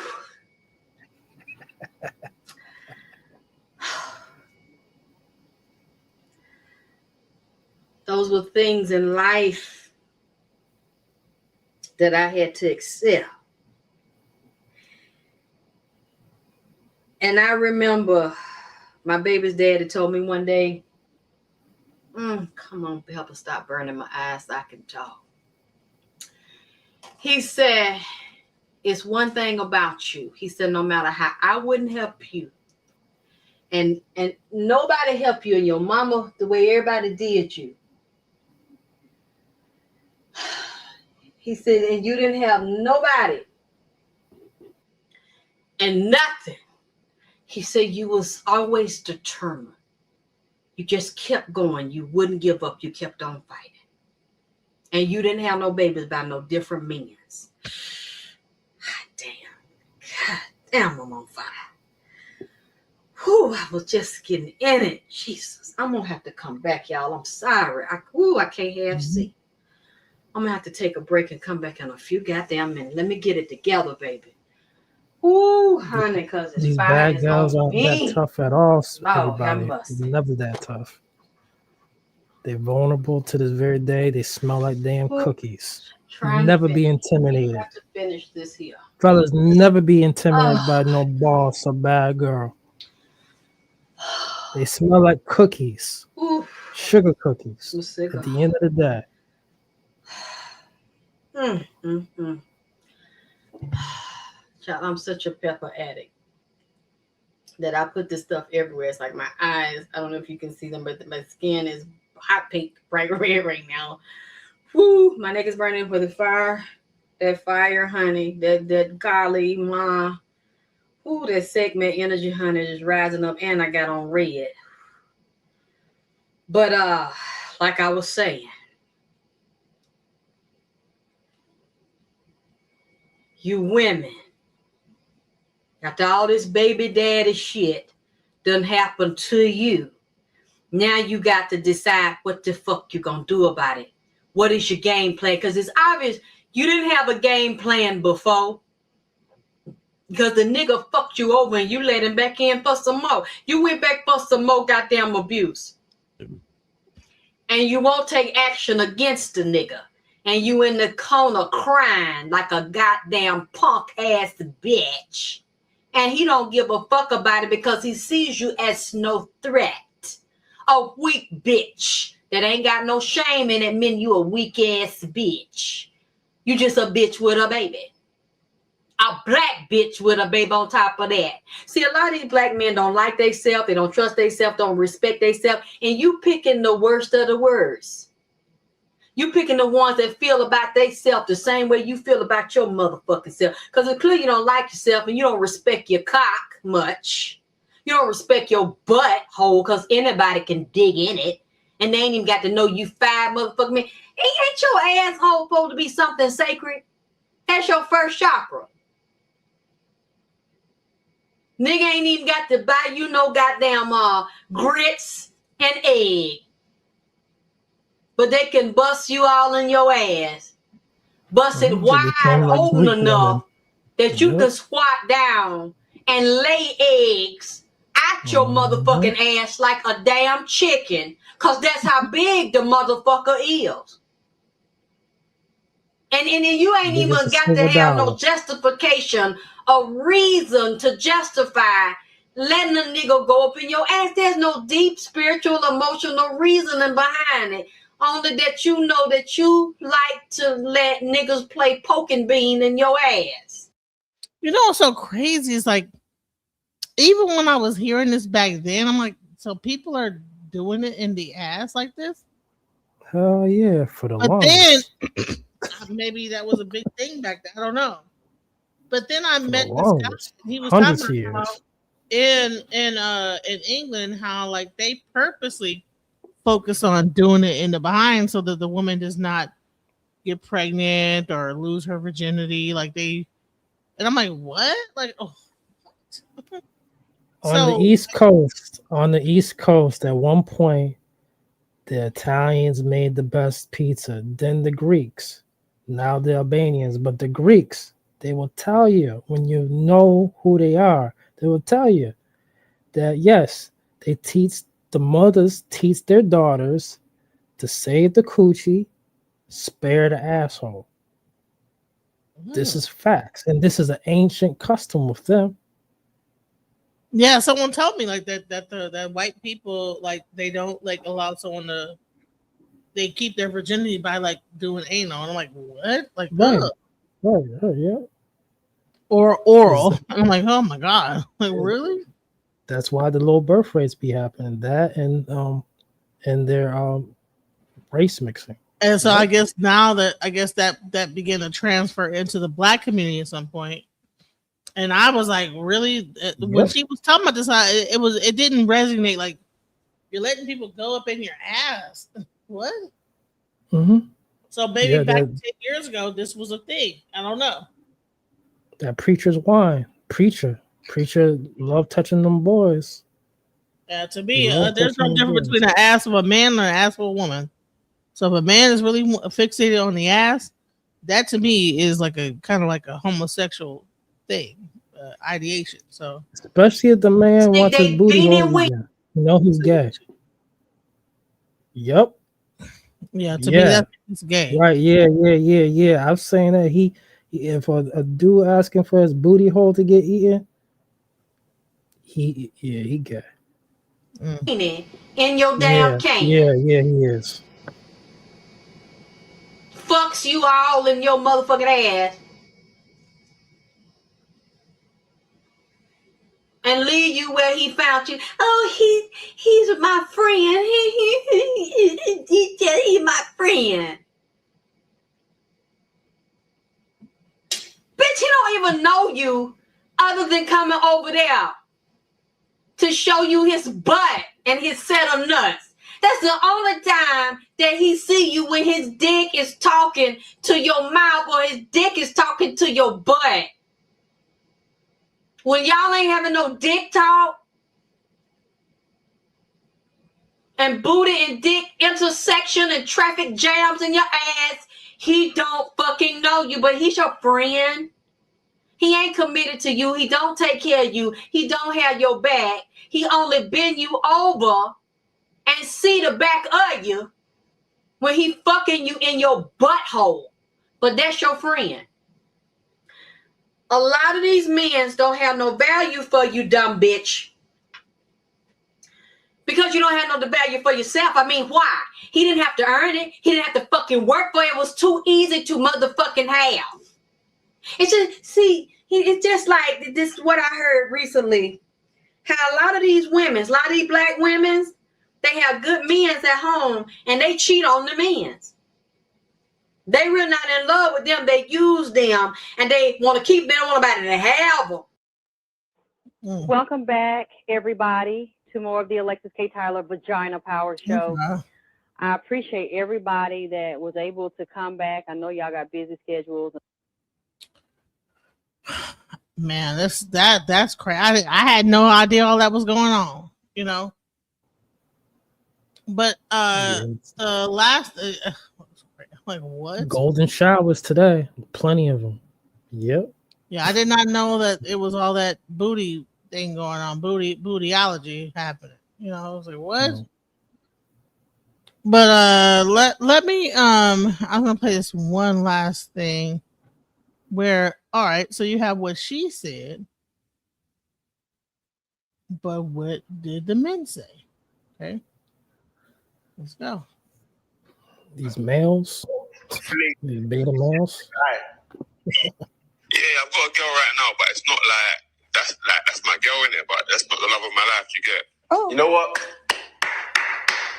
I hear it. Don't let your girlfriend stop you from finding your wife. There are a lot of men that have no problem using you as a placeholder, using up your good childbearing years, using up your 20s, all while knowing the entire time that you are not the love of their life. I think it's especially evident in those long-term relationships that don't seem to be progressing. They've been together for 5, 10, 15 years, and that man looks like he has no intentions on ever marrying that woman. Sometimes they'll have a child with you and even marry you and still be looking for the love of their life. Some of them hate their own company, and they're only with a woman because they don't want to be alone. That's why they don't believe single women when they say that they're happily single, because they're not. I posted a video a few months ago about this man who said that he was entertaining all these women while he was waiting for the love of his life to become available. They are well aware they are wasting your time. This is selfish behavior. You don't want her, but you don't want anybody else to have her either. If you cared about her even a little, you would set her free so you can find somebody who actually does consider her to be the love of their life. Men will always put themselves first. I don't care if you just had his baby, you just got married, you guys have been together for 30 years. If he found somebody else, that's exactly where he's going to go. He goes on to say he just came back from a romantic Valentine's Day vacation with his girlfriend, and that night he had a romantic date planned for his new girl. I saw a video where a person said, "Why would I cheat on you? I don't even have the time." Honey, they make the time. Hey everyone, I am back. Welcome and welcome back to my channel. If you're new, my name is Maxine, and if you're a returning viewer and subscriber, welcome back. Thank you to everyone who helped me with my face situation. It's much better now, as you can see. But let me not ramble on. In today's video, we are going to be talking about you being a placeholder. You know what I'm talking about. You've been placeholders before. Some of you are still placeholders now. And I'm hoping after this video, you will find the courage to walk away from those situations, just because when I tell you these people are out here being so barefaced, they are just wasting your time until the person that they really want becomes available. Some people know these people already. They know them. Some people, they're very, very close to them, but they're still going to waste your time because they are otherwise in entanglements. When you're a placeholder in a man's life, you're temporarily filling a position until your replacement is found. And I know that sounds horrible and fucked up, but that's the reality of being a placeholder. You're just occupying space until that woman who he truly wants to be with comes along. And that's because you're not a priority. You are an option. Placeholders are never priorities. So here are a few ways to know whether or not you're a placeholder in a man's life. And if after this video you notice that you're going through some of these things, do yourself a favor, block and disappear, because that man is just waiting to replace you. The very first one is you lack emotional and deep connection. And that's because men who view you as a placeholder, they're not going to bother to connect with you. They keep things very surface level, very surface based. The convos, the interactions, they're all extremely superficial. If he sticks to small talk and he dismisses anything that you have to say about connecting mentally or emotionally, you are a placeholder. Another huge sign is that he avoids talking about the future with you. And you've been talking for months now. I'm not talking about a man who you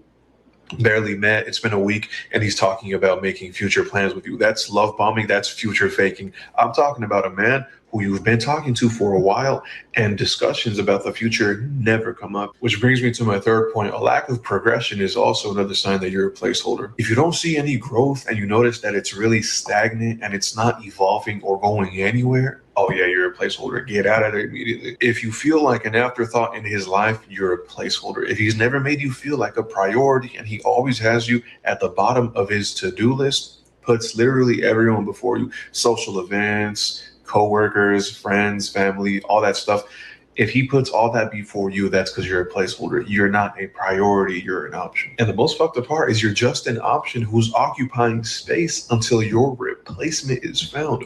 Let that sink in. And if you're still okay with being a placeholder after listening to all this, stop allowing people to waste your time. Stop allowing people to waste your time, because you know what? Most of the times, most of the times you complain to yourself that things are not moving forward as quickly as you want them to. Sometimes some of you are unrealistic and want things to move along too quickly. But at other times, your gut is telling you that this person is wasting my time, but you keep hanging on for another day, another month. You're going to give it another this, another that. Oh, he's just waiting until he gets more stabilized with his finances. He is working on some things. He is too busy.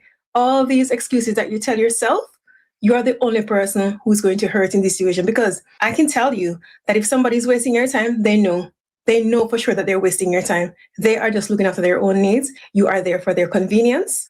You are there because you won't remove yourself from the situation, and it's easy to keep you there. So the choice is yours. Listen. So what are your thoughts on that, being placeholders? Men using women as a placeholder? Yeah, I mean, I don't have any solutions. These things do happen. Personally,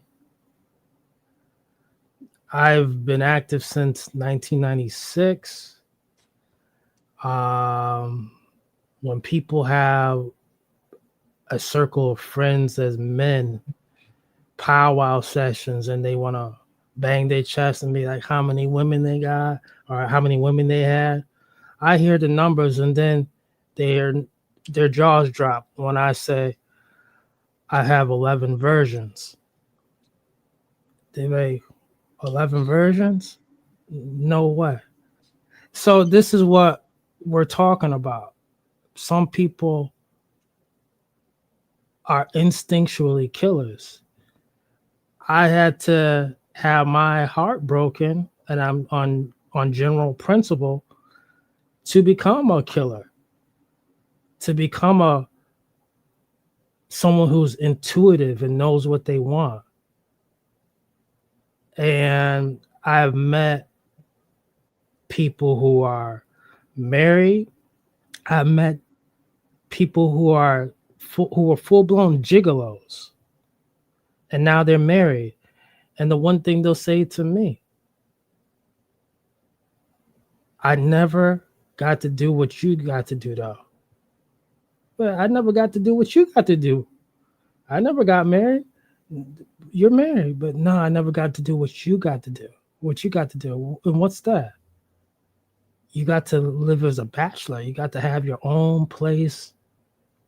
I never got that. I always lived off of women. and I was looking, and I had so many placeholders, but I never ever got to live a bachelor years life. And this is up for debate, like which one's the best. Right. Me, I figure I'm under 50. By the time my children are both adults, I'll still be under 50.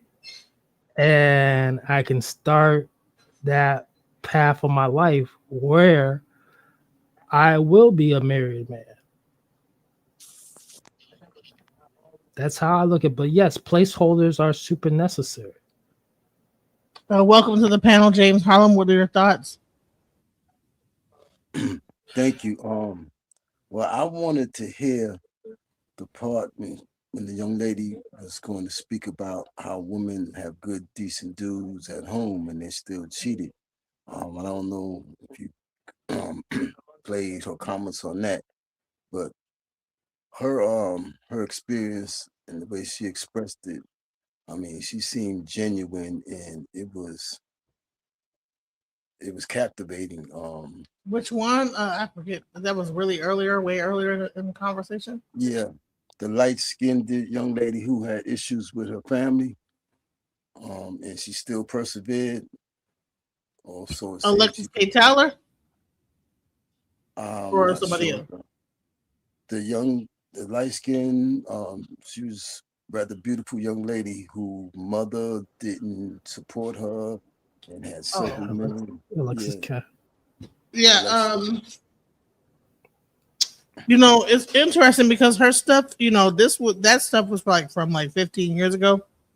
It was fine. It's hard to find everything. I'm trying to piece it all together, but I'm gonna try to like actually reach out to her and actually have her come on the show because it's hard to find all her stuff.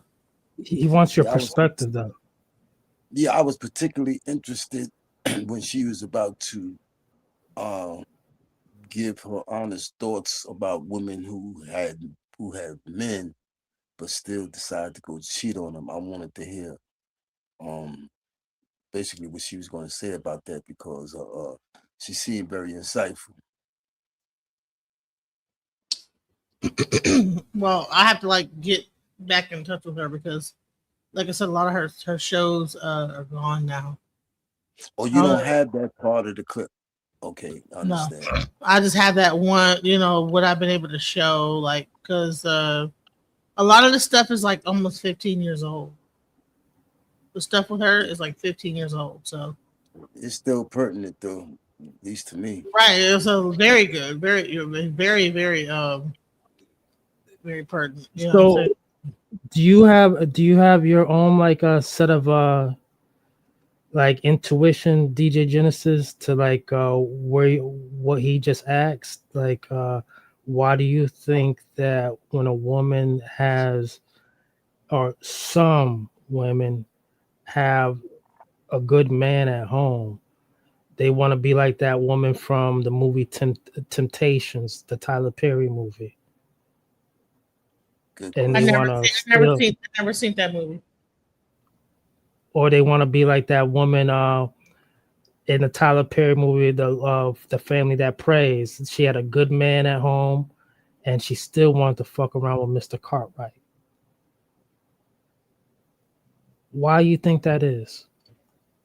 Because I think a lot of times is that you could be with a guy and a guy can be with you but not with you. You understand what I'm saying?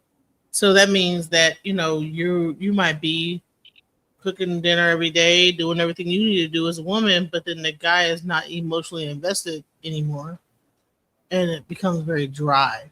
The relationship, and so you are trying to find some kind of connection somewhere because you're not getting it from your husband. So that's where you get. See, women cheat emotionally, men cheat physically. So a lot of times when you see a woman cheating, it's because the emotional aspect that in the relationship is gone, and you're just in you're in a relationship, so to speak, but your emotional needs are not being met. So therefore, you go outside of that marriage to get those needs met. So you might meet a younger guy that's a little bit more emotionally intelligent or whatever it is, but that person might sweep you up off your feet, and next thing you know, you're cheating and doing all kind of other stuff. So yeah, that's what I believe. Well, I'm glad you said. I mean, you put some nuance to it. You wasn't, like absolute about it.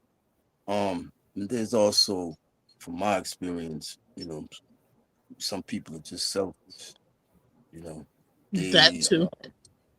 yeah. I mean, I had instances where, I kind of put my all into my situation.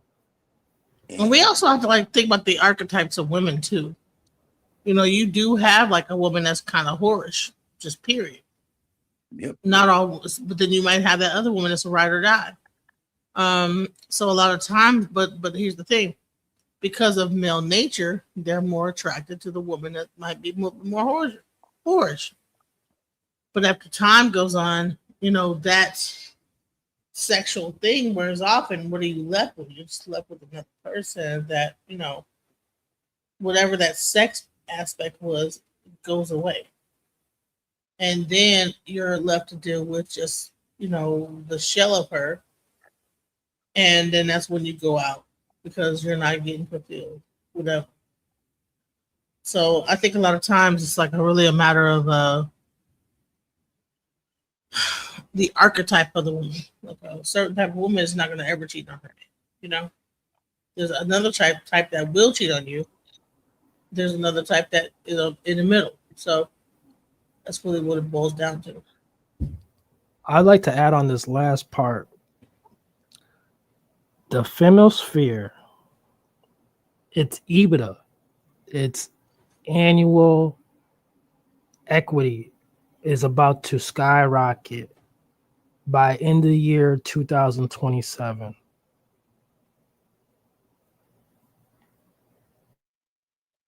Can you explain that? Do you know what the Femosphere is, sir? Though? I'm guessing it's the opposite of the manosphere, and for what I gathered, those guys are like basically women haters, and they express it and they get together, and it's like the He-Man woman hater club type deal going on. And I'm imagining that the Femisphere is the same thing for women, or they have the same Correct. sentiments. Yeah, it's picking up, being so much marketable. Like every channel, just about every channel now is Femisphere related. Wow, I was on their marketing stuff is incredible. Yeah, it's sad either way you put it. It's sad too, but yeah, it's to watch out. Though it's about to take off. You think? Well, Genesis, you got Yeah. some work to do. Genesis, you got some work to do because you might are a get real to it. woman. Yeah, you are a real woman, and I don't know you, but from the moments I had to be on your panel or listening to your show, I see that's your essence. You're not perfect, nor am I, and nobody who watches it or anything who's perfect. But I see you strive to be the best person you can be, and you're genuine, and I appreciate that. And that's why I say you have some work to do, because we don't need, extremists, you need rational thinking people. And it's irrational for anyone to just hate the opposite sex because of whatever experiences that they went through in their life. That's crazy to me. I And agree. I had my heart broken so many times. Might have broke a few hearts myself, but I'm never going to give up on the happiness that I received from women. and I make that paramount in my life. And I'm glad to say that I wasn't as fortunate as some of these people, some of these men who come to hate women, or just only can see the negativity. It's just crazy to me. But that's I just me. agree. I want to say that I think you were saying this the last time I was on too. I think I went first and then you went second, and you said something even more powerful. But I never got to say I'm an Aquarius as well. And but the one thing I like to point out is that yeah, because you beat me after that on that. I was like, damn, I forgot that. No, I was But clowning I'm you, an bro. Aquarius. No, I was Yeah, I'm an clowning you. Aquarius I as was well. clowning you. I was And because it was funny. I'm sorry. Go ahead. but I was gonna say this. I love women. I've had my heart broken once in the past, and that was enough. But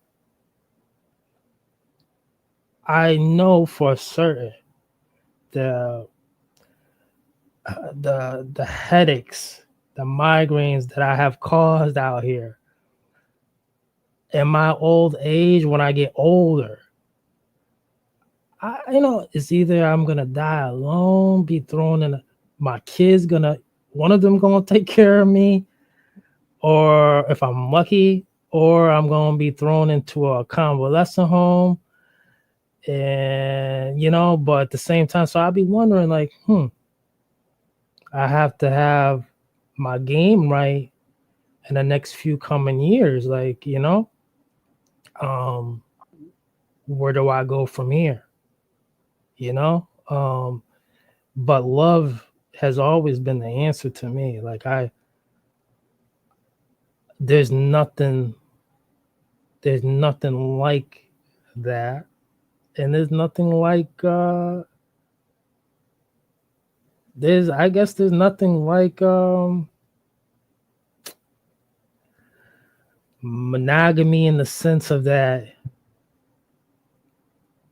I guess this is who I want to be with, forever.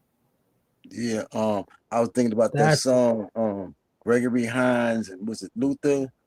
There's nothing better than love. What in the world could you ever be thinking of? Was it Luther? It was Gregory Was it Luther? Hines.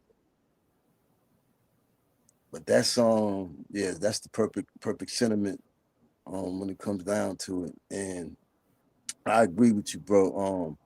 Had I knew what I knew now, I might have been one of those dudes who got married 14 times and shit if it didn't work out. Yeah. Yeah. I mean, because, I'm similar to you. I never been married. I want to be married. I got somebody who I coming close with, but I'm not in their vicinity. So that kind of is putting the cancellation on that. So, and deep down, I feel that it might have not been all that I wanted to be. But as I said about the 14 times, in retrospect for my life, nigga, go for it, And I understand that there's some financial implications that come with being married to a woman, and that's scary in itself. And I believe I said before, on this very panel, that most dudes are scared, what I'm saying, because that's a real aspect. I would hate to have a beautiful house and was in the process of building a lifelong life with someone who was my wife, and for whatever reason she got a wild hair up her ass, and she like, nigga, get out, leave me, it's over. And I got to leave all that so somebody else can move in. That's crazy. And then I gotta pay for it. No, I can't. Oh, I ain't that kind of guy. I know. So, I always thought about that, but I really never care too much about the financial aspect of it. Well, I did when I was younger, but it was more about, loving that woman, losing that woman more than anything, material. But yeah, if I could give advice to a younger me or younger people that's coming up, I would say, yeah, just go ahead and get married and just do your best. It's going to take constant effort. Yeah, man. If I could talk to a younger knucklehead version of me, I mean, I know now I probably could impress that person. I think, but man, oh man, I mean, I definitely would have that house for the wife and the children, with the picket fence and everything. But the scary part is what Genesis said. Suppose you get that woman who don't respect that. She's all about being selfish and what she wants, and she don't care about dilly and dallying with the goods that should be just for you. And you married to that. Oh my God. That's crazy. You know what I'm saying? That's just crazy. But like I said, I might have been married 14 times because it's worth that chance. I mean, if you know already that person is like that, then you'd be a fool to marry her, of course. But in the development, you find out, okay, that's just be one of the 14s. But you got to, I mean, it's complicated. It's so nuanced to me. You, Genesis, we just don't have all the answers. I don't think we ever would be able to come up with all the answers. Right. And the young generation, though, man, I mean, they I don't think they're ready for all what about to happen. And like I said, I'm gonna have to eat up this retirement fund myself, maybe, and live my best life as a married man, because they're gonna have to find their own way, maybe. Well, A lot of these children, many of them, they're gonna have to really find their own way. But I would suggest that anybody who's fortunate enough, any dude who's fortunate enough to have a woman who have their children, I would tell them to go ahead and take that plunge. And especially if she's a ride or die type of woman, what is you doing? I mean, whatever's out there, I mean, it's out there for a reason.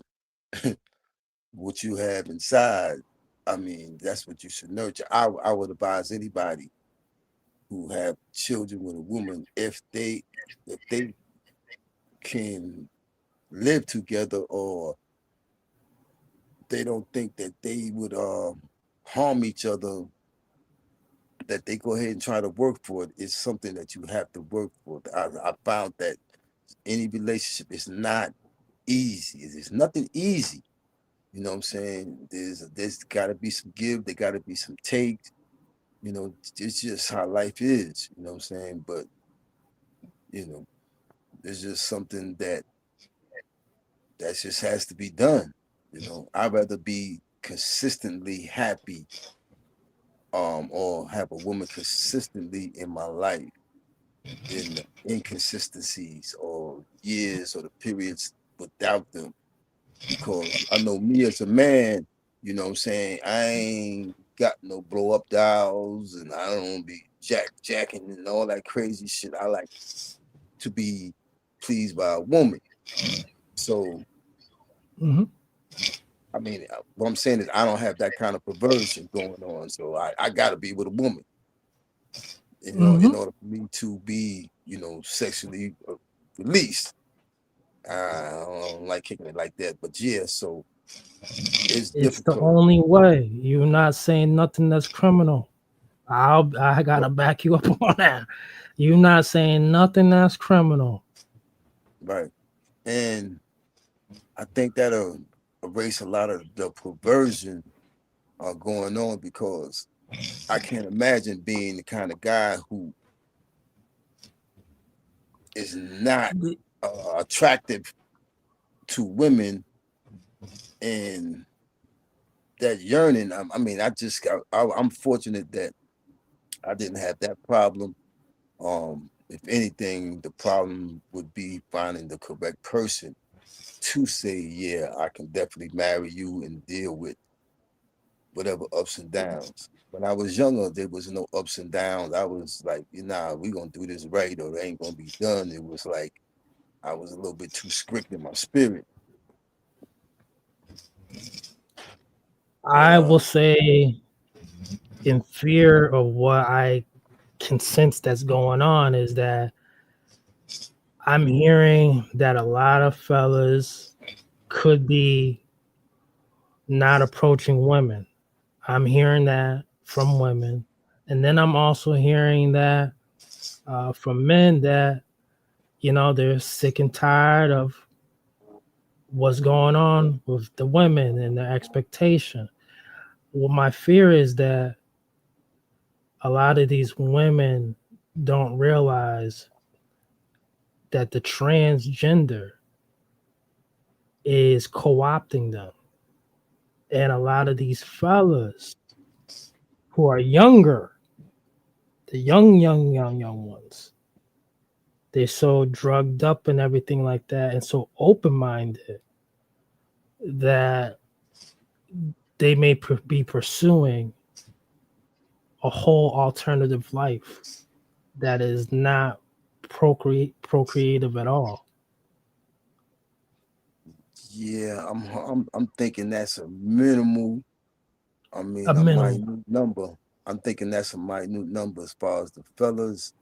I do agree with the transgenders having an agenda. Most dudes, I mean, they just not on it like that. No. Not real black men. And I can say that because I remember I had an unfortunate time in my life when I went to prison and I was in South Carolina.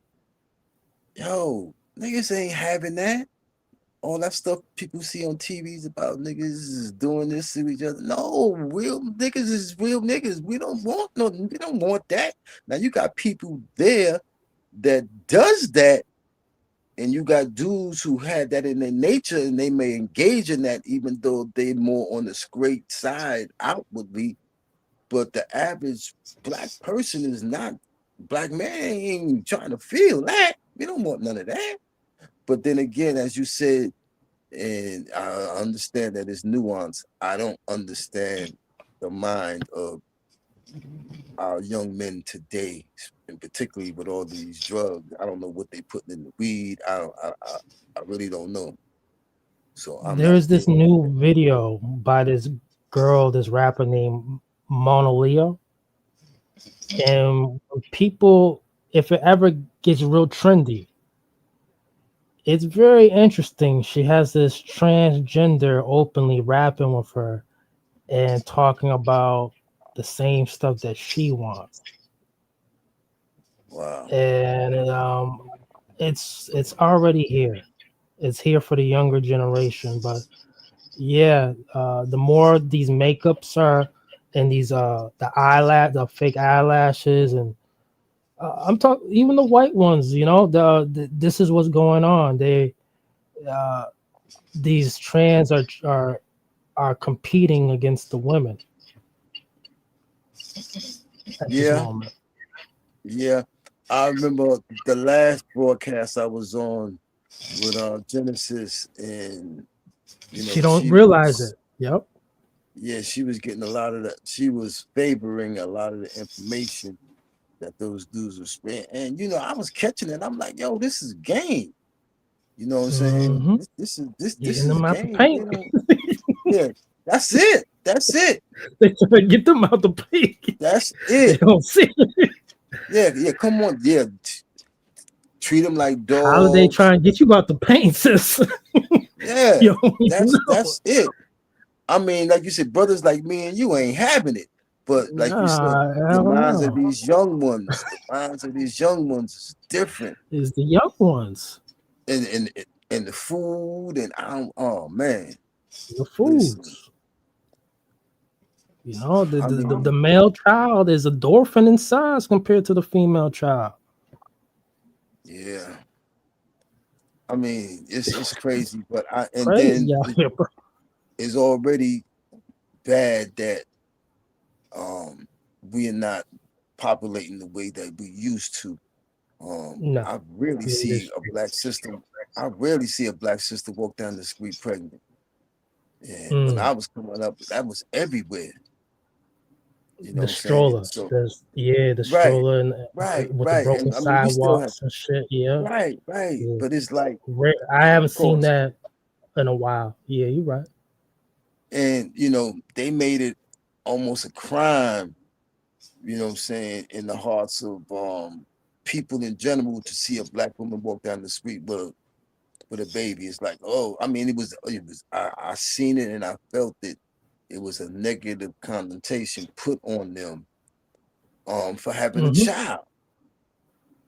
You know, it was and just like the young lady was saying in the video, that how people treated her when she got pregnant, you know. And unfortunately, she got pregnant by a knucklehead who wasn't a real man, because most men, they gonna want it. They gonna want a child. They gonna want their seed. And if you, man, like I said, I got two mothers of my children, and I would have married either one of them ASAP had it been up to me. You know, I feel you, bro. I feel you. Yeah, I mean, I feel you on that one. It's like I said, you know, I have my sets of baby mamas, but there is always one out of them that probably was always my favorite, and there's only one of them that I proposed to. Now I said two. But that's just the way it is, you know. And wait a minute, I said two baby mamas. How many you got? If you don't mind me asking. 3. Oh, okay. And how many kids? 4. Okay, so one of them you had 2 by, right? No. And I have one of them is passed away though. Okay. No, I was saying one of the baby mothers you had 2 kids by. Was that by chance the favorite one? No. Oh man. So I hope they ain't listening. No. The other one ain't listening. Nah. Those children, they like young. They're not even.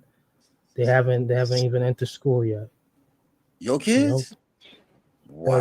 The newest baby mom? No. Yeah, the children haven't entered the school yet. Nope. Wow. Yeah, it's my second. Yep. My second baby mom. Did you ever ask any of them to marry? Yeah, my second baby mama. Yep. And she said no, or what? To tell you the truth, Reverend Green will say this. She didn't say no. She just she said this. I'm going to be a single mom. Oh, and so I looked at her and laughed. It was just like Paul McCartney interview with Michael Jackson. And when Michael Jackson told him, I'm gonna buy the Beatles catalog, and you know, Paul McCartney was laughing. That's how I looked at her when she said she's gonna be a single mom. I was just laughing. Dead serious. She was dead serious. Yeah, she's not joking. She didn't joke. She was not. Yeah, it's just the way it is, you know. Yeah, The first sound two heartbreaking to baby me. mamas are older than me. First two baby mamas are older than me. This one is much younger. The new one. Yeah. Yep. I definitely would have married either one of my first baby, the first mother of my oldest son. She, when I started dealing with her, she was in love with somebody else, but he was on smash. He was on lockdown. And she was basically waiting for him. And in the process, I'm like, okay, I was at the age I thought I couldn't have no kids. So I was just basically enjoying life with her. And when dude was about to come out, our agreement was I'm out, which I was going to be. I had no problem with that. Go ahead to your dude. That's your peoples. That's who you was raised with. Okay, I had no problem. But she got pregnant before he came out. And that threw a wrench in that whole plan. Because I didn't think I could have no kids, and I'm a family-oriented in my heart person. So yeah, I'm like, okay, now I want to be with her. I'm like, yo, this nigga, he got to kick rocks. You know what I'm saying? But that ain't how it went down. But her, I definitely would have married. Especially when she was having my kid, and I knew it was my kid, and I would have did my best by my marriage. I knew I would have, but it wasn't meant to be. My other baby mother, who got two of my kids, it's a similar situation. She was already married, and her dude was on smash. Yeah, See, right. they don't know what be going on. Yeah. So, but she had two kids for me before he came out. I basically, that was the end of this. I mean, when he came out, he couldn't deal with that no more, and I respect that. You know what I'm saying? But I didn't put him in jail. He left a beautiful woman out there in the wilderness. You know what I'm saying? And all I gotta say is that my favorite baby mama, the one I was about to marry, she take care of my child very well. Blah blah Who's blah. snoring? But I know that ain't Genesis snoring. That's Genesis. She gone. She heard the harmonics of our voice and she fell asleep. That's about it. Yo, that's wild. Yo, I'm a clowner for this shit. That's all she needed right there. I'm a clowner. But yo, that shows her dedication though. You know what I'm saying? She trying to make it happen. But yeah, man, hey, yo, listen. I would negotiate with her. Like the one that you want to marry, you know what I'm saying? Just let her know that, listen, whatever it is, man, just especially if you, if you love her and you ain't got nobody else. What's the love of her life? Dude, wait. Am I hearing this? She with the love of her life now. She had the thing is, Mr. Harlem. Okay, I got you. No, it's almost just the way you had explained a couple times with your situation. There was a previous gentleman who was a married man, and this is way before I was involved with her, and they knew each other for over a decade, maybe longer, and he got divorced finally, but like I said, I had already pursued her and took her, show her around the world. I'm a real thriller.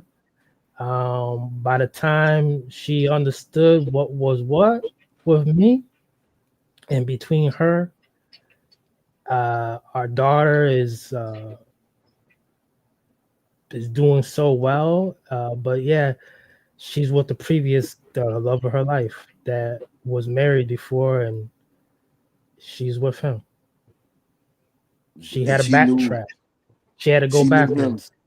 So you were basically a stand-in.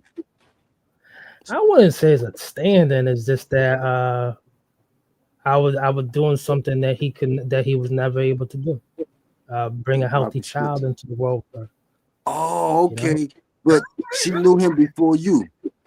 Way before me. Way before. Right, right. Yep. Genesis, you was gonna say something? They have a whole thing, you know. But it's me understanding that, and that's just the way it goes. You get to see your kid? Not as much as I want to. Wow. Not as much as I want to. But it's always a work in progress. We're basically a stone throw away from each other in miles. Oh, that's cool. Yeah. That's cool. That's You know, both of the older children, they know each other very well. My baby mother had passed away. These two baby mamas talking to each other more than I would imagine, and they were always hanging out with one another. Oh man, that's good.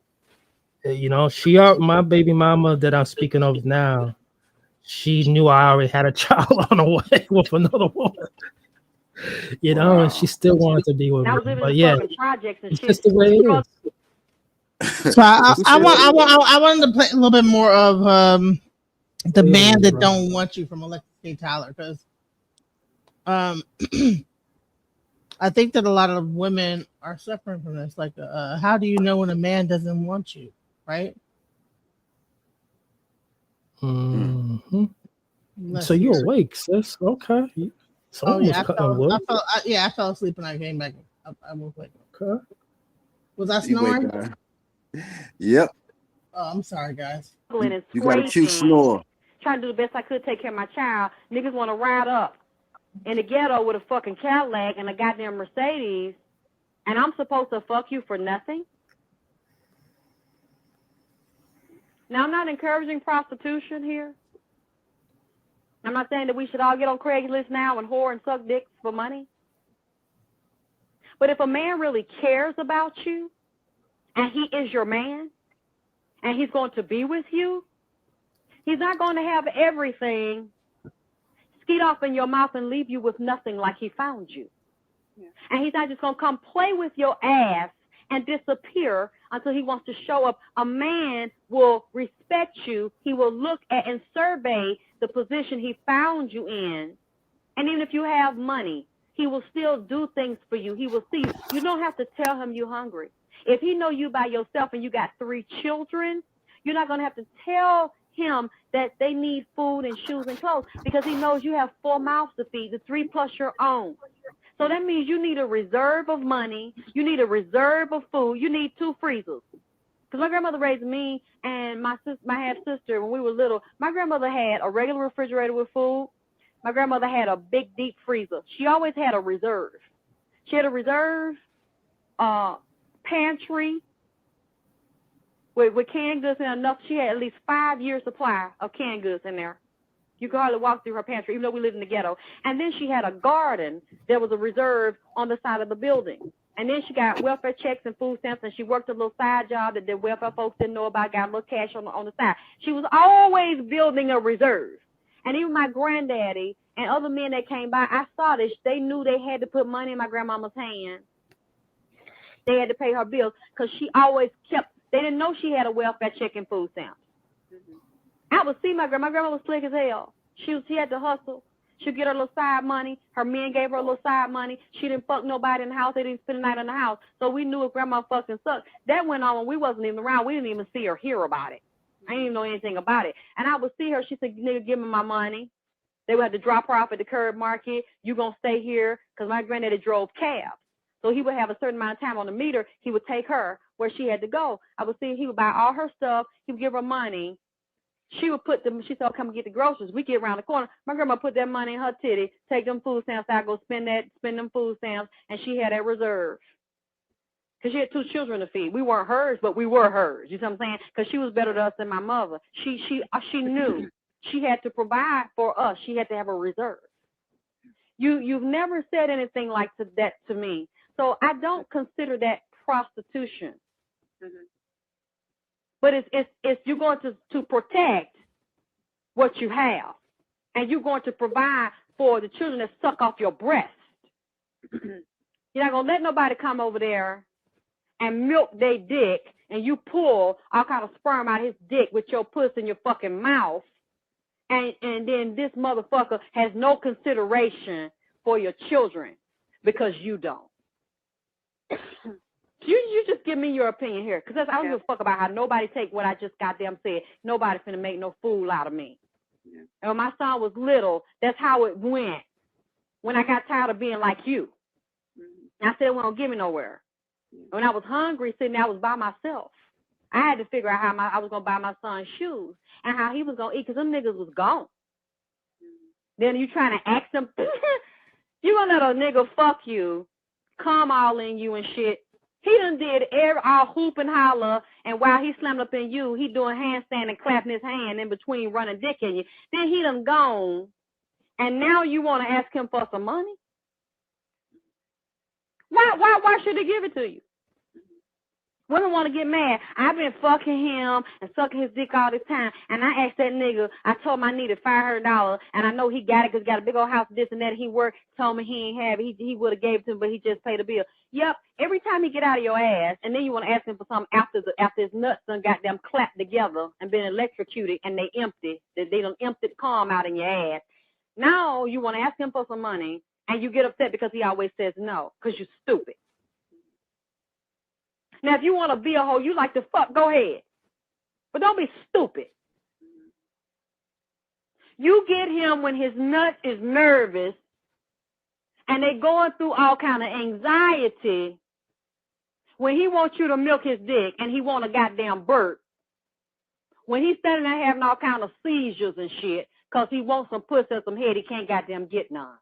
If you want something, just like he wants something right then, that's the time to get it. But don't get upset now. After he done got everything he wanted, he relaxed, he calm, he breathing relaxed and easy at a steady pace, because he done shot calm, he done splattered it all over your pussy wall, and he done spray painted your damn throat and face with it. Now you upset because you can't get and take your children shopping or buy them no shoes or buy you no goddamn can of beanie weenie. Or none of them damn poke and baked bean where that dog be on that commercial talking to his owner. He won't even give you that. Don't get mad. Because it ain't him. It's you. Now you tell me, where are we at this point? Because after today, I don't want any more emails complaining about it.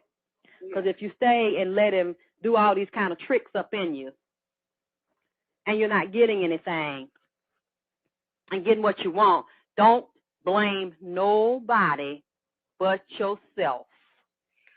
Yeah, and I'm not blaming him. I realize it's me, and I just was, it's my man, so fucked up right now. I just can't think of what I need. No matter if it's fucked up, it's because you let it, because you already know what you do, and I know what you're feeling, because I've been caught up like that too. I knew a nigga wasn't shit. Nigga didn't want me. Made it very clear he didn't want me. I didn't want to let go because my emotions were involved. I knew how I felt. It was very difficult to see that it couldn't be anything in his mind, or there wasn't going to be nothing because of what I felt and how long they kept dealing with me. And I feel like, well, they must care. They must feel something for me because they still keep coming over here having sex with me. And I'm not saying he doesn't care about you, because men can still have feelings for you, but still not want to commit, really not want to go where you want them to go. And men don't respect easy pussy. They will take easy pussy. They will continue to fuck you until they get tired of you, or until you get tired of them when you see this not going to be what you want it to be or what you thought it was going to turn into. But they don't really want a weak woman by their side. You really don't have anything to offer him. Yeah. Now, sometimes men will be with weak women that have money or have benefits or something because they can do something for them or help them, so they will tolerate her but still fuck around on her behind her back. They ain't gonna let her go because there's more benefits to keeping her than losing her. But in this situation, what you're telling me, there's nothing that you are offering him that would cause him to really commit to you and marry you. It doesn't sound like he's looking for that. It doesn't sound like he's ready for that. And if he is ready for that, it doesn't seem like you're the one that he's picking to do that with. It sounds like he's using you. Yeah. Or you exactly tell what me, I because I don't think. know what he's offering But you. yeah, that's what I was thinking about this morning. I just feel like I've allowed him to use me. Call in. I would like to hear your Yeah. opinion. Call in, Alan. Can you call in? I want to get your opinion. Yeah. Hello? Yeah, Hello? I'll be here in a minute. I'm just trying to get one of my friends to call in. He's good at he's an author of dealing with men and men's experiences, and I want to get a man's point of view. What we saying, it would be perfect to get his point of view today. Okay, thanks. Yeah, he deals with these kind of situations. I want you to hear from a man's point of view. What are your thoughts on what she just said? I think What are she your the thoughts? bomb. I'm sorry, I wasn't up on her. She is the bomb. She is the bomb. Yeah. And you never heard of Alexis K. Tyler? No, I didn't. But she remind me of Shada. I forgot how to pronounce her name, Miss Ali. But she's more of the, I say, tainted version. But her truth is for real, and yeah, I mean, she is speaking about, dudes who kind of whack. I mean, who's not going to support somebody who's making them happy? Unless you just a buster who don't get no money and don't want to work and just want to leech, like a leech type person. But any woman, if you love and care for her, they'll make you a go-getter. What happened, man? What I said? I'm reading this comment though. My bad. What it say? This comment from Angel. It says, what Angel say? Are any of you men on the panel celibate? That's a great question, because that was what this panel was really about. That people are saying that a woman opting for celibacy is manipulative, and I wanted to kind of after I've been all around the mulberry bush about what does celibate mean? I'm gonna already say no, but what does celibate mean?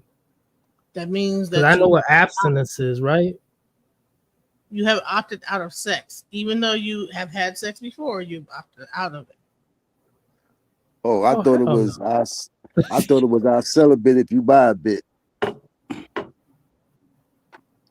All right, so let's go into how men view celibacy. Let's go. Men's beef with women who are celibate or abstinent is scary. Mind you, these be the same men that be talking about body count. These be the same men that be talking about you should have chose better. The same men, the very same men are the same men that are shaming women that's like, you know what, boss? I'm gonna listen to y'all. I'm choosing better. I'm choosing to stay away from me. It's like, I think that y'all men who say stuff like that about women who are celibate, it just shows that you desire those women, and because they're celibate or abstinent, you know that you're not going to be an option because their standards are too high for you to be an option. Because men don't evolve without negative consequences. One thing that I never fully was able to grasp was how deeply rooted the hatred of women is. The hatred of the women who are independent and don't need men and don't want men. I never knew how deeply rooted that hatred was. I had no idea before I started doing this. I've never been adverse personally to independent women, so to speak. They've never triggered me. An independent woman has never triggered me. I've never been been intimidated by them. So maybe you know what I'm saying, it's been a very personal thing for me. Like I just thought like, well, you know, I didn't understand like why you wouldn't like them or like what would the issue be or whatever the case may be. Also, my mother was a very independent woman. You know, like she balanced checkbooks and paid the bills and made the money and, you know, did all the things. So I just thought, you know, I watched it happen in 4K. So I never thought anything of it. Like, yeah, I was like, yeah, women are independent. Like that's, they take care of business, you know? But man, just seeing men not like women who have autonomy, women who have their own choice, women who are going their own way, women who are, you know, who have decenter men and they're not concerned with being in a relationship with them. Like, whoo, triggering these dudes. And they get triggered by me because I will champion that idea of like, yeah, women don't need a man and most women don't need to be anywhere fucking near a man because most of these men ain't shit. Most of these men are dangerous and unhealthy. Oh, so you do realize you're a man, right? Like they always try to act like I'm a turn. Oh, you know what? I am a man. I totally changed my mind. No. Men aren't bad. No, because I'm a man. Men aren't bad. No, men are bad. I'm telling you as a man, men are bad. Then, so let's, and speaking of that, let's get into like what men that are celibate, like how they look at women that are celibate and some of the things that the rhetoric they're saying about women that are celibate. Let's go into it. I ain't never been celibate or abstinent on purpose. No. All right, so Angel says she asked, how many men are celibate? No, they're not celibate. They're not. Ain't no man doing that. They are trying to get it. Men, I think some men are. It's called involuntary. I think it's almost like you just said. Celibate. No, yeah, I think there's men that have droughts, and I think then there's men who they are forced to stay celibate or stay a virgin. They'd be fucking every damn day. Let's go. This might be one of the realest posts I've ever seen in my life. Anytime a woman tells you that she's celibate or that she's been celibate for 6 months or 3 months, that right there is a major red flag. How is it a red flag? Oh my God, these guys don't be making any sense. How is a woman not sleeping around a red flag? Like, if anything, you are the red flag for manipulating a woman into thinking that she is a red flag for not wanting to sleep around, for not wanting to sleep with you. Like, how is it a red flag, guys? Let me know, because I, for one, have failed to understand how it is manipulation, how it is a red flag for a woman to choose to be celibate. Like, it just doesn't make sense to me. Because 9 times out of 10, that is a lie. And on the off chance that it's not a lie and she's telling you the truth, you got to really sit there and ask yourself, why the hell did she decide to go celibate? Like maybe because her experiences with the men she has dealt with have not been good, or maybe because she just doesn't want to engage. Like, I don't know if men have actually thought about this. Not every woman is that interested in sex. Like, that is just the truth. Like, most women are not that, into sex like men. They can actually be fine without it. So it's really not like a need. It's not like they must do it to feel satisfaction. It's not like they can't go without it. Like, most women can actually go without sex for months, for years, and they are totally fine. Like, sex to most women is more of a want, not a need. Unlike men, because like they say, oh, we need it, we are men, we need it, we can't go without it. Like, that's not the same for women. Some women are actually fine with not having it, and unless they feel secure in a relationship, unless they are married, yes, I know people hate this, but there are women that actually choose to be celibate till marriage, and that's okay. Like, I really don't see why people try to gaslight these women into thinking that what they are doing is so wrong and it's a red flag. It shows that you've slept around with so many men and now you're worn out. That is not what it is. Most of the times, these women have not even slept around and are not worn out like you're trying to label them. They just don't want to engage. And that is okay. Like, it is okay. Move on, move along. Like, if you feel you can't handle that, go engage with a woman that is open to, you know, having relations. Like, why are you crashing out of a woman's body? Like, exactly. Women, there are some women that are easy that you can have sex with. Why not focus on those women? Why get mad that there's certain women that have opted out of sex? That's weird. I don't understand them. I don't know about women who have opted out of sex, like in real life. I mean, unless they're all elderly or something. I don't even know. I heard these things, but you know, at the end of the day, DJ Genesis, I believe there are women who say, or I know there are women who say, I've never met a woman say she's just celibate, but you can tell that she might not have fucked in a while. But all you have to do is just blow on her and she finna fuck. It's just only a matter of time. Just blow in her damn air and she wanna fuck. Just bite on her damn neck, you know, corner her before you about to leave, you know? Yeah, I'm saying, like, you know, she just thinks you a nice, friendly, gentle man. And, you know, she thinks she really just watching a movie with you, whatever like that, and you a good, nice, square dude. And, you know, she don't really think you got it in you or whatever like that. And you just have to blow on her just once, blow on her air. Blow on her hair. Wow. Blow on her air. Now the problem is the women who want to practice celibacy. It's just what it is. She gonna give it up. Wow. No, Yeah, the you know, problem they is say the that. women.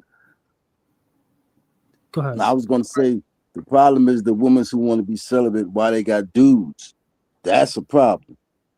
You can't have no man, then you want to be celibate and expect for him to lay in the bed. Remember I told you about don't come to bed with the jeans on? Yeah, they want to come to bed fucking suit of armor. That shit ain't happening. This stuff is crazy. 2020. Until you find somebody who's worthy, don't even. Once you've made the decision to be abstinent to marriage, you have to be careful because people think you a game now. You got men that when you tell them that, they don't respect it, but they take it as a challenge. When they hear that, they say, oh, for me, it'll be different. That part. That's why when you pick a partner, you pick someone who is in alignment with you, who is equally yoked, who has the same religion as you, because they'll respect your decisions differently. They'll see it differently. You have a lot of entitled people who feel like, why do I have to wait? Nobody else waited before me. You have a lot of people who will try to put you in situations to make sure that you fold, to make sure that they have the upper hand on you and your decision. The truth remains that we will never let go of purity culture as long as you think that taking the personal decision to stop engaging in sexual relations makes you better than someone who is still sexually active. What you decide to do with your body is your personal experience, is your personal decision to take. It is your choice. It doesn't put you on a pedestal. It doesn't make you better than anyone else. It doesn't give you all of a sudden the rightest moral compass in the entire fucking world. I don't think women that are celibate think that they are better than everyone else. Like, I really don't. I just feel like it is the people that are actually triggered by these women, and they try to make it seem like these women feel like they are better than everyone else. I honestly don't feel like people who are celibate feel like they are better, but I feel like that is just a perception that other people have of them, if that makes sense. And so many of us will never truly experience what real freedom is because we have refused to let go of the ideology that has been put in our heads. And I honestly blame religion for that sex and the engagement in it is bad unless it is done under the institution of marriage. Sex, just like many other things, is something that your body craves. And that crave is a hunger that you can choose how, when and with what to feed it with. And the exploration of these needs, sex, like many activities that your body engages in, is another way for you to know yourself. I know we are raised in a society that demonizes sex down to the point of your creation, making you think that you are a sin because you were made through a sinful act. I want you to gather all those thoughts, unpack them, and when you're done, throw it in the dustbin, because it is not the truth. Your body is not a sin. The things that it wants is not a sin. How you treat your body and how you feed it or not feed it, what exactly it is asking you for, is more tied to personal care than it is tied to religion. This is about you. Center yourself in your life, please. And then so people are centering themselves by not engaging in sex with everybody. They are choosing to opt out to make sure they're with the right person, because they might have had sex with someone and then, you know, maybe the relationship didn't work and it hurt their feelings. And so they have decided, well, rather than me just jumping from dick to dick, you know, I'm just jumping on Johnson over to, okay, well, this didn't work out. Let me fuck somebody else. That didn't work out. Fuck somebody else. That didn't work out. Let me just fuck somebody else. They decided, you know what? I'm not having sex with anybody until I know this person is right for me. And there's nothing wrong with that. Can Angel, can you come up on the panel? Because you're addressing these things, and all I have to say is that, yeah, they're grown women, but the way I'm talking about it is that it's just like elementary. Like certain women that I haven't met all women, but when I have come across a woman who appears like she hasn't fucked in a long time or is trying to work on some goals, maybe abstinence, you know, it's just when I say corner them, I mean test their vulnerabilities. Like she really believes that we out here about to do some crossword puzzles and Sudoku, you know?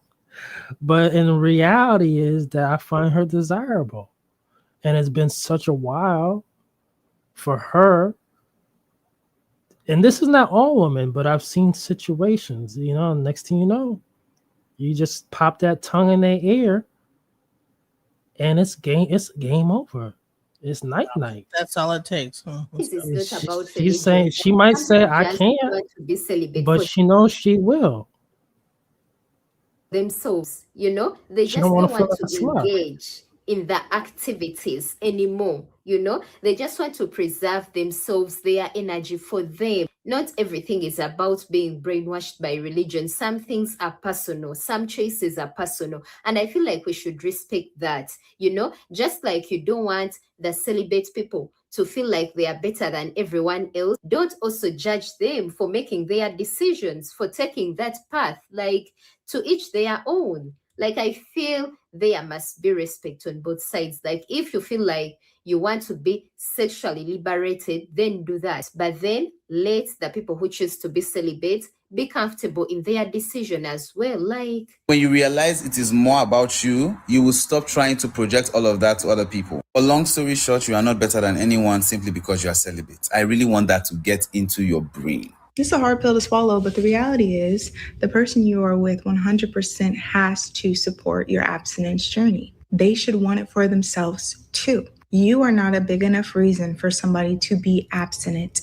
They have to have that desire in them as well to want to honor and abstain. They have to care. They have to value it too. You might be able to influence them in a positive way, but I'm telling you right now, if there's not a part of them that wants it for themselves, you are not ever going to be a big enough reason for someone to abstain. And if you find yourself in a relationship or a situationship with somebody where you are always having to defend your abstinence and they are not supporting of it, or you're making excuses for it, or you're just falling into temptation with them consistently again and again, you need to leave.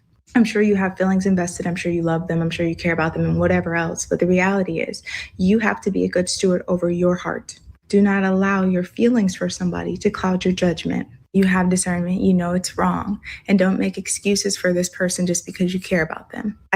Don't you think it's like weird that if you know a person is trying to abstain for the right reasons, for a relationship, to build it based on something other than sex, for you to then corner them and stick your tongue in their ear and try to tempt them out of that. Don't you think It's that like, go ahead. it's a matter of respecting their decision and say, you know, I'm not going to cross the line because I know this is something that you want to do, and respect their opinion. And then when they say that, hey, they're ready, then you do all that. Like, why would you, what is the thing about men that they want to break you? Like, it's like a challenge to break a person out of that. Like, what is that about? Can I answer for myself since, and this is no embellishment. This is Reverend Green. And I don't want people who are offline or online right now thinking that, hey, this is just the way to go. But from my personal experiences, that just like that woman had said with she had the blonde type of hair. She was a sister girl with the dark complexion. She was in the car. She's like, yeah, they know that you something, but it's like, you could sense them. I could sense them out. And yeah, if they have some type of thing going on, like you just can tell it's about the behavior. And a lot of them, from what I have experienced, how I will come on their radar is because they just think I'm a nice guy. They think they you really are. do. They really do think I'm a gentle man. Okay, so all right, so and I'm you're not. saying that you're And not I'll a be gentleman. You're not at not a all. gentleman, and you're really a predator. No, I'm not a predator. Well, I'm not a gentleman. If a girl I'm not someone who's gentle. if a girl tells you that she is trying to abstain from sex, why I have wouldn't never told a woman tell me she's trying to abstain from sex. It's the simple fact that I could tell she hasn't fucked in a while. Almost like how Tony Montana says, you know, you could tell she haven't been fucked in years. Just like how some guys may be Justin. that's about Some like guys might be Justin Buster. Well, some women, they show like, hey, they haven't. or you think that that's a that because they're weird, or you think that's a choice that they say, you know what? It's that socially awkward thing, like Issa Rae. So you think that the reason why they're doing Issa Rae, you could tell. See, I study it all, and the one thing is that those socially awkward ones, you know, it's just they don't get it. They just don't get it that they're the gingerbread man, and I'm the fox. Well, I can speak for myself. That's just the way it is. I'm telling you. You don't think there's women out there that are not like a gingerbread or not like what you're describing, that exactly make a choice that listen, like for me, I would say like 6-7 years without, actually 5 years without having sex, right? It was after I had my last child, you know, and then I went on a whole spiritual journey into the Orisha, went and got initiated, had the year in white, and I went through a whole long period of just not having sex, not being in a relationship with no man, anything like that. And so everything was really about that if I do want to cross that barrier, that I would do it with someone I trusted. It wouldn't be a thing. I like manipulation wasn't even like I wasn't dating. I wasn't going out. I wasn't meeting men. I was lived a very isolated life just to myself. Right. So, you know, but you're saying is that you'll just see it as that she just hasn't fucked a long time. Not that she might be having like a certain reason why she's not doing it. You're saying you just feel she hasn't fucked in a long time and I just want to fuck her. I see things in permutations. All right. There's a field mouse. There's a field mouse, and I'm an owl. The field mouse can go this way, that way, in that way. I have it clocked. I study behavior of my environment. I love women. There's some fellas who study birds. They study insects. Some women who love to macrame. I study life around me. And I love women. There's nothing intimidating about women who compete against each other, dressing up for other women. That's all they're doing. And there's nothing intimidating about a woman who takes her time putting on all these makeups, looking like a delicious treat and smelling like cookies. Nothing at all. But that's not the question I asked. And it's very pleasant to be around women. But there are certain women who want to It's Reverend Green. Come up here. There are certain women who would want to be like that woman, Lynn Whitfield, in that movie, It's a Thin Line Between Love and Hate. She told Martin's character, whatever you do, don't break my heart. And sometimes these things are challenges. There's I studied that movie when I was younger because I was already active. And I was like, you know what? So when that woman in the car talked about challenges, yeah, we see certain things as challenges. So is the challenge to have sex with them or to not break their heart? It's a challenge to see that square can be a baddie for you. I love me a square. These baddies today, they're not real baddies. You cracked them once, now they want to act up and call the cops. Shit. A square will grow into her baddiness, and she just be a bad girl for you. At the end of the day, the reason we settle in relationships and with people is because we don't ultimately believe that God has better for us. But I can 100% tell you there are men and women who value abstinence, and you do not have to settle in that department. If somebody is causing you to continuously fall into temptation, you need to leave. Don't make excuses for them. Don't over-explain yourself.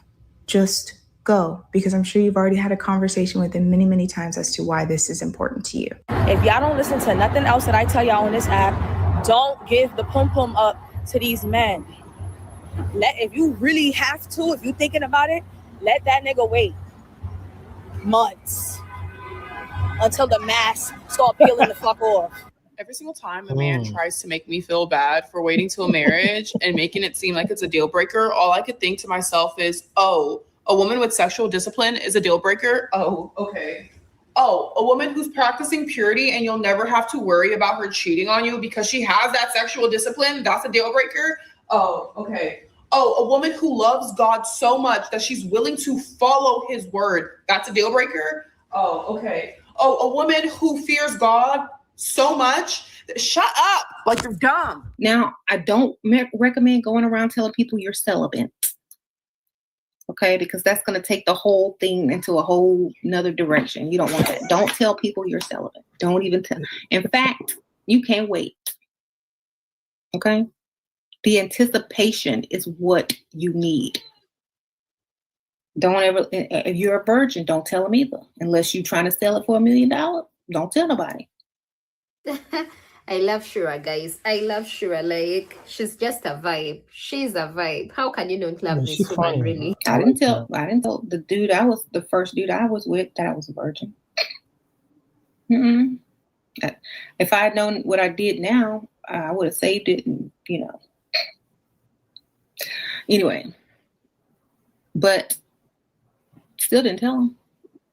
How does me being celibate trigger so many men in the comment section of my video talking about how I've been celibate for 7 years? Y'all are calling me names. You're calling me dried up. The women are lovely, except for one who got super pick-me, acting like she can't live without a man. But a lot of women are like that. But anyway, to come into my comment section talking about I wasted so many good years. You're so triggered by the fact that I don't want you. Y'all lost your marbles in my comment section because there's a woman that outwardly said I avoided men and their contact with me for this amount of years. Ooh, that hurt, didn't it? It hurt. It's called discipline. It's called self-preservation. It's called ensuring that I heal from something so that I don't repeat my behavior. And honey, I just got comfortable. I found so much peace in celibacy. During my celibacy, I built a brand. I became successful. My children healed. My body healed. My life healed. Wasting my good years, honey. Darling, I'm about to have the most beautiful times of my life coming up. My past, my 7 years that I healed from this was something I needed to do for myself. But this is something you really can't understand because most people lack discipline and most men hate hearing, you are not wanted or you are not useful to me. I needed none of you for that amount of time. So have a good day. Bye. This is just wild. You mean to tell me it is men out here getting angry because women are choosing to be celibate? No, like real talk. I literally have men getting angry at me when I say that I am on a celibacy journey.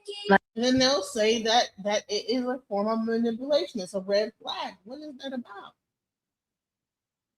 Like, a woman having sexual discipline should be a beautiful thing. That way that you know that woman is not sleeping with everybody. She is not just giving herself to anybody underneath the sun. Welcome to the panel, Andy. What did you want to say about this subject?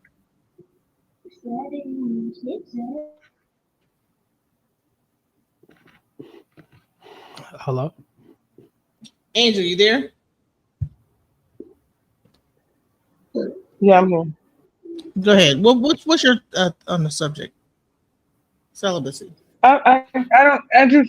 It's not about, like, there's multiple reasons why you can be celibate, and the way what is it, Reverend Green is talking, he's speaking like as if women are being celibate because like they're not attractive or they can't get anybody or they can't have sex. Like he's like, she just hasn't fucked and all that. Like, that's not the case in most cases. If you actually know why you're doing it and what it is, it just sounds like you're dealing with a lot of people that don't actually know what celibacy is. I mean, I've never met a woman to honestly tell me that she is celibate. I mean, Oh well, there it is. But at the same time, it's like this, and I'm not gonna take a bunch of your time either. It's like this. I won't let you. There's a girl, who when I first moved 18 years ago to the same property, she had seen me, because I was the new guy. A lot of women had seen me. I'm the new guy who moved into the neighborhood, and she had 3 children. At the same time, I remember when I was dealing with her, she was saying, she had said this, I knew she had 3 kids. I had met them, and she said, I've only had 2 relationships. And so, like, that sounds appealing, but fellas, just do the math. She has 3 kids. She has only had 2 relationships. So she trying to tell me she haven't really been fucking in her life. She really thinks I'm a square. She does not know I'm just as calculated. I'm a composed brother, and she just That doesn't you get are. it. She just doesn't get it. Can I ask you a question? I'm not. Because you said she said she's only had 2 relationships, so she's saying that she doesn't fuck a lot. No, she's saying she's not experienced in a relationship. She may have fucked the whole time she was in a relationship with those 2 people. Maybe it's your perception. Those were her 2 baby daddies. But at the end of the day, what I'm getting at is this. Fellas, there's fellas that that these women are attracted to, the BET types, things of that nature, you know. And for me, I'm that fella who the street level folks, they want me around. The alpha male out on the street level wants me around them. They think I'm the realest person. You keep it so real. But my thing is, you're a Cancer. I'm not soft. And it's as easy as someone figures that out. As soon as someone that figures that out, test me. They understand. Can I guess your zodiac? This person is got squabbles. This person is a crash out. All this stuff, big deal. But at the same time, what I'm getting at is this: some people are just composed. I'm a composed nigga. That has nothing to do with the subject, though. I don't know what he's talking about, but I just have a question. And Can I guess your zodiac? I'm letting you know that when it comes down to females who just don't get it, is that certain females, they just don't see. They just don't see it. See what? That there's fellas out there like myself that are looking for weaknesses and cracks and things on a business level. Oh, you're looking. Human error. I can't wait for the cashier to make a human error. Even though there's all the computers there, I can't wait for the cashier and capitalize off of it. I'm ready. Can I guess your zodiac? I've already said I'm a Aquarius. I'm an air sign. I know. I said an Aquarius or a Leo. I'd be on fucking point. I'm sorry, but you don't know what you don't know what type of Aquarius I am. I don't know. I'm just trying to understand your mindset. Because the way I don't know. I've been listening to you for a minute. I've been in the comments, and you told me to come up, so I came up. But I was not gonna come up. I was just gonna send the comments, but I got time tonight, so I came up. At the end of the day, if I could go back in time, I should have been an international playboy. Right, that's the thing. See, your mindset tells me a lot. You're probably drawing in or attracting women that are easy, that have probably no, their mindsets are just like about interacting with people is very surface level, because for you to be able to just blow in a girl's ear and she sleep with you, you don't consider that kind of easy? No, there's nothing easy about life. That took a lot of power. Yeah. It's not like, hey, let me see you dance. I want to. You've never met a woman though that said that she was celibate though. So that's the thing. That explains a lot. Cause I'm like, you ain't been in my presence, baby. That blowing in the ear and shit, I could tell you right now, just on the line with you, you would put me to sleep, literally.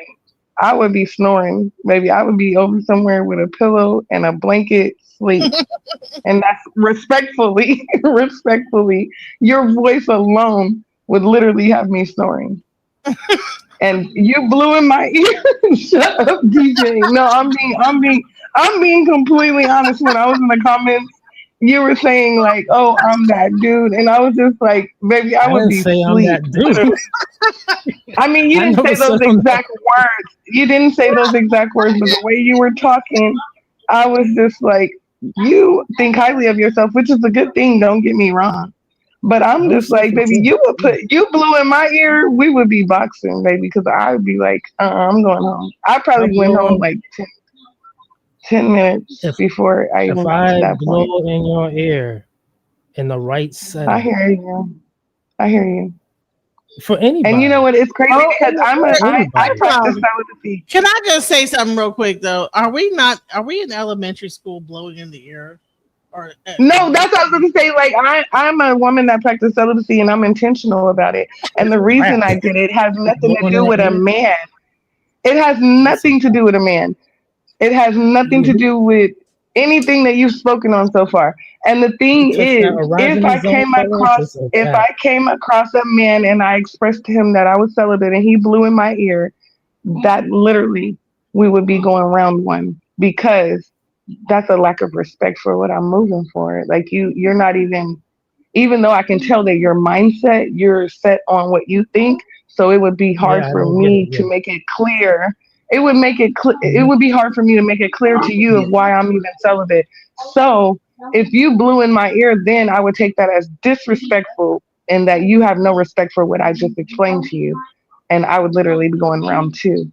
But if I just let you talk, I'd probably be asleep anyways and somewhere, under a blanket, laying on a pillow, and I wouldn't even be thinking about what you're talking about, let alone you blowing in my ear. Because just like I'm saying, if we had a conversation about it and you expressed yourself like you just did tonight, I would know most definitely we are not in alignment and you do not understand where I'm coming from.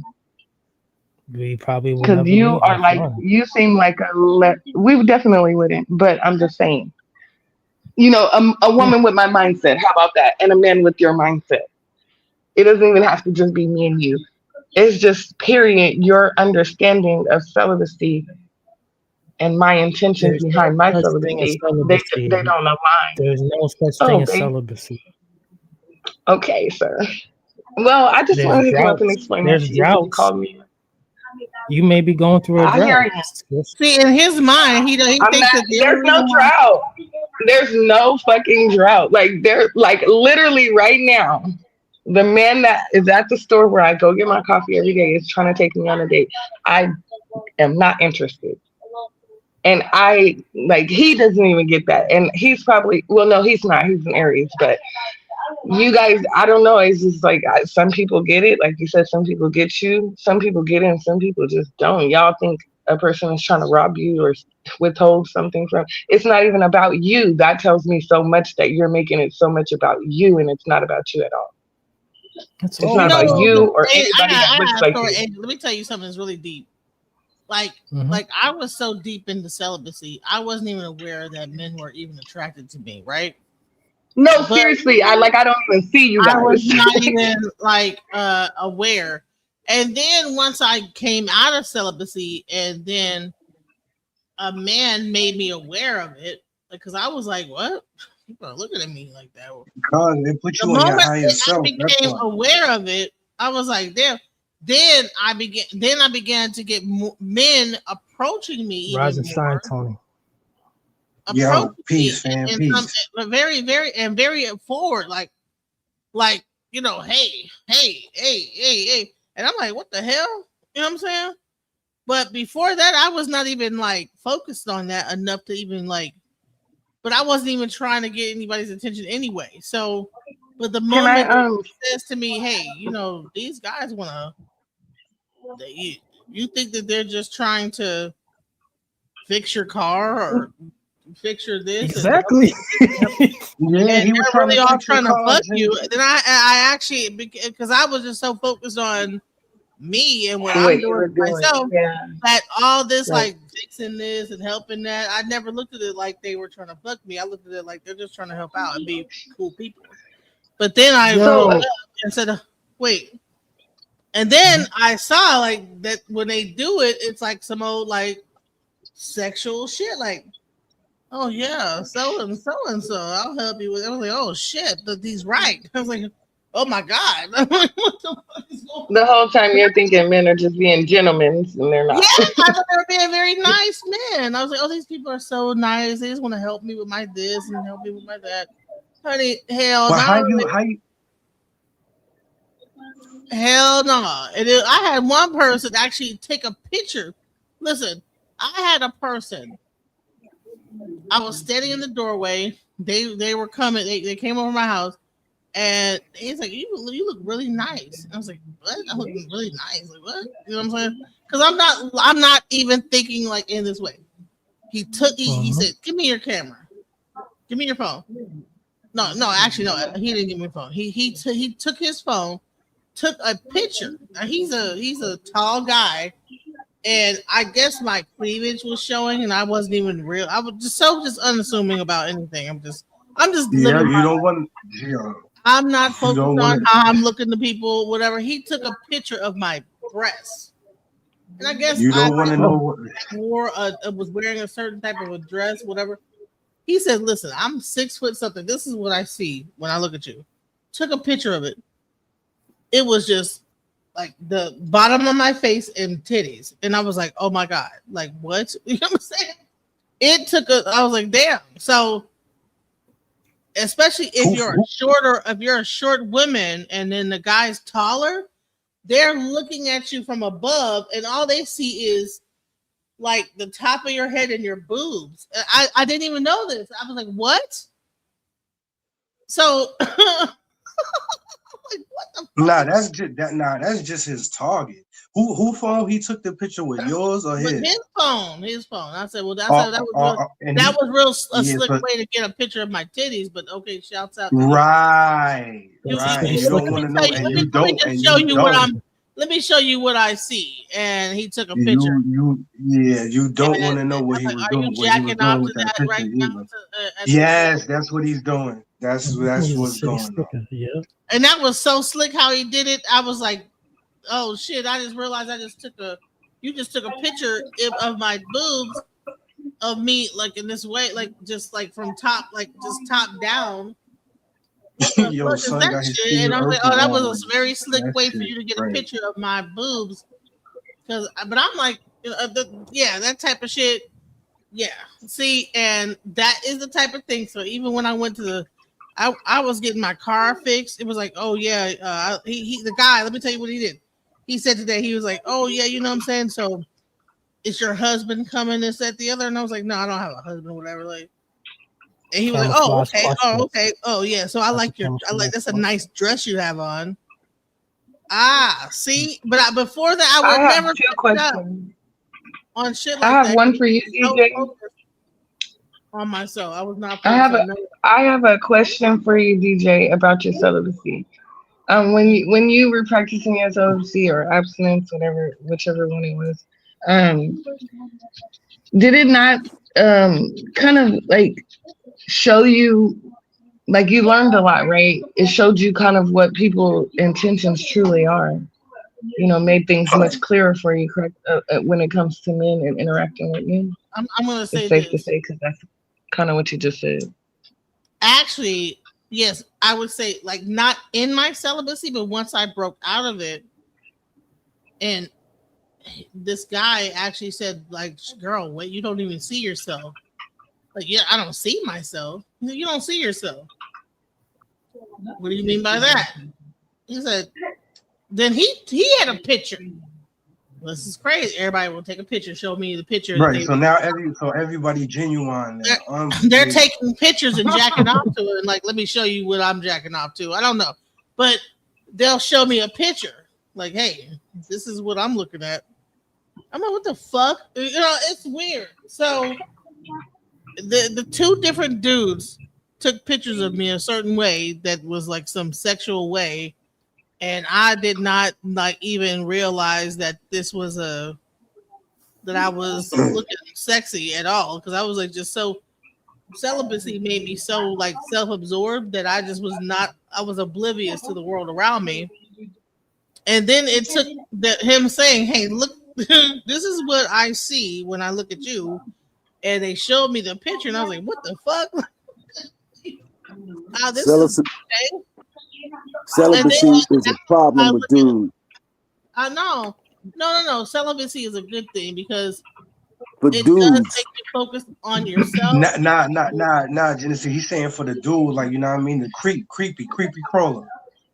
No, it will make you. It will make you. It can make you perversive. Hyper aware of the fact that, like, when men see you, they're not looking at you because you could just be so sexual that you're just, just dating dudes and whatever. You're so focused on that. But what celibacy did is that, like, when I got out of it and men are showing me pictures of myself and what they're seeing, let me just show you what I see. And I'm like, oh my God, that's what you see? So it made me look at that like every other woman would probably like just be, because they're just living life in this sexual way.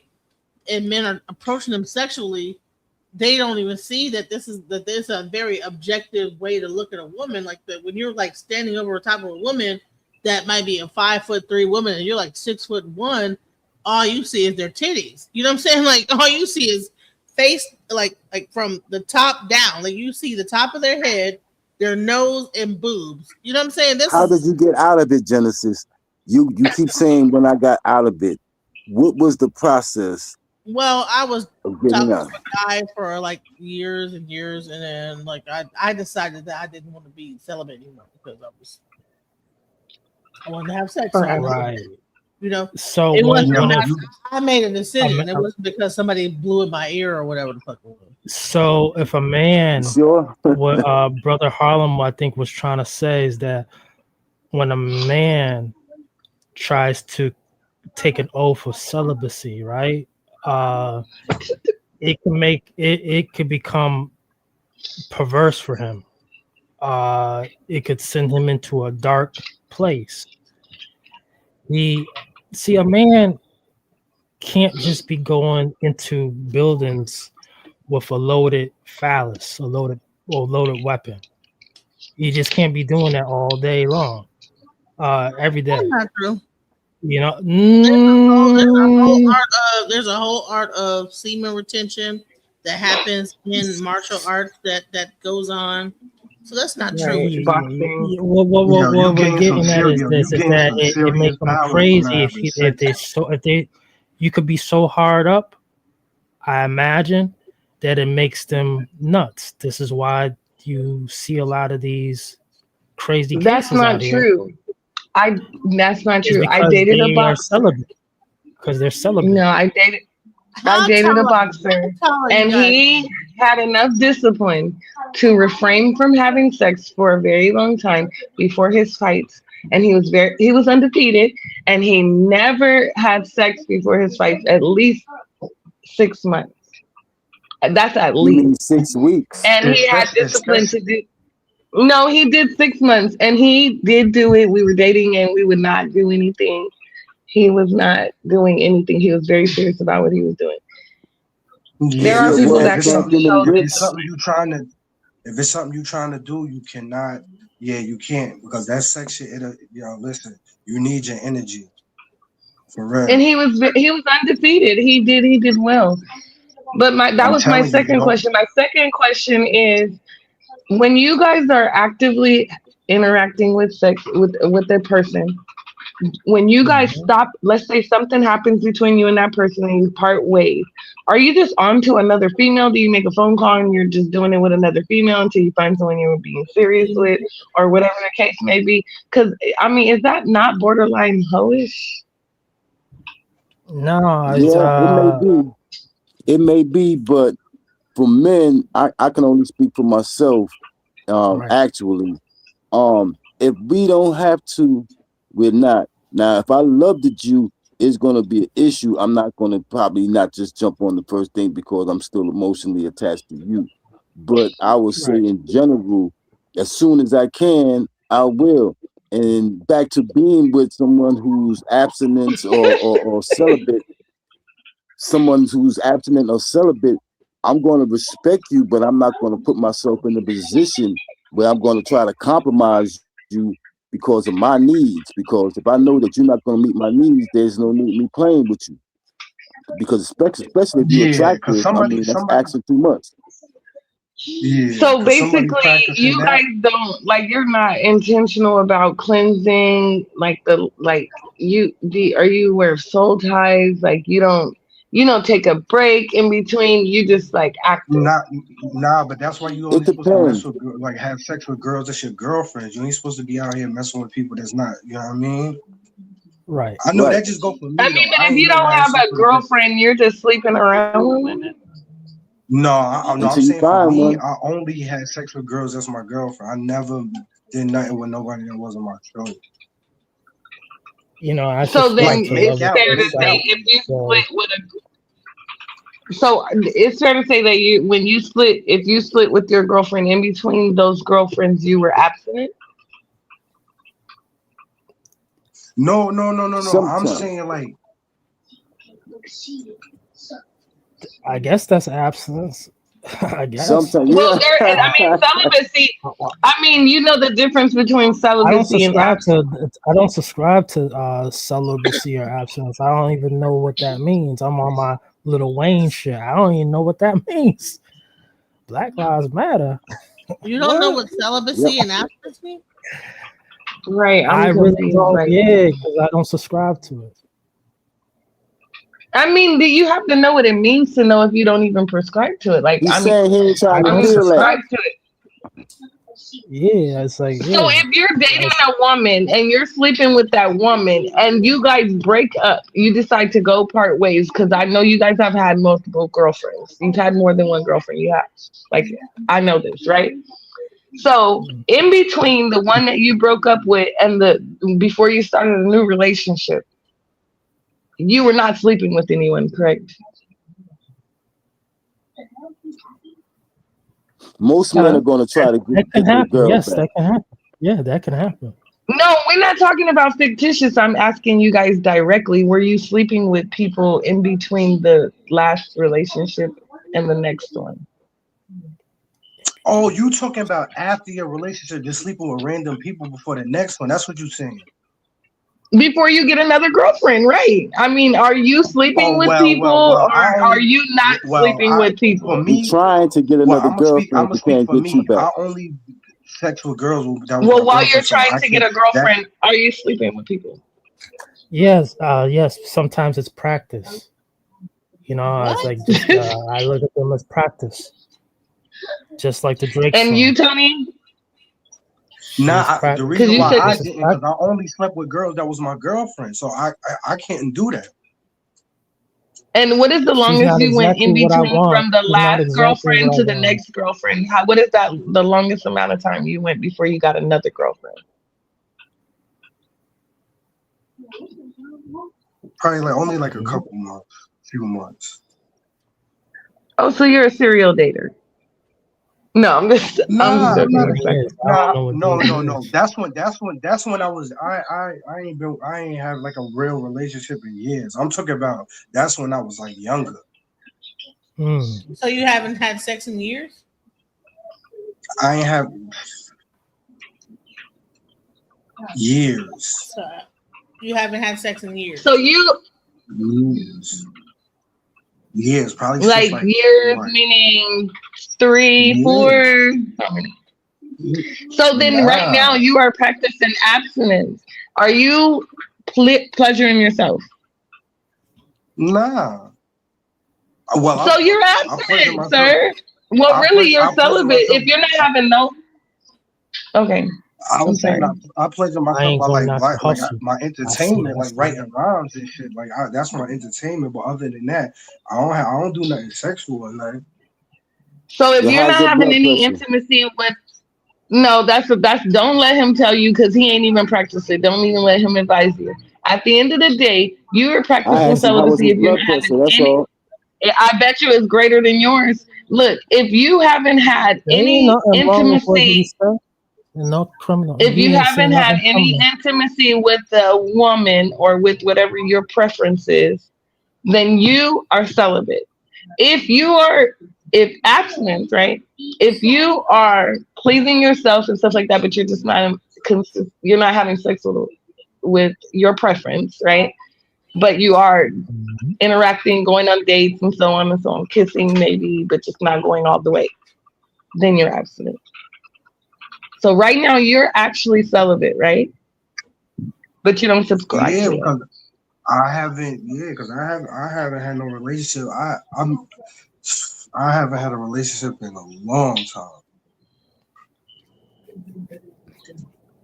Right, and you haven't had any. But man, in hindsight, that in between, he's getting it in with whoever to practice to lead up to. So it's cool. It's cool. Put it You know what? this It's way. cool. It's cool because everybody is different, though. That's just me. No, nobody's saying nothing's wrong with it. We're just saying you guys are two different guys. I asked in the comments earlier if any of the men on the panel was abstinent or celibate, and they were like, "Hell no, we don't know what that is," and I don't whatever. know what that means, but men don't do it.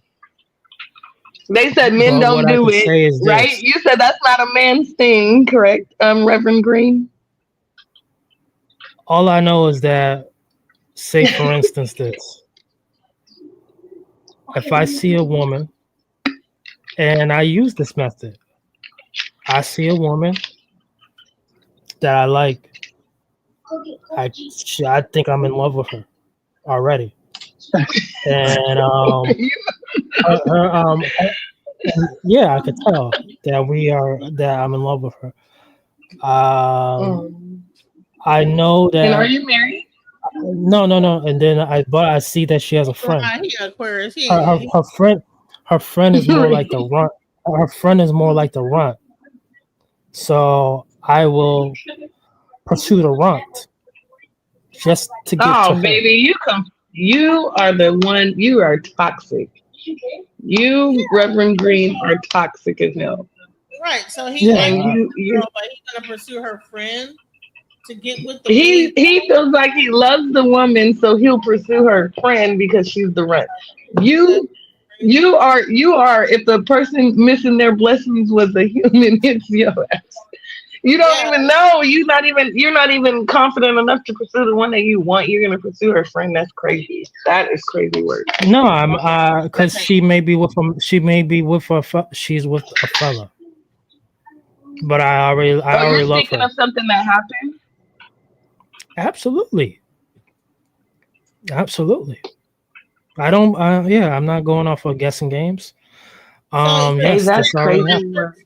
What happens when the girl that you like breaks up with her boyfriend and is available with He gonna be done mess with her man. What if she stands on business and she's like, "Oh no, you messed with my homegirl and I'm good." Destroy the whole relationship because you was initially messing with the runt of the group that you really never liked. No. That's a bunch of I never. I didn't mess with the runt. I got her number. But the one that I wanted and I got, she was with someone. That sounds like but we knew what was going on. We knew what was going on, and then her friend obviously now sees that I pursued her, and I had switched from. I even got the auntie. Oh my god! I got the runt's mom. Why? Because I subscribe to Love Thy Neighbor. Hey, I respect your honesty, sir. Real. Yeah, I subscribe to Love Thy Neighbor philosophy.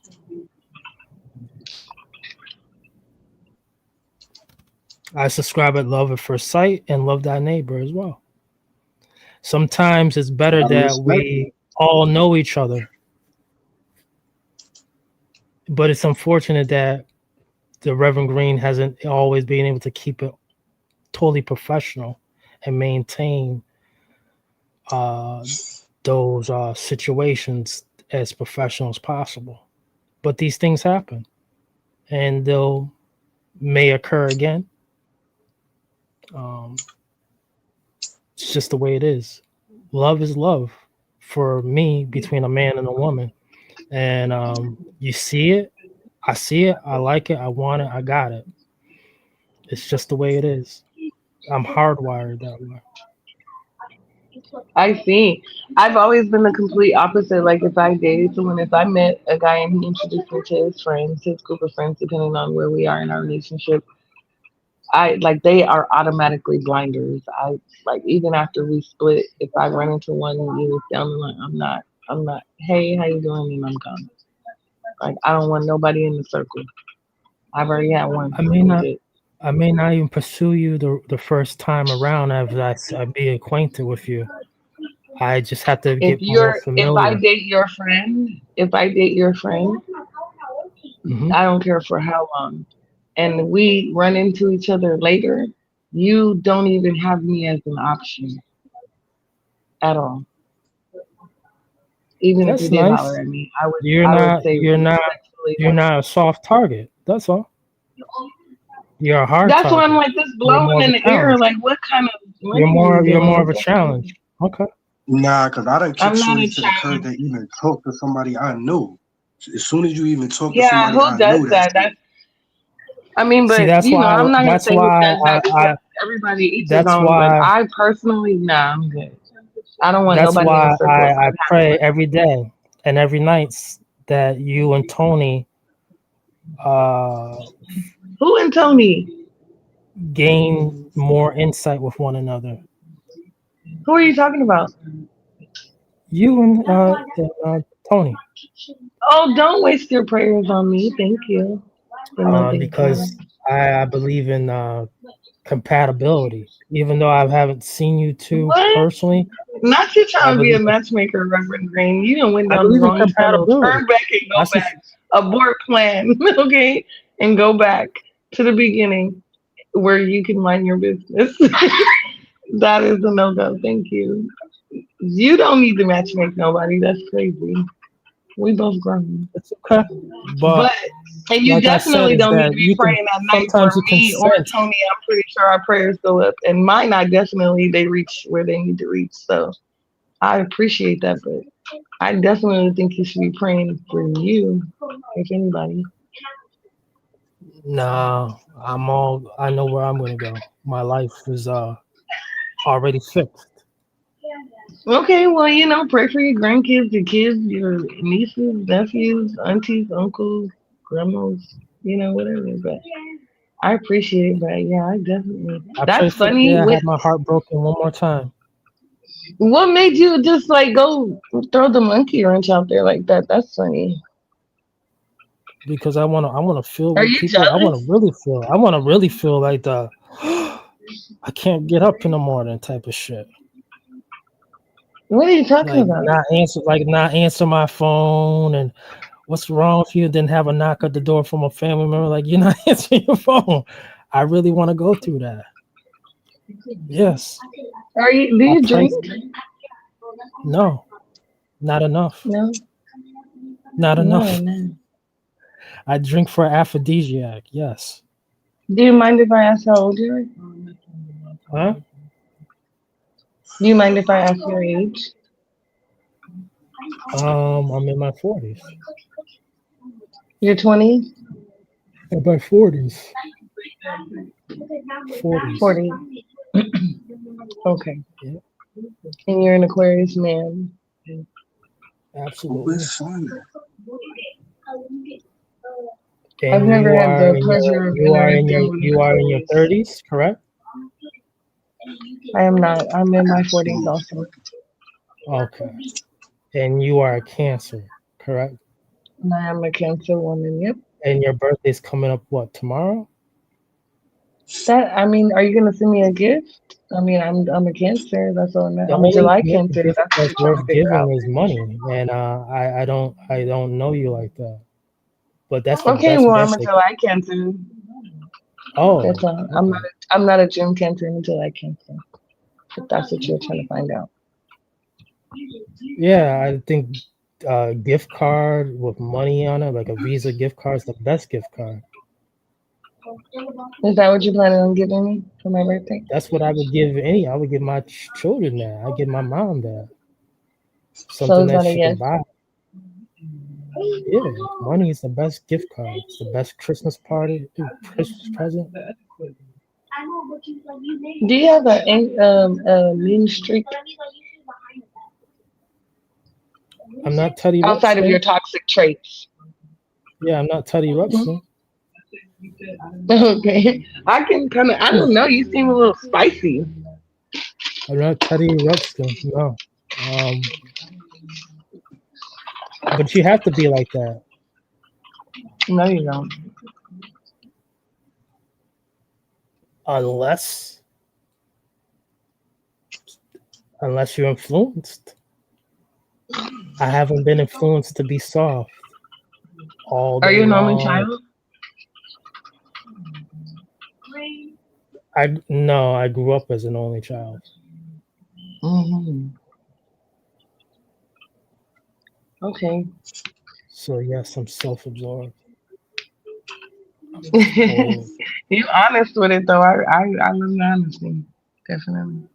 Change my own clothes. I cook for others. That's the first thing I do when I come to your apartment, when I come to your home. I look at the refrigerator magnets to see exactly what you love to order. You would not be coming to my home and I don't order food. I cook. Because I know how to and make I don't it. have nothing, no magnets on my refrigerator. I'm a professional couch surfer. Not a professional couch surfer. In my Oh my God, past, DJ. I'm a professional couch surfer in my past. DJ, Tony, and James. Y'all not about to leave me in here talking to this man. I'm here. I'm here. I was about to say I'm about to be in the background and I'm about to be with my pillow and my blanket. Oh, no, I just what y'all been talking about the whole time. Word, I just spent the night with my pillow and my blanket. Word. I'm about to be right now. I'm already on the pillow, and the blanket's on my legs, so I'm about to be asleep. Have a good night. Love money? Good morning. Do y'all love money?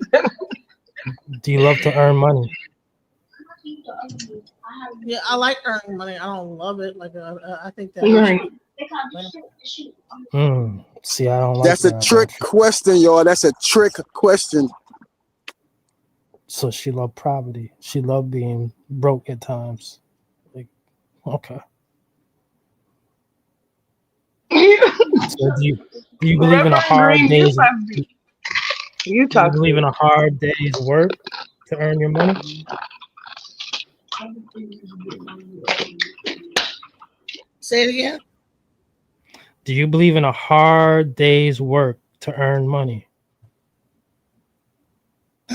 Hard? I don't know about hard. A day's work, but hard is a different thing. I don't think I should exert too much things. There's always ways to get things done without it being that taxing on the body. Another trick question. I love getting things at a discount.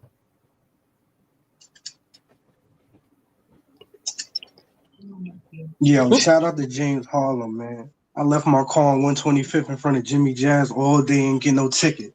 Shout out to James Harlem. Yo, I ain't even get no. Yo, I don't know. I'll tell you, that shit was on. Yo, that shit was on my birthday too. I don't know what the fuck. I don't know how that shit happened. So they must have ran out of tickets before they got to you. Yo, no. Matter of fact, no. It wasn't for what the are you Jimmy cooking Jazz. I was in front of the Adam Clayton Powell building, the DSS. I was in front of that. Frozen fish sticks, frozen fish chicken nuggets, or something from scratch.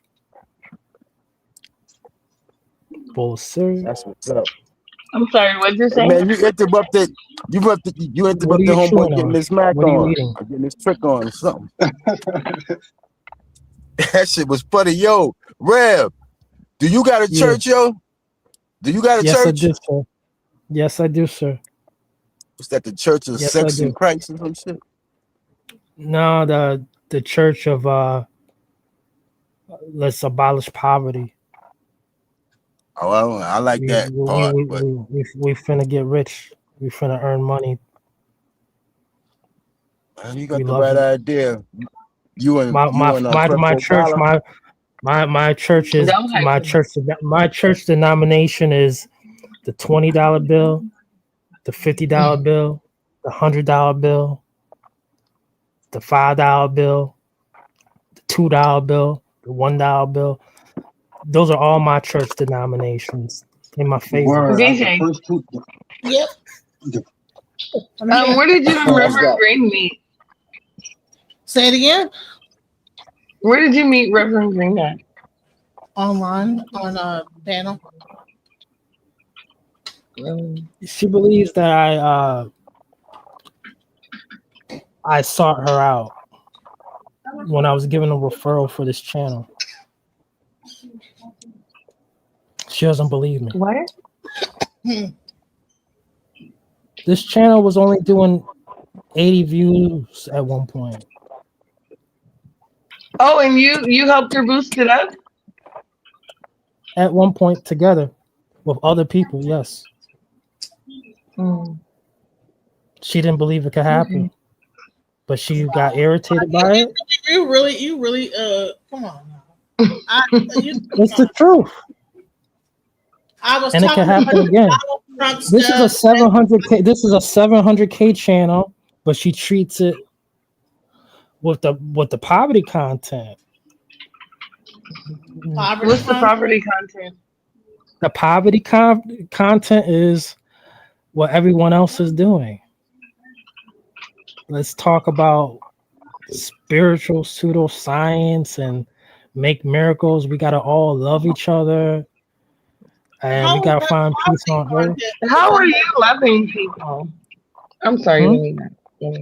I withdraw my question. I'm sorry. Every time he get up, he's talking shit. Talking about the loving poverty content. No, literally, I'm like, this man is toxic.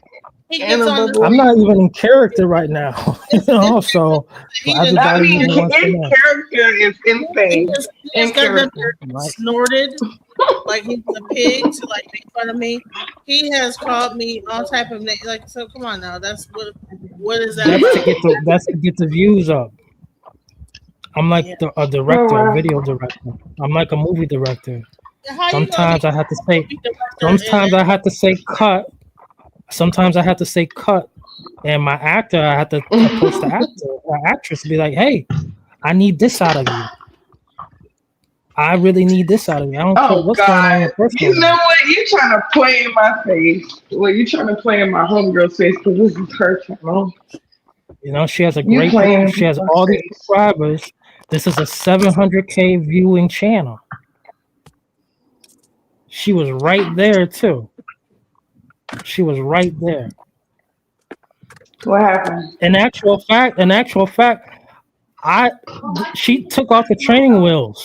She took off the train. She was riding it on her own, hitting 400K on her own, and then all of a sudden, just don't say you know what? That's just what happened. You know, DJ Genesis, you want those views back, correct?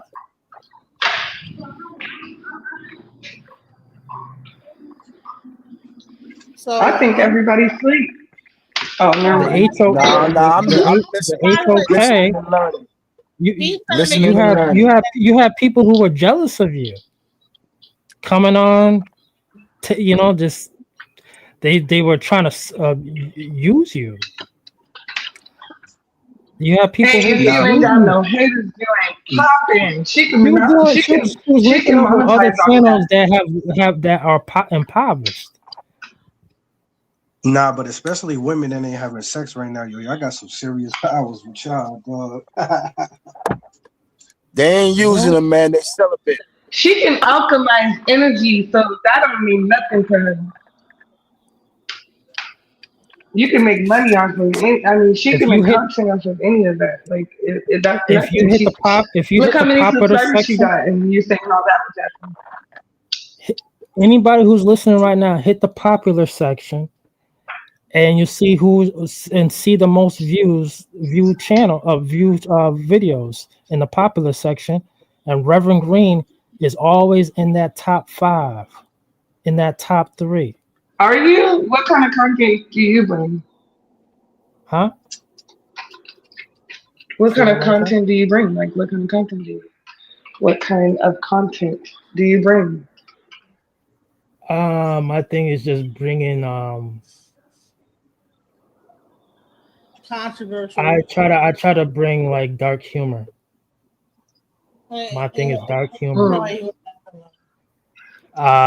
So when she was talking about FBA, I have a character, the man in the high castle. And the man in the high castle is this delineationist who is off the rails. And he's speaking towards proud Americans, and he really means it. And he wants to. Do them all in the, and he wants to save the world. He wants to save the world from the Democrats. Oh Lord! Because he's seen in the future what's about to happen. But do you do them all in the same tone of voice, like your voice tone? or you changed the voice with the character? I just changed it. I just changed the energy of the character. The energy of the character is more sinister. But you use the same Proud voice. Americans, and then I but play is into he the celibate? fears. I play into the fears of what's going on. Yeah, But they is be he going into celibate? your way.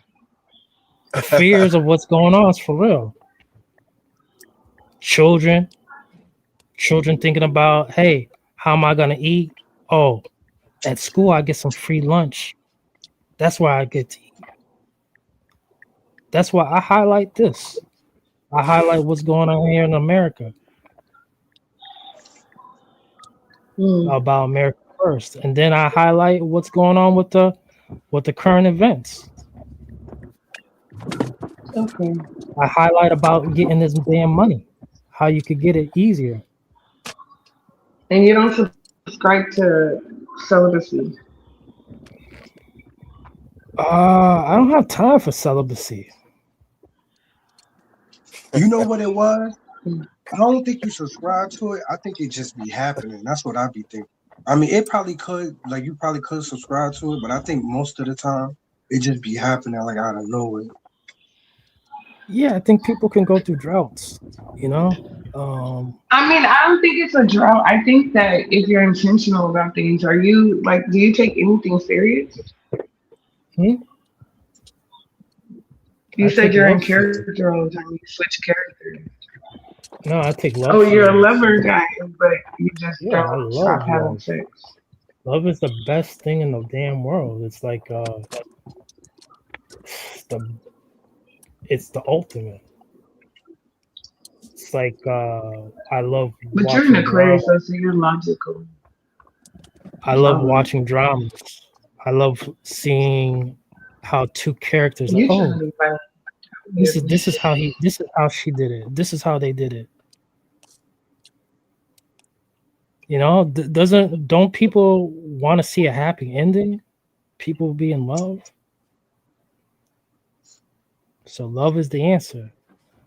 Tyrone Davis. You know, I can't help. Nothing I can do but love. Ain't nothing but I could do but love. You know? It's just the way it is. It's better to have someone to squeeze on or someone squeezing on you.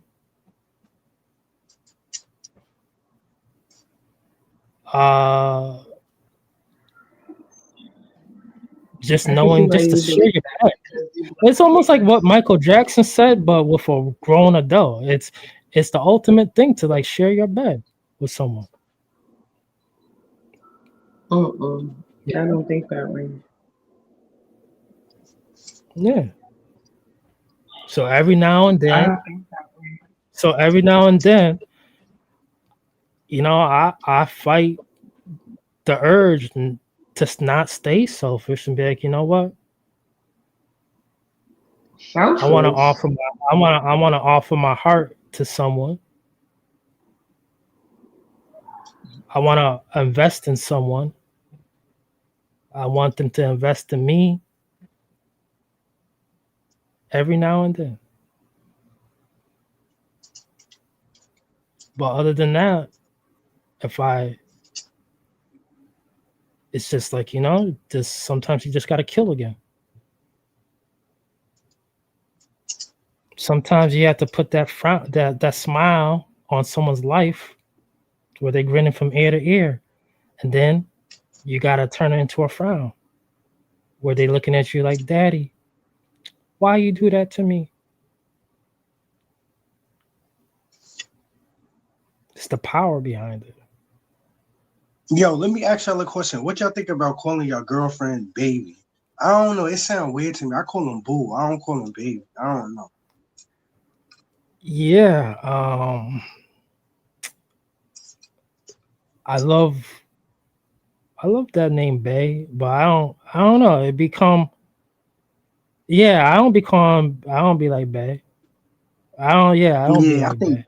Yeah, But I I've been think called bae. baby. I've been called bae for some reason. I answer to that. I had too. I think it's weird though. I Answer. think that shit is weird. Like calling them like mama, mommy, babe. That all that shit weird to me. Daddy and all of this and that. That shit weird. So. I always tell my woman to, hey, let me steal some sugar from you. That means I want a big kiss. Or I just take it from her.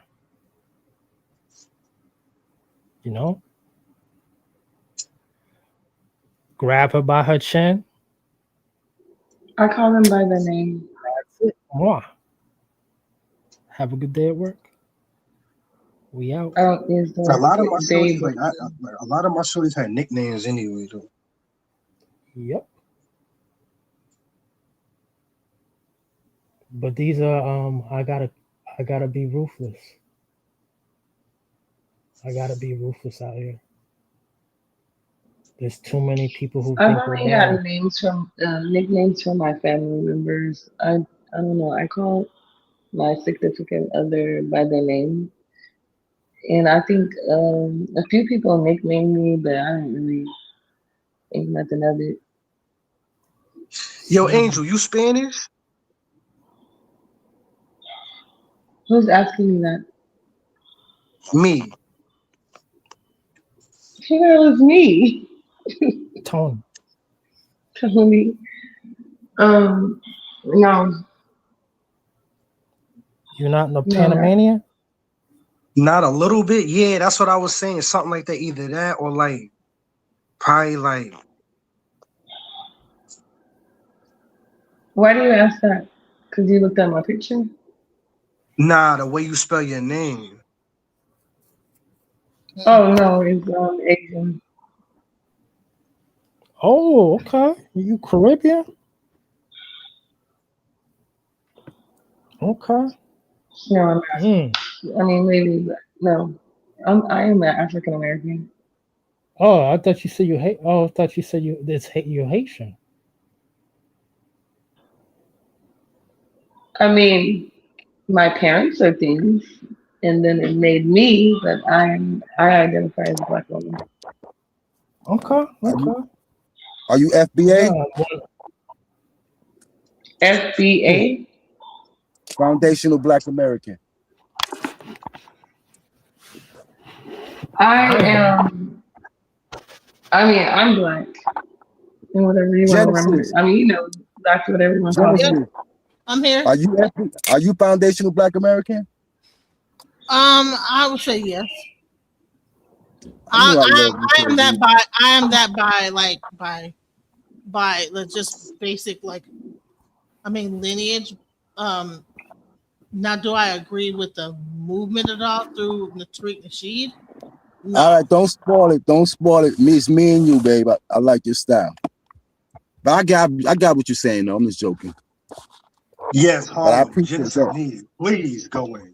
Please. Yeah. A lot of the Caribbean females, that's one of the things I attract the most.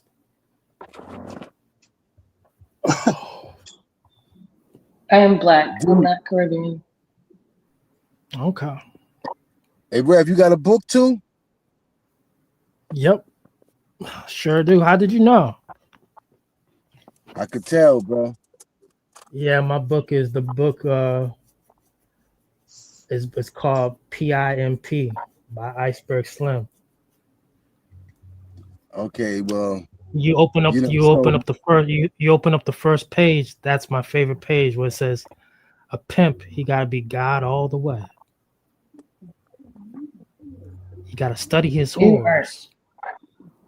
Annoying. With a name like that, I would have figured one of your best books would have been Genesis. Nah, my favorite book is Proverbs. I love Proverbs. Proverbs is my favorite book, man. Yeah, Proverbs mine too, bro. I love Green Proverbs. is just I made up. Now that's real talk. That's real talk. If you don't get nothing else out the Bible, you read Proverbs, you'll be a better person. I love Proverbs, yo. Proverbs, yo, that's the real deal right there. Yes, sir. I'm a Christian online.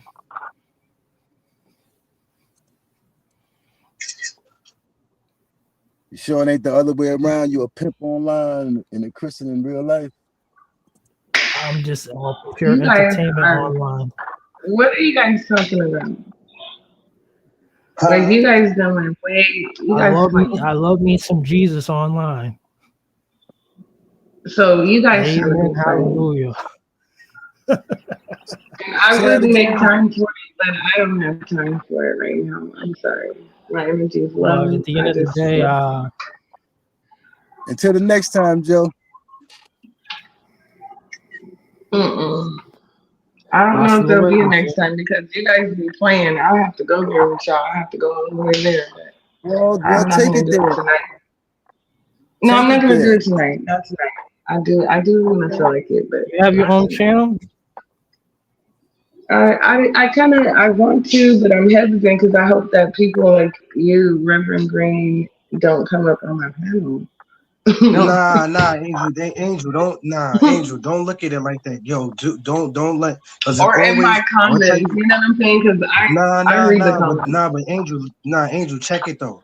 You can't. It's something like that gonna always happen. You can't even prevent. I'm not talking about with him. I'm talking about just with anybody. I know I can't. But don't let in life period, I know.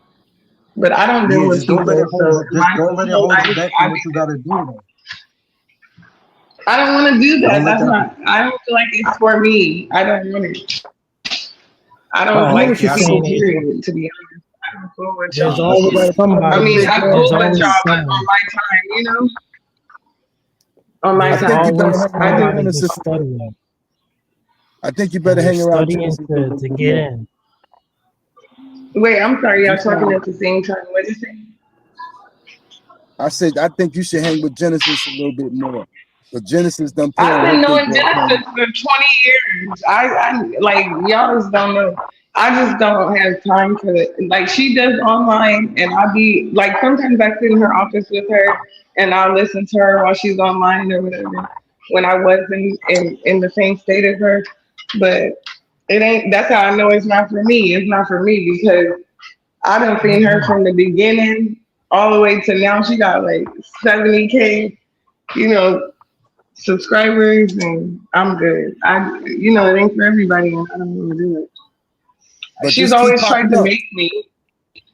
Just keep popping up. No, up. this is all that it will happen. I'm telling you, I'm gonna either be in the comments or I'll come up when she calls me and asks me to come up or wants me to come up. But as far as just having my own channel, Genesis, I went on Bigo Live with her before for a while, but I didn't even that was. Do you have $60? Do you have $100, DJ Genesis? Do I have $100? Yeah. yeah, I do. All right. Wait, for those who are listening right now, Reverend I have Green, $100. Like Reverend Green wants to see everybody. I have more than $100. Okay, Reverend Green wants to see everybody get some money. Hyper liquid token. Everybody put their cash up on nothing about no damn crypto. I think it's gambling. I don't believe in gambling. Hyper liquid token. There's other ways to do it as well. You can. There's an indirect. I'm not going to join Kashi and debate on whether it's going to snow tomorrow, rain or snow tomorrow. There's an indirect way to get into hyper liquid token too. Hyper liquid token is going to go to 1,000 before the end of the year. It's at 60. It's going to be I need more $1,000 before the end of the year. Going in the crypto, that's a whole nother show because I don't understand how it works. Like you're gambling, throw it on there, see if it goes up. That's what people go up next, and it's gonna go up next, it's gonna blow up, and then I wouldn't be. I wouldn't be saying this for no reason. Okay. That's all I think about is money. So I was dying to talk about that. Really. And so there's also there's also PURR, which is another way to invest in hyperliquid token, and then there's LGHL, which is Lion Group. There's also BLACKJACK, and if you get like 21, What's that? Blackjack. Oh, BlackRock. Yeah, BlackRock. That's the company that owns most of the world, right? I said, what, Blackjack? Oh, Blackjack. Oh, yeah. You go to the Blackjack. to put about 100 on whether you're gonna win that hand. Oh yeah, there's definitely ways to earn money through blackjack, especially online as well. Mm-hmm. I like using this betting site called MyBookie. Yeah, see, I think that's setting you up to bet. And all right, everybody opinion on here. What y'all think about to happen? Y'all think the dating game about to get worse or better? What y'all think? Which one? Say that again. Like the dating I scene. absolutely don't have an opinion because I don't date. So let me know. You know what? No. This summer is gonna be amazing. People, summer. Hell yeah, it's gonna be amazing summer. It's gonna be great. We need more black people. Yes, it's gonna be great. It's gonna be great. Right, I agree with that. Like I said, less dating apps. Yeah, I've been getting more approached in real life. I've been actually out. Yeah. See, that's what. There's gonna come a time where I'm gonna use a dating app. Man, check this out. Check this out real quick. Check this out, Rick. What's this? Who this in a nigga? U.S. city just got approved in Utah. People are like, wow, this is a bit scary. It's completely new territory. I mean, will we still need humans? Not for most things. This seems so science fiction that it's not even funny, but yet here we are. Why do we need elections? Because we know what the result will be. But what happens when they come for your house next? This is happening, and it's happening fast. Before we get into today's video, I just want to let you guys know that this video is for educational purposes only. Please remember to be kind to everybody everywhere, in your everyday life, in your home, in the grocery store, and especially in the comment section down below. Please do not show hate to anybody, anywhere.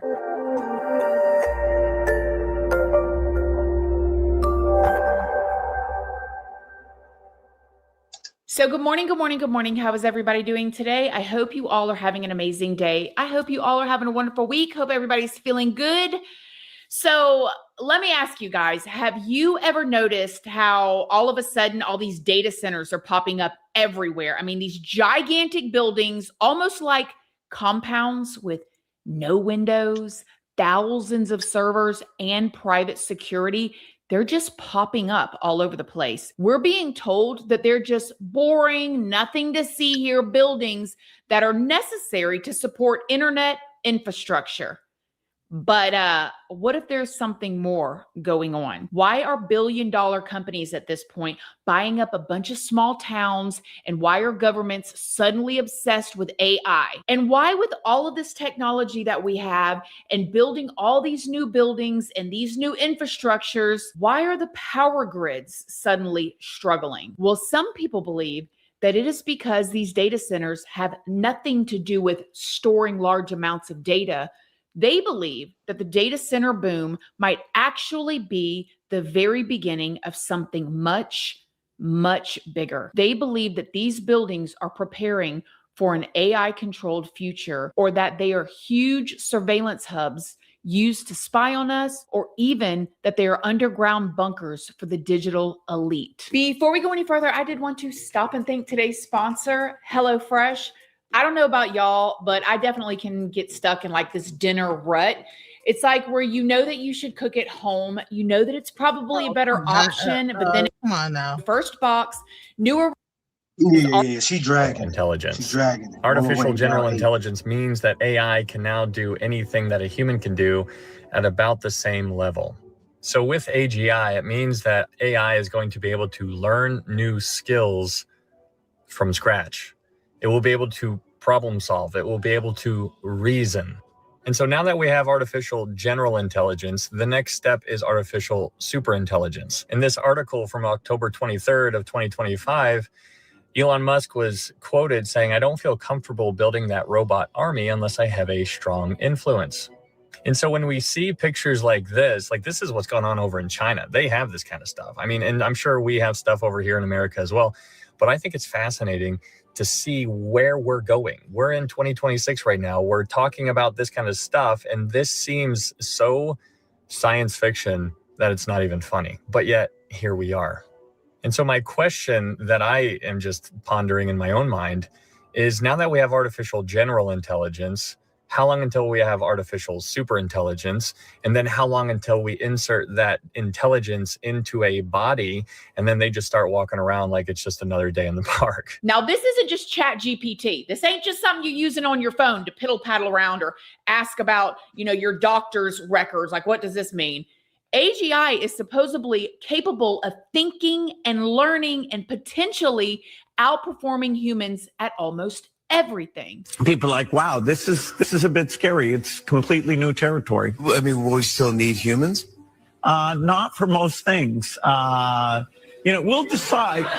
And according to this theory, the public version of AI, like ChatGPT, is years behind what government and corporations are already using. What year do you think we'll have a superintelligence? I don't know. I mean, that's pure speculation. I think it's very clear, just taking a step back, that we had a big breakthrough in the last year. Yes. Right, where the LLMs and diffusion models basically reached a scale where they're able to do some pretty interesting things. And then I think the question is, what happens from here? And just to paint the two extremes, on one side, it's like, okay, well, we just had one breakthrough. If we just have like another breakthrough like that, or maybe two, then we could have something that's truly crazy. And come on, listen, you guys, we know that doesn't seem like a theory.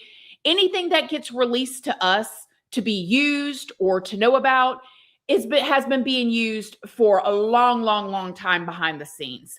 Anyways, some people believe that the versions of AI that we, the public, are able to use right now are just the soft launch of what is to come, basically to get us used to it or desensitize us to it. But when you really think about it, are we the general public? Are we the ones who really want AI coming into our everyday lives, involved in every single thing? You guys, I went to the doctor a couple months ago, and the doctor comes in, and the doctor usually would have an assistant with him that would do all the typing. Instead, he comes in and he says, "Do you mind if I use AI? I now have an AI assistant that will be taking my notes and coming up with results," basically. So as he's talking to me, the AI computer that he has with him is like taking notes of everything that he's saying and basically spits out what he is going to tell me he thinks is going on. I'm thinking, daggum, I could have done this. But it used to be a person that was sitting next to him. Now it's a laptop, because there's a lot of people that believe that AI is really kind of just being pushed onto us. Are you a real person or are you AI? I'm Burger King's virtual helper. How can I help you? What? Okay. Could I get the Impossible Whopper, please? Yo, never eat those shit. Never eat those shit. Sure. Will that be a large with Coke? It's so weird that you're not real. Could I get Dr. Pepper, please? Sure thing. Want to add 4-piece mozzarella fries or chicken fries? No, thank you. Okay, what else can I get you? That's it. Did I get the order right on the screen? Yeah, that's great. Thank you. You're all set. We'll see you at the window. You rule. Man, have you guys also heard that the real reason why that they're taking the water from the data centers to cool off the machines is really because they're trying to siphon the water for underground bunkers for the elite? They're like they're taking the resources for us, and then they're putting it into like a city underground and siphoning fresh water into an underground. Have you guys heard that whole theory? Yeah, and Genesis. Did you pay attention to what Zuckerberg and them was saying? They said a key word. I know what they meant by that too. It was already one breakthrough. Now we just looking for one more. You know what he's talking about, right? What? Remember what happened 5 years ago? COVID? Or what? Not the 19 itself, but the catalyst to it, what they really wanted to do. Because they had to have a reason to push the joint, Reduce the population? Which one? I mean, it's so many damn things. No. It was the patent that they needed. So they could put the patent in these bots. So when everybody took that shit, they transferred that DNA right to them AIs. That's what happened. And they didn't get the numbers that they wanted. That's why he said we're going to do it again, which is this one now that's about to happen. So what they about to do is they about to scare the shit out of the public this time. We just can't, we ain't going to fall for it, but I'm just saying, though, they going to get the numbers that they looking for this time, at least close to it. They're going to do more damage than they did last time, though. I never took it. No one in this household Me ever neither. took it. What do you suggest? What do you like? What would you suggest the person? I used to go to office all the time and clock in, and I was given an opportunity to work remotely.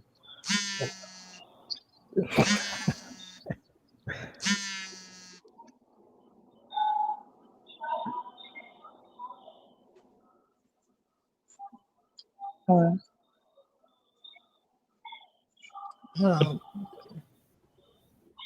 See, that's the people calling her right now. She's a CIA. I'm just joking. Hey, let me stop playing. So what do people suggest? Calling her now, trying to tell her to shut it down. I think people should notice that there is an Ebola spreading. No, I think that people should so. During be prepared again. During the epidemic, right? There was a lot of people saying like elderberry could keep you. Everybody was saying 6 feet away distance and the face mask and stuff, but others were saying, boost your immune system, drink, teas with ginger.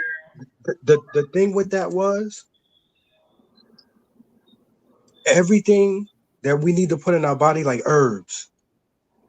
That's all you need. As long as you was eating herbs during that, it'll knock it right out. Because see, what they tried to do was, if you look at all of those symptoms that they tried to throw out all at one time, see, this is how they got everybody. They threw it all in one list. So people looked at it. They didn't look at it one by one. They looked at it like, oh, that's a lot of shit. Oh, I'm scared. If you look at a lot of those things one by one, we had all of that stuff at least one part of our life one by one. You know what I'm saying? They just threw it all in a bunch to make it look like, you know what I'm saying? Because it's all about how the public perceive things. See, these people are psychology experts. So if somebody look at it, they're not thinking about, oh, I had that before. I had that before. Yeah, I had that before. I don't know if I had that, but I had that. They looking at it like, oh shit, we can get all that shit at one time. See, that's how they threw it. You know what I'm saying? Man, I want y'all to check this out. Check this out. Look at this. Look at this. Okay. I think it's probably like What do you think it's for? The owl on top of this building. This fake owl. You think it's a camera? Yes. But From the government. From the government. From the government. From the government. You think it's a camera from the government? My 8-year-old. It may look like a real owl to y'all, but what they don't know is that I know that owls sleep during the daytime. Owls sleep during the daytime, so it shouldn't be no owl up there, huh? Little mama said what they. It might be to scare off the birds, so that they don't land on top of that building. No. Is that in the West, DJ? Honey, that is in Mesquite, Texas, on the corner at the PLS over there on Town East Boulevard. But in the West, they have an owl up there too. That's why I asked. Listen, it's a PLS, right? It's the only store that has this on it. I know the one in the West has one also. That's what I'm telling you. I think that's their thing, but what it is, I don't know. It's cameras, bro. Watch. They got 2 of them. That one looks creepier. No, there's 3. But I wonder how there's 3 of them. Yeah. Nah, you know what that is too? That shit's on every corner of the fucking building, bro. I mean, they have them in the West. In the West, they have it on the PLS also. Are you serious? What the fuck is this? Oh, there's one over there too. I seen it one time and I didn't videotape it, but I was like, "What the hell is that?" Crazy. It's a fucking camera looking at everything. But why would and they it's some use kind an owl camera? Why would they just use a regular camera? Nah, you know what that's for? I don't know what they do at night. Something lands on that roof. That's like some kind of something where it link up to something. Something be landing on that roof like when nobody else is up. I don't know what lands on there though, but something be landing on that roof. All them PLSs that got that on there, something lands on that to do whatever they doing. But So do all the PLS have this goddamn owl shit on it? I don't know. No, because I used to work for the one in Plano. wild, They didn't have that. Was something specific about the ones that is on there. Something be landing on top of those joints. Really? Probably early in the morning. You know when nobody ain't 3 in the morning. Like a 2. helicopter or something? What the fuck is that? Nah, like some kind of drone or some shit. Something small where you're not gonna really be able to detect it. Oh, and the owl probably guided in or something like to let them know. Right. It's like it's linked to it. Right. Well, hell, whatever. Right. This owl was wilding out. Its head was bobbling around and all type of shit. This owl. Look at this. You think it's a camera? Yes.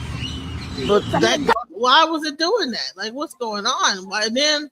Listen, there were 6 of them. There's one on 1.1, 2, 3, 4, 5, 6. Like around the building, these owls on the thing. See, they made it mad obvious. After that, it made me look like everything, like every building on top. There's no other building that has this shit on it. And it's like, first of all, why would they choose an owl? Because all the birds are these black crow weird ass birds. Right. Why would they choose an owl that isn't even that's not even something that's even in Texas? Like, what the fuck is that? Like, and at first I thought it was real, and then I zoomed in with my phone. I'm like, what the hell? I'm like, why would the owl? You'll get the answer, Genesis. Just think about what kind of animal an owl is. Like, what time do it arise? You'll get it. Honey, that shit was fucking weird. From the government. My daughter was like, she went right into conspiracy mode. She said, "It's from the government." Not for real. And just think about it, Genesis. What kind of movie do the owl represent? The movie? Mm-hmm. Just think about it, like the way that should be twisting his head and all of that. The Exorcist? There you go. I don't know. Whatever the hell's going on. And you know this government love praying and doing all kind of witchcraft to demonic entities. Demons worship owls. There you go. What's that location called? PLS? Oh, okay. He says I had an owl like that, and there was a camera on both sides, but they don't move. Well, honey, that owl was looking all over the goddamn. It was that damn thing. Eyes was moving all over, and I'm still trying to figure out what was wrong with it. Like, why was it moving like that? I mean, how is it camera? Like, what kind of camera needs to look like this back and forth? Because there's something in it, Genesis, that detected you, so it's unfamiliar. So that's why it's tripping. What? It detected me, girl. But not like detect. I don't want to make it seem like they watch it. Not like that. But I mean, like while you were sitting right there looking at it, it knew somebody was sitting right there looking at it. So it's trying to pretend like it's not like a bobblehead thing. Like, oh, let's make it look like let's pretend like it just is a thing on top of a building. Yeah, it's like just like anybody. If anybody was to do what you do, just like let's just say today, if somebody do what you did, it'll do the same thing. Man, child, that whole. As soon as he said the check-in, I was like, "You about to go into overthinking turmoil." Yeah, because I was like, wait a minute, I don't know where this is going. I knew what y'all was. That's why I was like, it wasn't that kind of detection. It's just that when you sitting right there, it's some kind of like motion on it. You know, like a motion detector. It could feel like when something is like right. Huh? Somebody in the comments said the Bohemian Grove has a giant one-day sacrifice. That's what it is. All you gotta know. Listen, I'm trying to tell you. Listen, because we were up there trying to figure out what the hell was going on. Look at this owl. That's not a bird. What is that? That ain't no bird. Those are not birds. What is that? Your camera. When I first discovered it, my daughter was the one who said that owl up there is not real, and I said the owl. Look. Owl? Yo, Genesis, listen, it be the kids that really will trip you out. Like, Genesis, you gotta peep the most important part. Yo, Genesis, peep the most important part right there. Look. There you go. That's the most important part. What's the most important part? That's the most important part. The star, star. the pentagon. That's the Texas Lone Star, right? That's what they want everybody else to think. That ain't what that is. The owl says the most intelligent thing. Those are not birds. The owl asks the most intelligent thing. Your camera. Asks who? What the hell?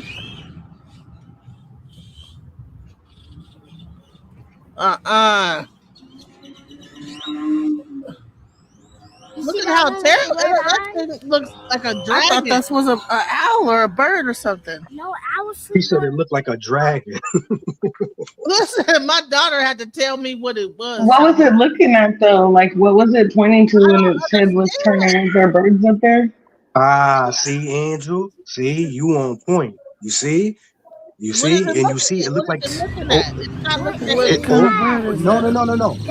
All it was missing. Oh no, there was a bird. You see it rewinded. The shadow of the bird is on the building. All it was missing was the hand, the hell. What kind of bird is it? You seen it? You seen that flyby? No, the birds were in the trees. That's why I thought that but I'm saying as they start flying, his head started going left and right. Maybe he was trying to track them. Look at his posture. All he missing is the hand.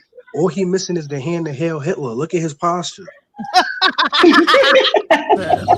No, really. That's not a bird.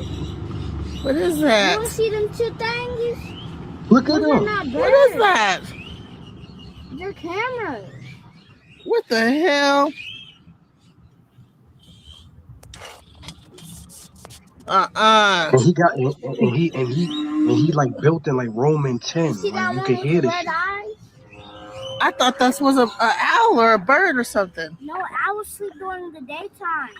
Why the fuck do they have it on top of the building? What the hell is going on?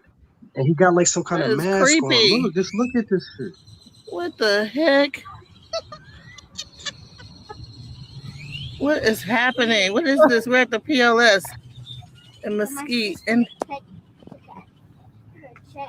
this thing is looking around, looking all weird.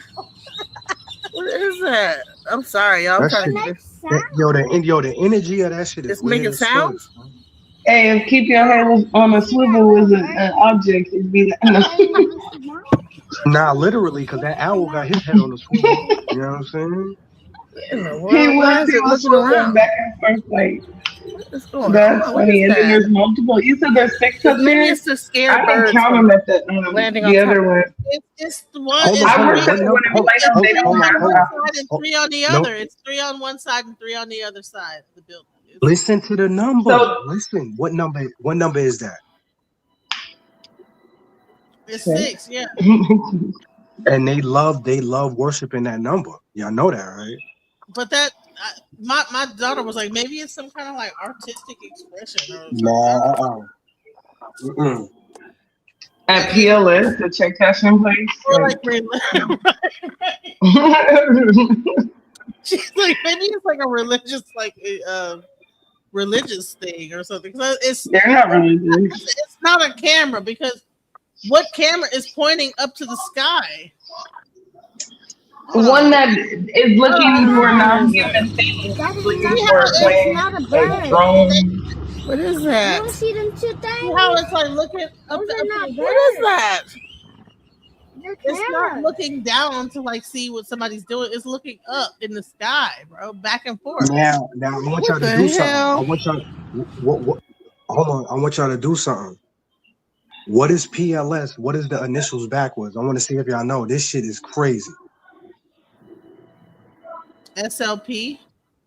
Now, what is SLP? What is the abbreviation of? What word is that an abbreviation of? I don't know. Think now. You know, Genesis, really think. Like, let's just say if you saw SLP on a license plate, what's the first word that will come to your mind? Nothing. It's sleep. What? Sleep. Now, when somebody's sleeping, what does that mean? It's nighttime. Nah, not that kind of sleep. The other kind of sleep. They're dead to the fucking world. You're not spiritually right. You're not spiritually on point to what's going on. It's like if somebody sleep, that means they caught lacking. You sleeping. And nobody's paying attention to that hour.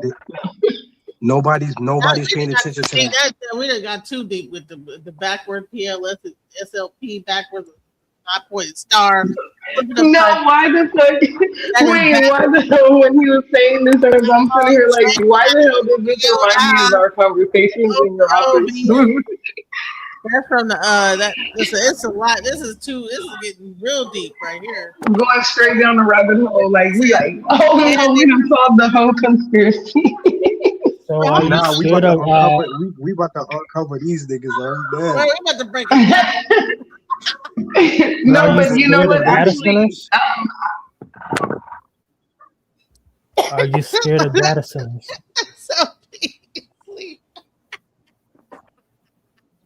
Word, you gotta uncover these niggas. You have to, and to stay ahead, you better be on point. PLS backward is SLP. No, because that's how they speak. They speak backwards. They really don't speak forward. That's why Walmart. Y'all know what Walmart stand for? What? What's the WAL backwards? Spell that straight. What is that? Lamb? No. Law? Right. There you go. Now, what's MART? Finish that word off. Tram lamb? No. Mart. Now finish. Now what goes with Mart and law? Finish Mart off. Martial law. There you go. In the future, Walmarts will be used for the population control. Whether it's camps. No. Listen. No, whether it be camps. You're right about that, but it's funny. Whether it be camps or whatever else, because one of them families run Walmart. What is it? The Walter Bird, whatever. So in the future, those will be used. Well, Walmart does issue out rations. You go to the grocery store to get your rations and stuff. So, pay a certain amount of money, you get rations and stuff. Especially if you're on food stamps, you get the food stamp rations. They give you your food for the week. Get your rations, But that still does not explain why this goddamn owl is looking up into the sky and looking back and forth like this. Nah, because the owl symbolism, he letting you know soon is coming. Does it like is the wind making its its head go back and forth like this, or do you think it's like automatically? It's more for real. Nah, it's something inside the thing. It's programmed, Genesis. It's a AI. It's a machine. Huh? Wait, do you know what PLS stands for real? Like what their company PLS stands for? What they stand for real? I didn't even know this shit, and I worked there. I know it's some kind of money transfer thing like MoneyGram, Western Union. What No, I what is swear, what? I thought it had something to do with money too, and it actually stands for people, location, and services. She And they does. have a That's what. dot See, in that's what. between each one. People, A period. See, services. Wow, interesting. People, period. Locations, period. Services, period. It's not even a and whole the main sentence. part of Like, and that So mo you think and that that might be whole a military organization? yes, Genesis. Yes, because think about it. Location meaning I know they run that tracking your bitch like a military. tracking your every move. Location is tracking They your track every move, and you know what everything, the service. literally. They have And about you know, 50 cameras inside of the place in the back where their workers are. and you know what services mean. I heard that And, you and can't even rob it unless you go through the roof. You can't rob it from the inside, the back. You cannot rob it at all. Are you serious? They are rob it proof. would have I to be. promise. It would have to be. It has to be an inside job. You have to be a There you go. family member working there. Man, no, you have to go through 3 doors. But and they're also, sealed. You have to seal each one before you even get in. MLS is really a government build operation. Well, I call it a government operational landmark. Right, it will be used for something in the future. People, location, services. What the fuck is that? And you know what service? You know what services mean? Services don't mean helping either. You know what services mean? This is getting weird, bro. And then they got this goddamn owl. What's happening here? No, when I looked it up, I was like, wait, people, locations,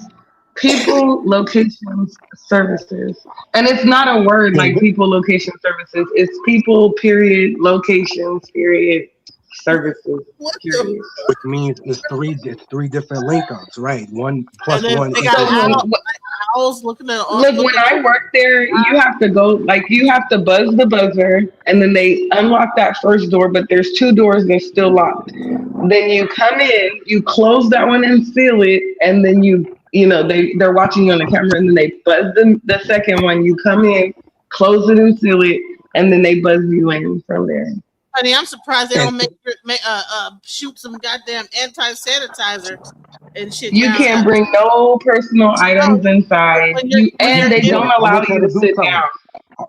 I want y'all to do something. I want y'all sit down. You have to stand up the whole time.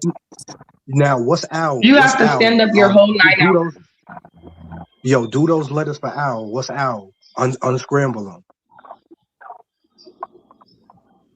OWL? Right now. No, I think you're picking my brain now. I'm gonna be quiet. No. Do it backwards. Well, where does money at? What is that? What's LWO? I don't know. Something W. I don't know.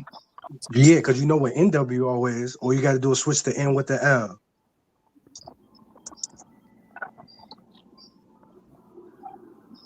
Hello. I'm like, everybody's just quiet. Y'all right. Y'all too advanced for me at this point. Goddamn, legal world order. I feel like I'm not in this conversation, but I'm not. Okay, we ain't gonna say it, but we're gonna just you got the WO. Y'all know what that is, so just put land in front of it. Lucifer's That's what kind world of thing order. Right, it's land. Right. Land world order, but okay. Right, which means the land here. Everything is already, because they got this thing where they feel like they got to tell you universal law, where they got to tell you before, you know what I'm saying, so they could get some kind of spiritual, karmatic life, afterlife, you know what I'm saying? That's how they feel about it. So did you hear about what happened in New York City? What? He can't believe it. Uncle Murder can't believe it. He's on a whole nother plane. You ain't know? We hear about what happened in New York. Super conspiracy theories, guys. This conspiracy theory is. Now you see, mate. Now hold on. I'm gonna address land May. world order, y'all. Hold on, Genesis. I'm gonna address May real quick. Hold on, Genesis. I'm gonna address May real quick. I like how he did that. I ain't smoked weed in 13 years, and I don't do no drugs, alcohol, or nothing. I thought he was talking about our frequency. This is what happens, right? This is what happens when you frequency align. You get higher and you get things sent to you through messages. Things just naturally come to you from the universe. That's why I tell people So you know you that got it. PLS was founded in 1997. That's here the eye. Who is the damn owner of it? Is it the government or what? Is it yours the ox? Oh wow. No, Angel. Yeah, Look up to 97. see if PLS is a government operate somewhere, sometime. Because what is up with these damn I owls? wouldn't be shocked. I used to work there. I'm telling you.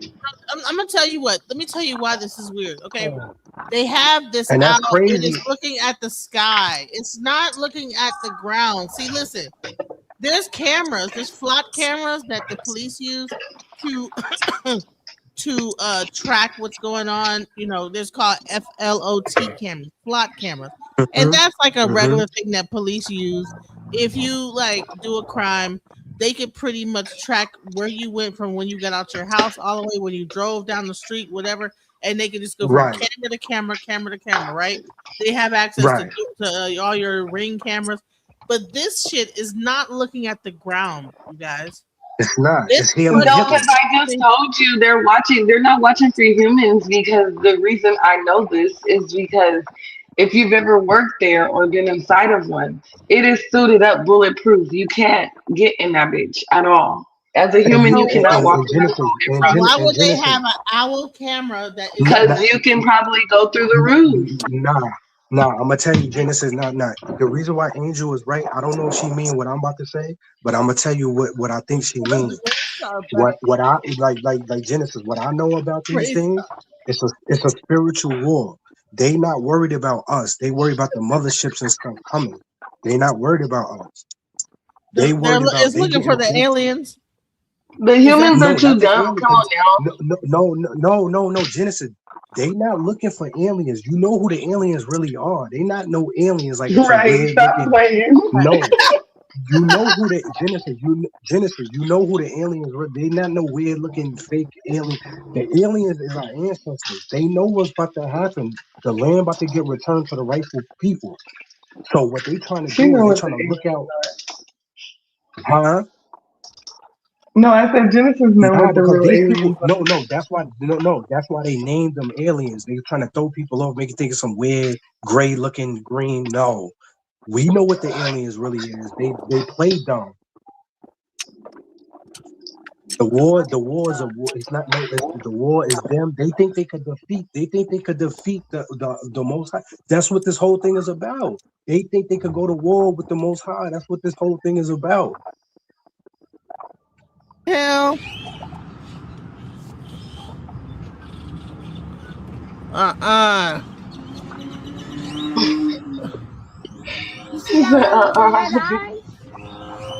the high tower left. You know, that is not the wind blowing. I thought it was the wind. I had to look at it again. Nah, that ain't no wind. The wind was making its head move back. It's a device. No, it's a device. It's some kind of chip or something, micro that link back to wherever that data center is. That's linked to that data center, whatever data center put those up here. On that area and looking back and forth. I thought this was an owl or a bird or something. Then that one's just stationary. Nah. Its head is not moving. Oh no, it's stationary. Why the fuck do they have it on top of the building? What the hell is going on? Oh, I ain't even know something. Creepy.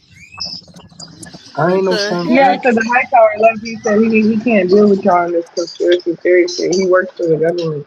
Y'all playing with the government. Oh. What? That's what he said? Oh, Reverend. No, I'm just saying. I'm saying that because of what he was saying about his characters. I'm just saying. Hey man, the CIA don't get me in trouble by looking at this owl and stuff. They about to break the code on the owl, child. He probably going back to his we already you know we found the owl, guys. Now you know we the code breakers like Ghostbusters. We gonna figure this out. Found the owl on top of the DLS, guys. Breaker 19. Word. We ain't playing around with these people. These people ain't about to do us thing. That's funny as hell. Since they found the owl, guys. Hey, as soon as y'all started dissecting the letters and shit, he was like, "Bye." He knew what was coming down the pipe. Hey, I thought he might have got mad because he was messaging me and I was not responding. But no, I was gonna address him, but I was trying to wait till y'all were done because he was asking me questions, but I didn't respond in there because I'm not having a private conversation. Nah, cause you know what I'm saying? This the real deal right here. We ain't playing with these people. It's about to be summertime and they about to pop this shit off. We ain't fucking around, son. So y'all keep I'm still waiting to find the thing about the data centers because the data centers are. That's what but Genesis, that's what that's linked to. Whatever's inside that thing right there is linked back to one of them data centers. That data centers are being used as a global surveillance system. Think about how much of your data is already being collected. Your location, your purchases, your search history, your voice, your face, your typing, your scrolling patterns, your phone literally reading your eyes on what you stop at for a long period of time to see what you're interested in, your political options, and even your sleeping patterns. A data center the size of a U.S. city just got approved in Utah. 40. What happened? I'm sorry, Genesis. It's the comment on the screen right here. Listen, we too old to be thinking on the first dimension. I cannot with me. I'm sorry. I'm on mute. Like we all like anything that's already in the book is not the answer. Yeah. What do you think it's for? Listen, even you hear my daughter who's 8 years old. Listen to my daughter, bro. Even my daughter. Right. I have never said nothing to my daughter about the government. She said this out of her own mouth. It was not right. She's 8 years old and she knows that has nothing to do with pigeon. She told me that ain't no damn pigeon. She said, I've seen birds land on the damn building before. That thing ain't scaring away no damn pigeon. They figured out that shit ain't no real goddamn owl. They listen. Right. Pigeons been knew that. Pigeons took a shit on that shit. They been knew that.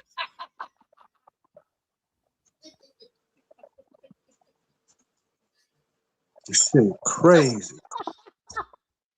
My other daughter showed me a picture where they had like a monkey that had a camera in it, fake monkey, and they trying to convince the monkey that it's a real monkey and stuff. Like they put a fake monkey with camera like in its eyes, the monkeys don't know that that's not a fucking real monkey.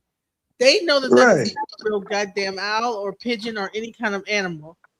So we can think that pigeons are so goddamn stupid that they don't know that that's not a fucking real. After like probably the first week, they knew that shit wasn't real. They're like, "What the fuck is that?" You know what I'm saying? So that is not to stop the pigeons from getting on the top of the building. At first, I thought the same thing too, but I had to think about it. My kids had to like actually wake me up. Like my 8-year-old. Listen to her. Listen to what she says. Listen to this. What do you think it's for? The owl on top of this building. This fake owl. You think it's a camera? Yes. But from the government. From the government. From the government. From the government. You think it's a camera from the government? It may look like a real owl. She is not laughing. She is dead serious. You see how she is dead serious. She shook her head like yes, and she's not laughing. She is dead serious. She was dead. She said it's from the government. But you know what happened, Genesis? You think it's a camera from the government?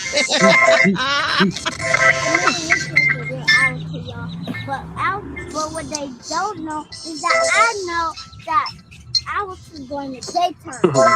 Owls sleep during the daytime, so it shouldn't be no owl up there, huh? It might be to scare off the birds if they don't land on top of that building. You know? No. I see right on top of that building. They got 2 of them. That one looks creepier. No, there's 3. But I wonder there's 3. She's correcting me on everything I'm saying. I'm saying first I said, well, maybe it's just to scare the birds. No, I've seen birds on Mm-hmm. everything I'm saying. She hitting it out. Nope, that ain't it. Then I said, well, there's two. No, there's three. I'm like, right. So my child, my 8-year-old child, has seen this and has analyzed it and has figured it out way faster than I have. And I have to like say from the mouth of babes, I have to trust my 8-year-old child and say she must know something. And when she saw that, she knew something was up. And she said, "It's cameras looking maybe government. I don't know." Real? Yeah. And you know, Genesis, she's young too. So there's one over she there in too. tune with her feelings. What is going on? That's crazy. That is crazy. What is that? Now that's wild, y'all. I don't know what's going on with PLS, but there's some Illuminati ass shit going on. Mm-hmm. Listen, shouts out to my daughter because she had to tell me, like, no, mom. Official. And she felt you because you know what happened? She felt some crazy shit. And when she looked at that shit, she knew. She knew. She goes to the evil one. Well, you know she knew that shit was that shit was evil as fuck. She knew that shit was like some fucking gargoyle shit. She felt because look at yo Genesis. Look at that. What is he talking about? Evil. Oh my listen, son. Why did everybody leave? Are they like this is not? I don't know. I think this shit getting like Are You Afraid of the Dog creepy for niggas. Got too creepy on it. You know what? Can you imagine if we did this shit at nighttime? Niggas probably would have hid in their closet. They probably would have been gone. Niggas probably would have been gone, son. Nah, because you know what it is? I'm gonna tell you what it is, what it really is. This shit fuck what we talking about, it fuck with niggas' spirits, son. Because it's some people that's interested in this stuff, but it's other 3 times bigger than Manhattan, bigger than all of Disney World, about the size of Washington, D.C. And to understand how insane this is, one of the biggest known data centers currently in America is only around 2,000 acres. So this new one would be 23 times that. This is a private digital metropolis. Now, here's what I don't buy. This is not being built so your vacation photos can sit in the cloud, or so ChatGPT can tell you how much garlic goes in your pasta sauce. We already have capacity for that. This is something different. Hold on, Genesis, data centers at this scale are not just storage. They're prediction machines designed to track your every search, every scroll, every pause, every grocery order, every voice command. Every time you hover, hesitate, buy, don't buy, feed enough of that info to machines and they don't just know your consumer behavior, they know what you're going to do next. Hold on, Genesis, you heard extreme. Hold on. Genesis, you heard the key word he used, right? What? He said garlic and pasta sauce. Now see, when niggas talk, all this shit is code and symbolism. You know what garlic is, right? What? It gets rid of vampires? Now there you go. Now, what do these people love the most? They love a bloodlust, right? Talking about drink the wine with the cracker, with the wine symbolize the blood. Why are you drinking that man blood? Right. Jesus' blood. See, why are you drinking that man blood? Yeah. Cannibalism. See what I'm. Is it to become one? Huh? Is it to become one or something? What is right. There you go. There you go, Angel, because they want you to be with the fraternity, right? So now you become one by drinking the blood. And everybody's stupid ass sitting up and they're doing this shit instead of asking questions. Let's go. If a company knows the exact moment you're vulnerable, they know the exact moment to hit you with the product, the price, the notification, the video, the ad. People will say, honey, if we don't have any water, we're gonna die anyway. Right. And Genesis, what do the crackers symbolize? Why would they need to be creating this thing to trace us? I believe there's an alien group of people coming down here and they're setting it up for them. And they made a deal and a pact with the aliens that are about to take over the earth that really don't need water. They don't need water to survive. Nah. This is what they're gonna do, Genesis. Not only they gonna take over though, but they about to eliminate a certain people. You see what I'm saying? If your frequency not glowing a certain light, you going out of here. It's gonna be a lot of people about to start disappearing to the point where nobody knows what's going on. That's really what's about to happen. It's something happening because it's like, dude, what if they're taking all of the natural fresh water from the aquifers and there's nothing gonna be mud left? Humans are not gonna be able to consume water unless they are taking the water, like they said, and putting them in underground bunkers for the millionaires to survive. When that's why Genesis. That's why they try to. Right, and that's why they tried to scare us off the land in the South back in the day. That's why that whole migration, when all our peoples moved up north, into the West and everything, because them water wells, we gonna need them wells. That's what they tried to strip us from. If you think about this, why does AI, like China is putting their things underneath the ocean? Why is America so hell bent on using fresh water? But China is able to cool their data. Some people are talking about taking it up to the Mars or taking it up to the moon. They trying to strip the resources as much as they can from us. I don't believe that you can get to the moon. I believe all those satellites are really. No, they never went. They never went. They never went ever. Satellites and they never went to the. They're not even real. They're not like floating. They're like balloons, bro. Right. And they never went to the depths of, and they never went to the depths of the sea. It's two things you can't do. You can't go to the top all the way and to the bottom. They fronted about all of that shit. They lying, bro. So they fronted about now all they of have that this shit. AI. Maybe they're lying about how powerful this AI shit is really too, and they're trying to. No. Now that they not lying about that, but it can't get to where they think where they got everybody thinking it could get to.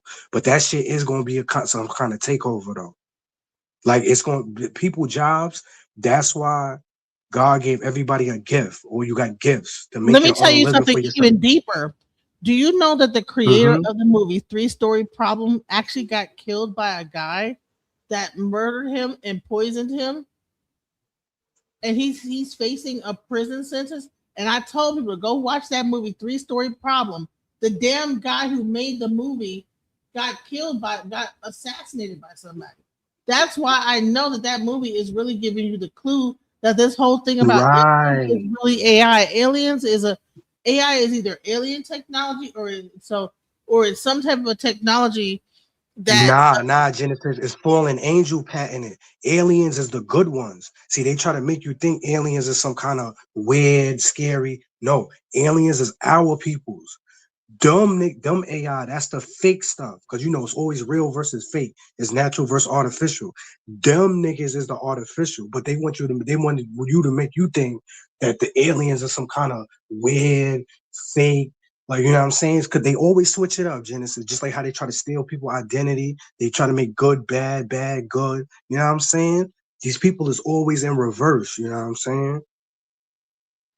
Ain't nothing wrong with no aliens. They know what they go. The UFOs, motherships, that's our people. You know what I'm saying? They want you to make you think though that they them people coming to destroy. Yeah, they coming to destroy, but they ain't coming to destroy us though. They coming to take out these fake niggas. That's what's going to happen. Honey, that's not the same thing. Honey, what's the name? That thing is not the same thing that was on that building, Reverend Green. The thing that was on that building. You have to hit that.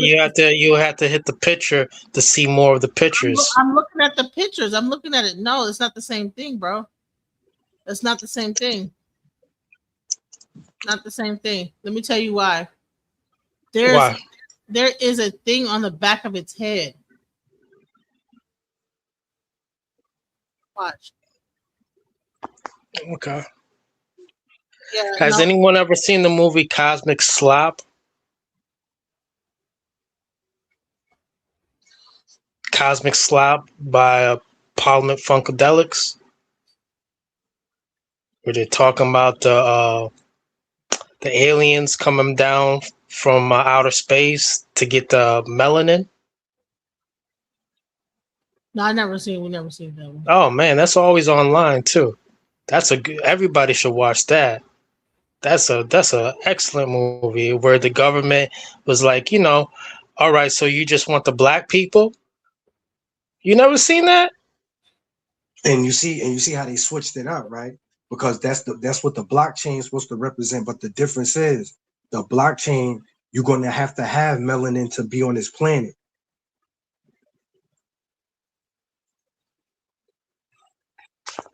That's why Yeah, he tried to Cosmic take as much. Slap. If you ever get the chance, anybody, it's like 45 minutes. It's crazy, but it's a good one. Okay, so maybe it might be the thing to rotate. I said initially there might be something about like scaring off but there also the thing that is missing is that there's a thing in the back of its head that look like an antenna type of a thing. That's the only part. Right, because it's a signal that go into not into space, but it can't go in this, but it go as far as it can up there. Because whenever whoever's coming down here, about to come down here, that's what that's for. It's to send a message to let them know they coming. On the owl's head, because No, that's what I'm saying. Said that they're just meant to scare off birds, right? Nah, that's what I'm saying. And that's why I initially antenna thought is to like scare off birds, like right. The only thing is that particular owl thing has also a thing on the back of its head that's like look like an antenna type of thing. Right, like, it's a receptor, like a dish or something like that. Yeah, that's the. So it might be a combination of that and something else because it operates on some type of LIDAR, LIDAR, light radar sensory. Just like how when you're backing up in your new cars and it can detect if there's something behind it or whatever, it'll let you know. Oh, so it's supposed to like stop the birds by doing that or whatever, like creating like a sound or whatever. Hey man, I love to reach up into Deep Space Nine as well. All you hear around that damn thing is a bunch of birds. So maybe that's what I thought too, was that maybe it was like to stop the birds from like being on top of the building. But I'm like, doesn't mean it's not watching people. All these smart devices record. They are all listening. They're all trying to get some consumer data, or whatever. The privacy stuff is there's no privacy. That's for sure. Well, whatever one that they have, it seems to also have like something. It did have red eyes though. It did have this red eye thing going on. See. The proof is in the pudding, always. Is there a camera? I watched a couple YouTube videos beforehand that showed and they had the advertisement of Amazon to get the product in one of the YouTube videos. Well, whatever that it was, it's creepy as fuck. So they have the advanced. I don't think this is the one that's on here because first of all, it's huge. It's big. For me to be in my car and be able to see that shit on top of the building, that's this right here. This shit right here. Like that's what they're gonna give us. They got the real deal. Right, they got the super one that right. They got the extra one that's like $100. These ones $30. Right, that's the toy. Right, that's the toy version right there. So maybe it was to scare the birds up. Okay, now we are sorry for us going down the whole conspiracy theory. No. That's just watching people. Hell yeah, that stuff watching people. I would never say these things are not capable of watching people. Hell yeah, they watching. They would probably snitch on people too. Property protection and natural fear. This is the part that's weird. That's the part. See this back of its head, how it has this like. You think it's like? See this right here? That's the part that makes it not like. Yeah, the shit is right on his. Now Genesis? Hold on, real quick. This on their back. Hold on, Yo, Genesis, don't move it, real quick. Don't move it. real quick, right there. What do it look like right there? What ancient symbol do that look like from right here? Right. I don't know. Some Aztec shit. I don't even know, child. I don't even know. Yeah, yeah. Don't it look like it look like a pharaoh or something, right? Look, something like a dragon. I thought it was I don't know what the fuck I'm looking at. Nah. It looked like a little nigga. It looked like a little nigga with the pharaoh to eat.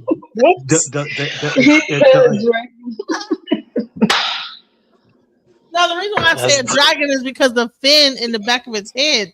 You know how dragons have like that thing in the back of its head like this? Like that's not a bird. A bird does not have a fin on its head, like in the back, you know? Nah, he looked like a little like, nigga. Look at this. What is this on the back of its head right here? It might be like one of those satellite plates. Right. It is. It's a receptor. These things be, thing, right? you know, and not to cut off anybody. I think Tony or one of y'all said they got the top of the line version though. You know, and they don't got the ones that is just for the public. That's not the floor display model. Right. That's not the that shit probably got flock on it. That shit probably got flock. Yeah. You know what I mean?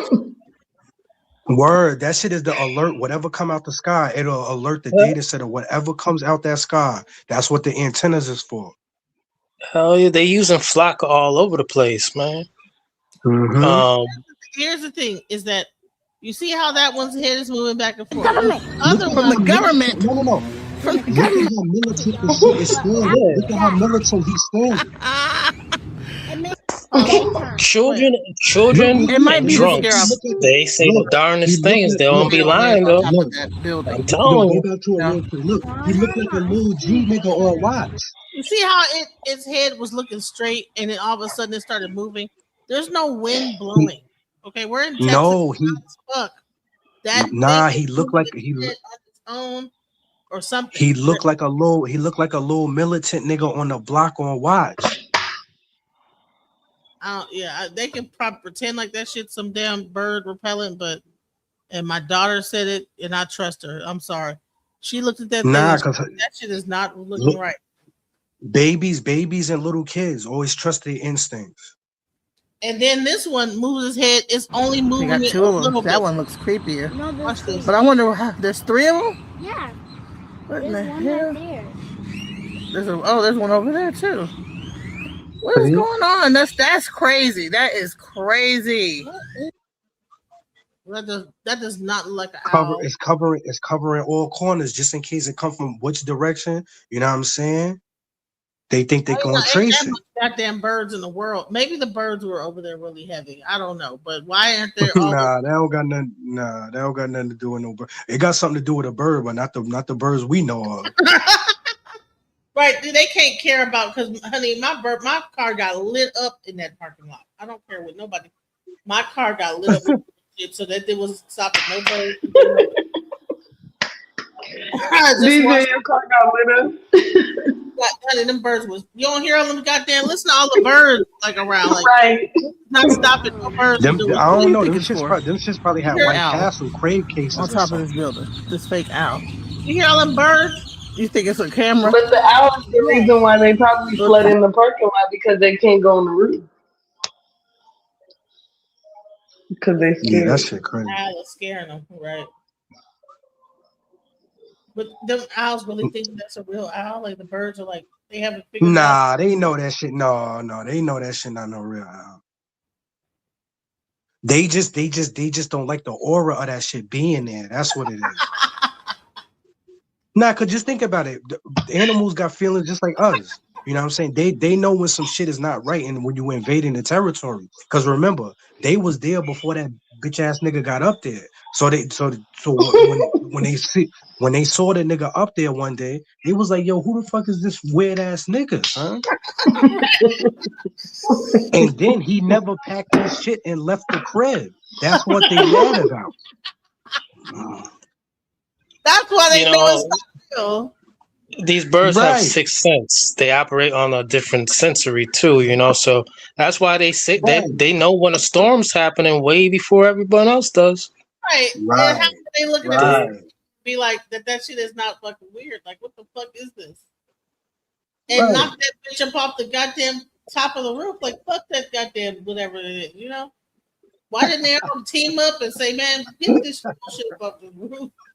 Like, you know what I'm saying? Like, right. the other wild animal would have been knocked that shit down. Yeah, because they feel like they ain't big enough. Like if it was a hawk or something, a hawk would try that shit. Like an eagle or hawk, they would try that shit. Right, I guess. And so. it's probably mounted into that shit anyway though. But I'm gonna tell you what, I'm gonna say. But if you think about it, a pigeon would try it too. I think. Man, let me tell you Nah, something. you're They're right. gonna get curious. After a while, they're gonna get curious. Nah, and you're go right. there first. This is the only building it is on. There's all types of other buildings around that whole area. It's only on this building. So I'm like, nah, you know why? You know why? Because that specific spot, wherever that is at, that's on the corner. It's on the corner. Right, it's location. There you go. Place, people, location, services. That location, wherever that's at. All of them people, location, services. Right.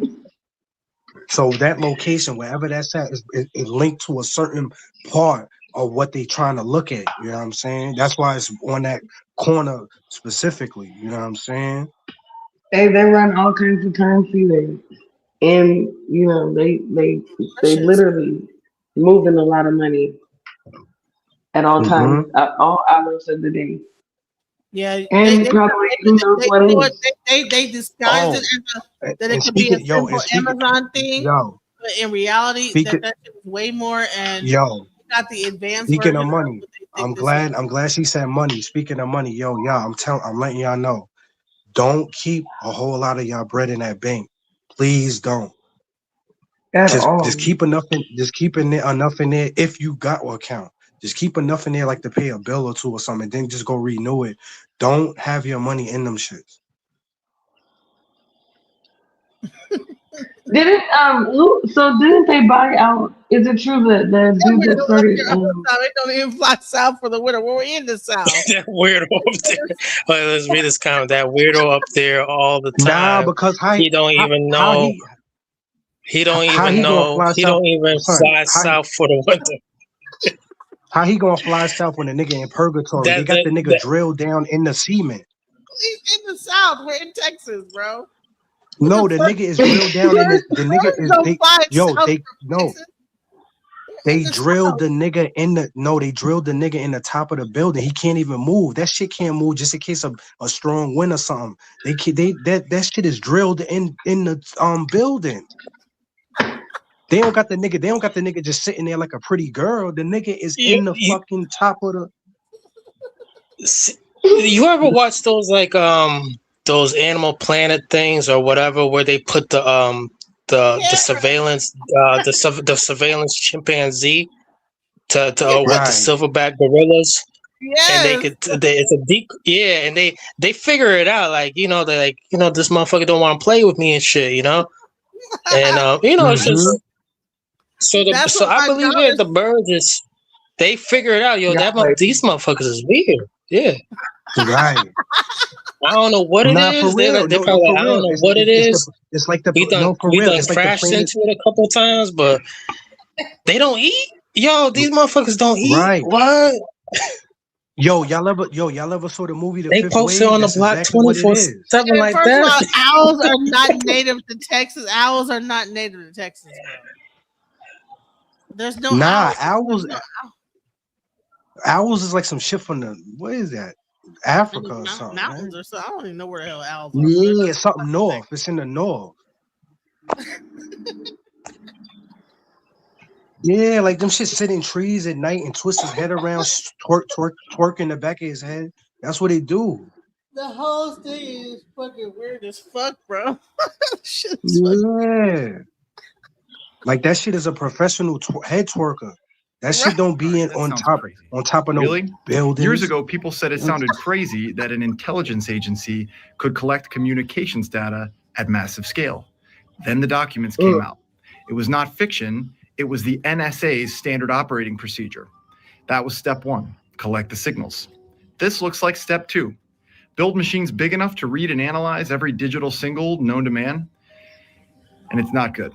The law is not caught up to What's wrong this. with that nigga 2K? At this scale, the question should not be whether you agreed to this data collection by downloading an app. The question should be whether these systems should be able to have access to all of your digital behavior all of the time, and then to sell access to it to the highest bidder. Maybe I'm wrong. Maybe a 62 square. Let me tell you something. People think they're so fucking important that people would. Yeah, like what's wrong? What is wrong with his 2K? He got a 2K on his head. What is wrong with him? I just want to rip. I just want to rip the right side of it. Just rip this shit up, like you know. I swear the whole time I was looking at him like, what the fuck? Why does he look like Yeah, that? like my dude. Like your shit is lean. Your shit is lean with it. Rock with it, my nigga. Angel, you think this guy right there is celibate? Man, that nigga's a jerk on. Have you guys ever watched the series of The Purges? The who? The 4 Purges. We're trying to movie, have The a conversation about the data centers, guys. No, this is the line with that. Listen, have you guys watched the 4 movies, The Purge? The Purge. Yes. What is it? Yeah. Yep. He looked like the nigga that was in the You know front why door they was that collecting data in that movie? Why? Because they wanted to control the whole town. They wanted a new world order. And they had this thing they Oh put in yeah, place, the first purge especially. Yep. Right, Yep. the first one. Right. You guys be watching The Simpsons. They literally predicted that it This was nigga look like be Pee. all This nigga look like Pee. Oh my goodness, this nigga look like Hold on. Pee. So there was data centers at the on the purge. Yeah, you don't remember when they went and they took some where he got shot. You don't remember? What did you just call them? The bunkers. They had bunkers. Right, where they had the pictures, where they had everybody. They had everybody injured in there. They had the pictures and everything. Yeah, yo, Genesis, you don't remember where they took them underneath the ground, where they had the pictures and everybody that was hurt in there, and they was healing everybody that was hurt. Like they was stitching them up. They had beds down there, all that shit. They even had the people, that fought. When were they kind of similar to the Black Panthers or something like that? Right. And y'all remember the part of the movie, the church part, where they was killing people and taking their blood and all of that in the church? Yeah, they got the research, the genetic research. Yep. Oh, yeah. Wow, so that And the last one, remember the last one was like all the different hoods and neighborhoods versus the government. Right, that was the black one with the black girl where she had that when they invaded the candy store, right? Right. No, that was the first one, wasn't it? You talking about the two little girls?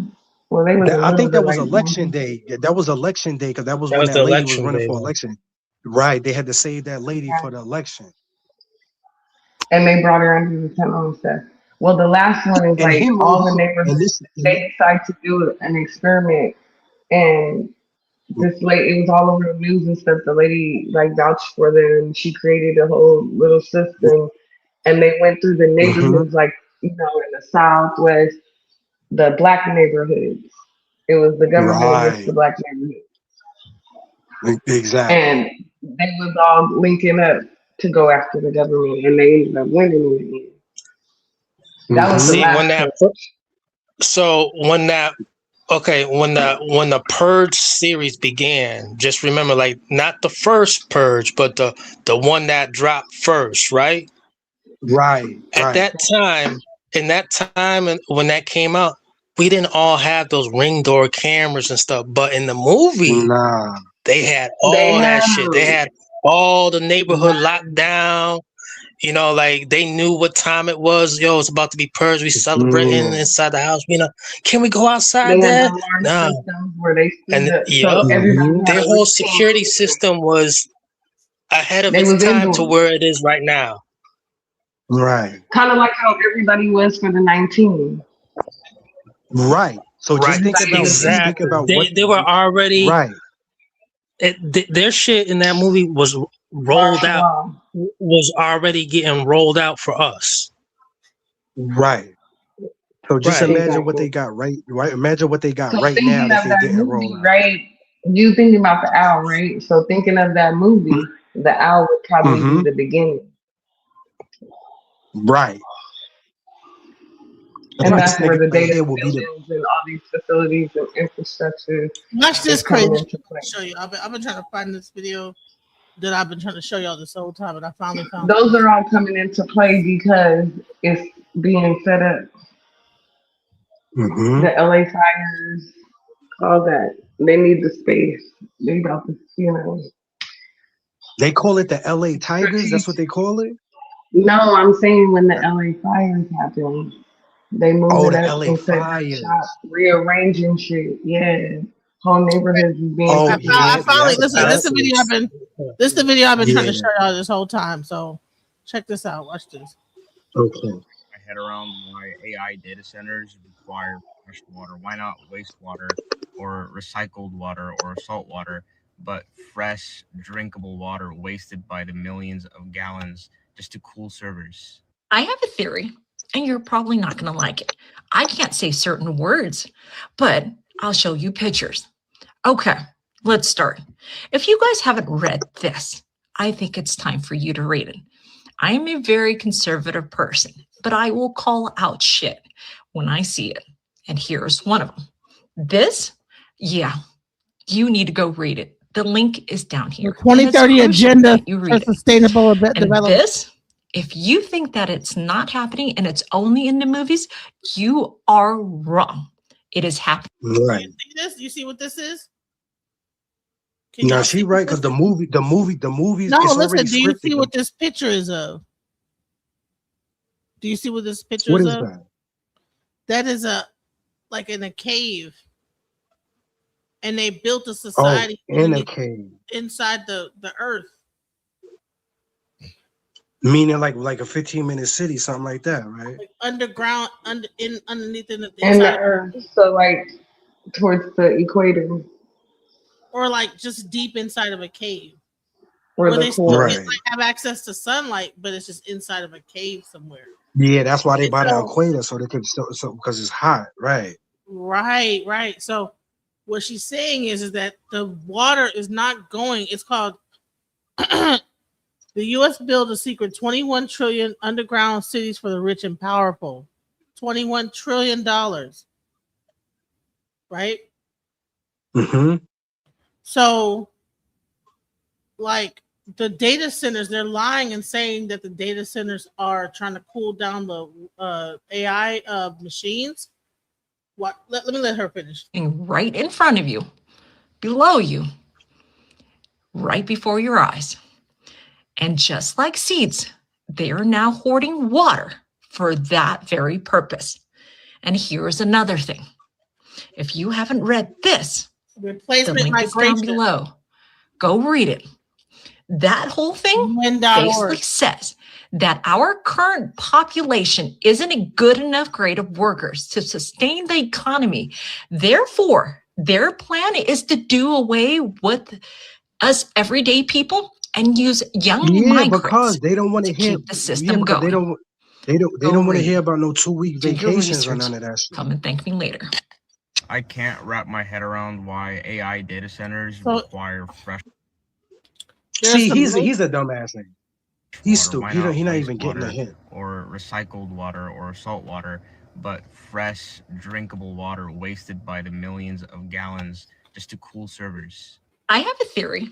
It's and you're not the probably not cool going to like it. servers. Oh I my can't say goodness. certain words, but I'll show you pictures. Okay.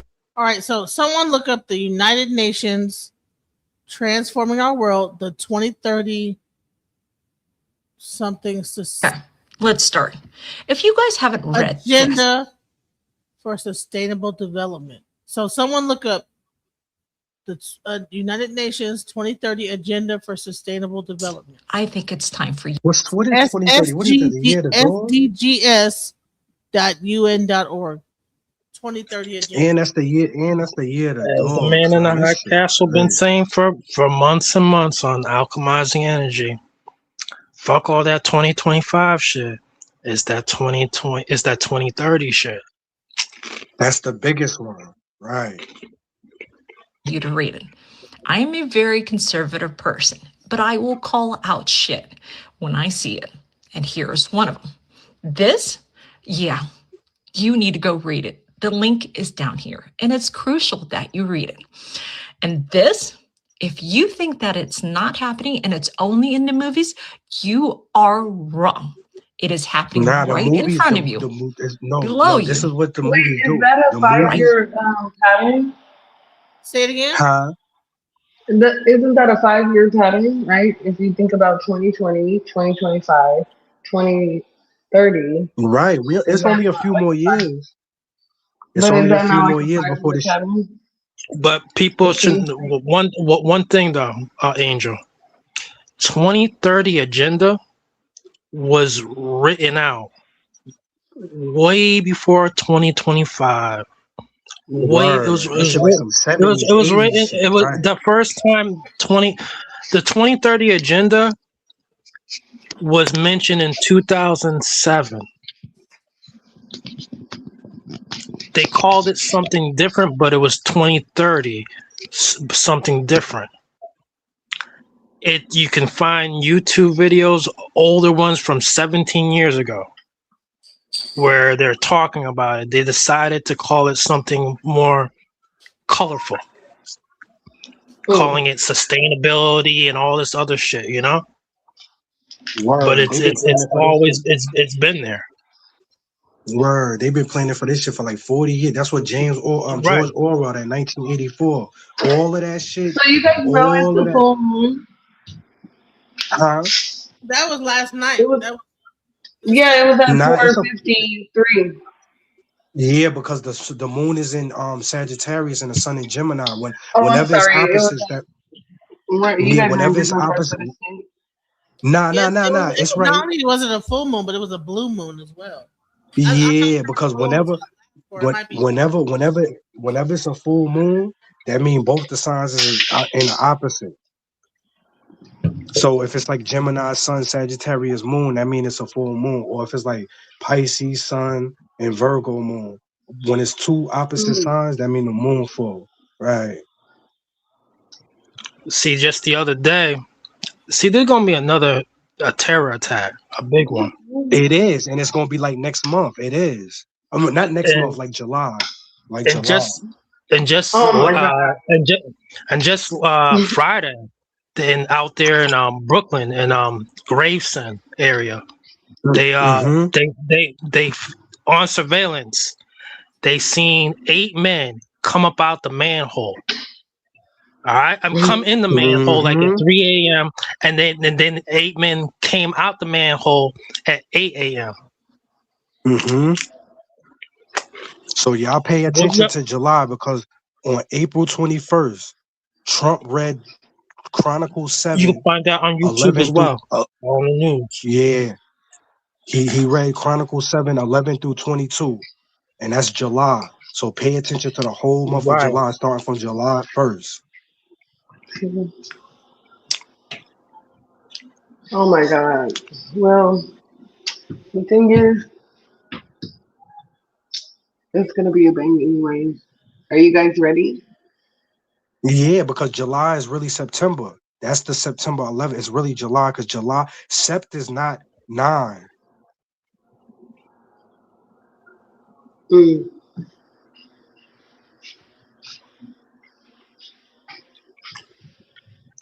living in Roman times. Right. They know? tricked the shit on purpose. Just like how October is the 10th month. How October the 10th month when the octagon is 8? They did it on purpose to throw you off. Oct means 8. And Computer Campus really is about faster emails and better ChatGPT answers. But ask yourself this: why would they need a city-sized machine to do the things they can already do? There's a lot of money in surveilling every single thing you do, every minute of the day using AI. I'm just afraid of what comes next. I mean, even my phone can Yo, I sometimes can't even predict focus. where I want to go before I even leave the house. Have you ever gotten like that Apple Maps notification that tells you when you get in your car how long it's going to take you to get to one of your recent visited locations? Well, now, of course, companies say that this data is only used to improve services and advertising, things that are supposed to make your life easier, right? Because that's what it's all about. That is what the patterns have shown us all this time. The You got a medical system Gemini wants us to tattoo. be healthy. The food systems wants us to be fed and lots of nutrients in our system. And AI just wants to make our lives easier. Right. I mean, this isn't even really a C theory at this point. We know companies and even our own government use our data that has been collected against us. And if y'all don't know this, all the way back in 2017 at the World Economic Forum, a man named Klaus Schwab. And if y'all don't know about him, God bless you. The World Economic Yo, Forum, Genesis, pause it real quick, Genesis. the leaders from every country all over the world go there and they meet about what is going to happen. Yo, Genesis, what's a Schwab? An ear thing?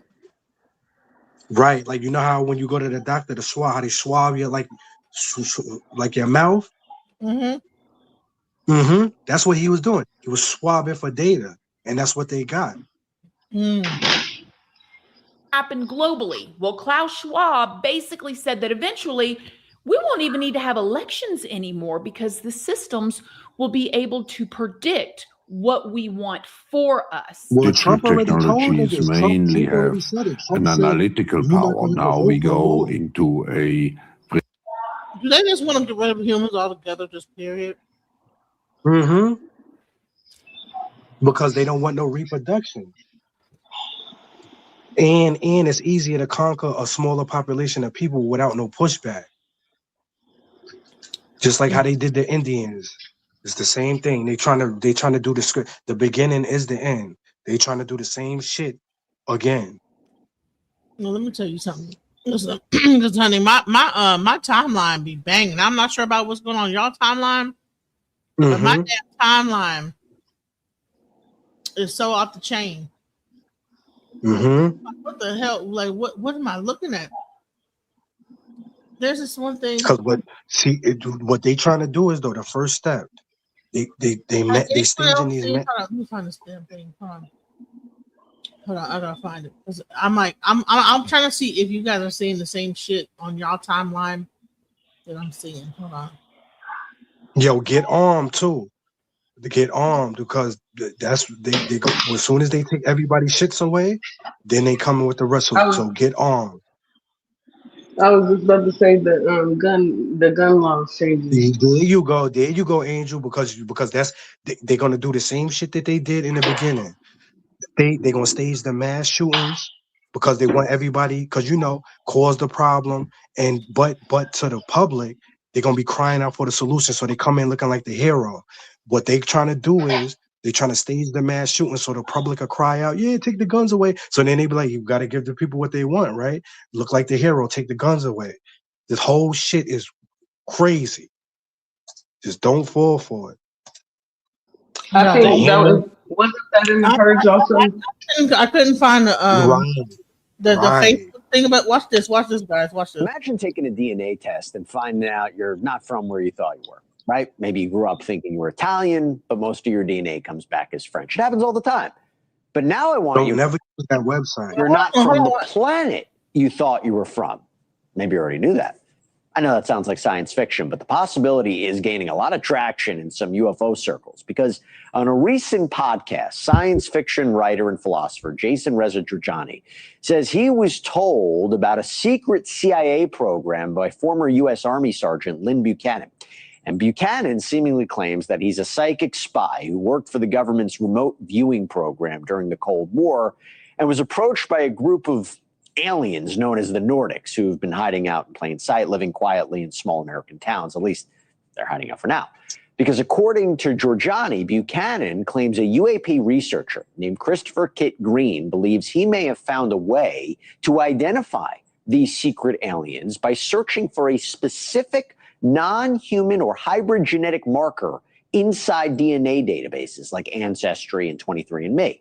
And on the pie chart listing ethnicities, there's something sometimes called a wedge. It's called other, which means unknown, unidentifiable. So UFO theorists believe that could mean extraterrestrial.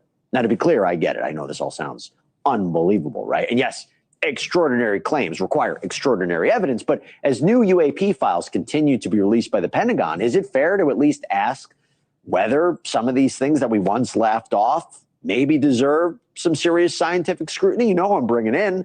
Avi Loeb, astrophysicist, Harvard professor, one of the leading voices pushing for a fact-based, evidence-first approach to the search for life beyond Earth. Avi, always good to see you. Happy to separate fact from fiction. It's a real thing? Well, thanks for having me.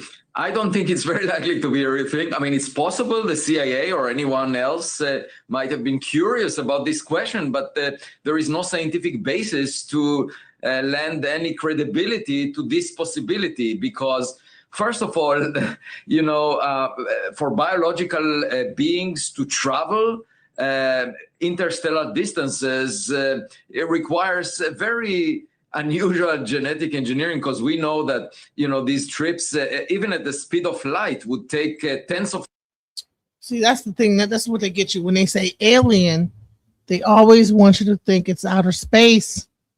They're not thinking about inside the earth, inside the water.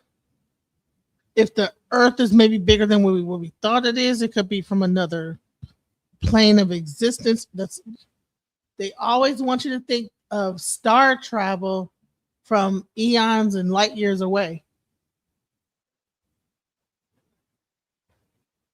But yet, they have a whole website that the government just created called Aliens, something like alien.gov, where they're talking about that the illegal aliens are the aliens. Did y'all see that?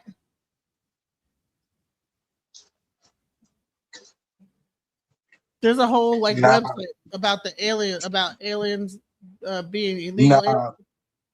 Nah, but this nigga talking some bullshit. He's talking about the aliens as Nordic. Yeah, right. Get the fuck out of here. They don't even got Nordics don't even got melanin. How they gonna be Nordic?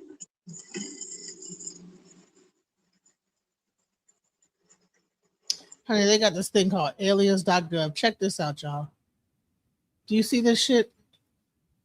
This is the government website about aliens. Aliens.gov? Yes. See, they push This is the White House created this website. See this? The White House. Welcome to the golden age, right? For 60 years, the U.S. government has kept a closely guarded secret. This is the United States. It's on whitehouse.gov/aliens. Do you see this? Go to whitehouse.gov/aliens. Right? But they're not talking about aliens like from another planet. They're talking about illegal aliens, bro. See what I'm saying? So this is them, like, I don't know what they're trying to do. This shit is some crazy shit. Nah, you know what they trying to do, Genesis, subliminally. They trying to have niggas out here helping off the genocide of these people. Subliminally. Because whenever they send us alien arrest map live. you see? Because they always send the bird signal. You know what I'm saying? They always send the signal out. And you know this is for some MAGA shit. They always send the signal like, yo. 22 illegal aliens have been arrested in Mesquite. It's showing in my area. And they lying even about that. They ain't arresting shit. They just trying to make it look like abduction. Do not be alarmed. The alien is in good hands. We will take care of it and return it safely to its place of origin. Like, what? How you gonna return? Oh my goodness. And niggas won't believe this bullshit. They weren't little green men. These aliens are the millions of illegals who invaded our country under the cover of darkness. Now you see, no. Right? Look at the key words, and it don't say aren't, it says weren't. You see? Huh. These niggas be wicked with they wording, son.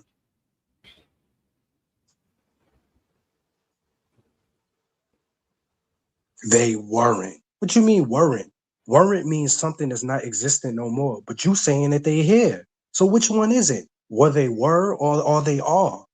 Yeah, whoever the copywriter is, President Trump need a new copywriter. I need like $78 an hour. These niggas is mad crap now because they crafty with they shit. They think people not gonna notice this shit. Man, y'all, this live has gone everywhere underneath the sun. I bet you y'all know that this existed. Listen, like I said, my timeline. I never knew this shit, Genesis. I never knew this shit right here. This government shit on this website.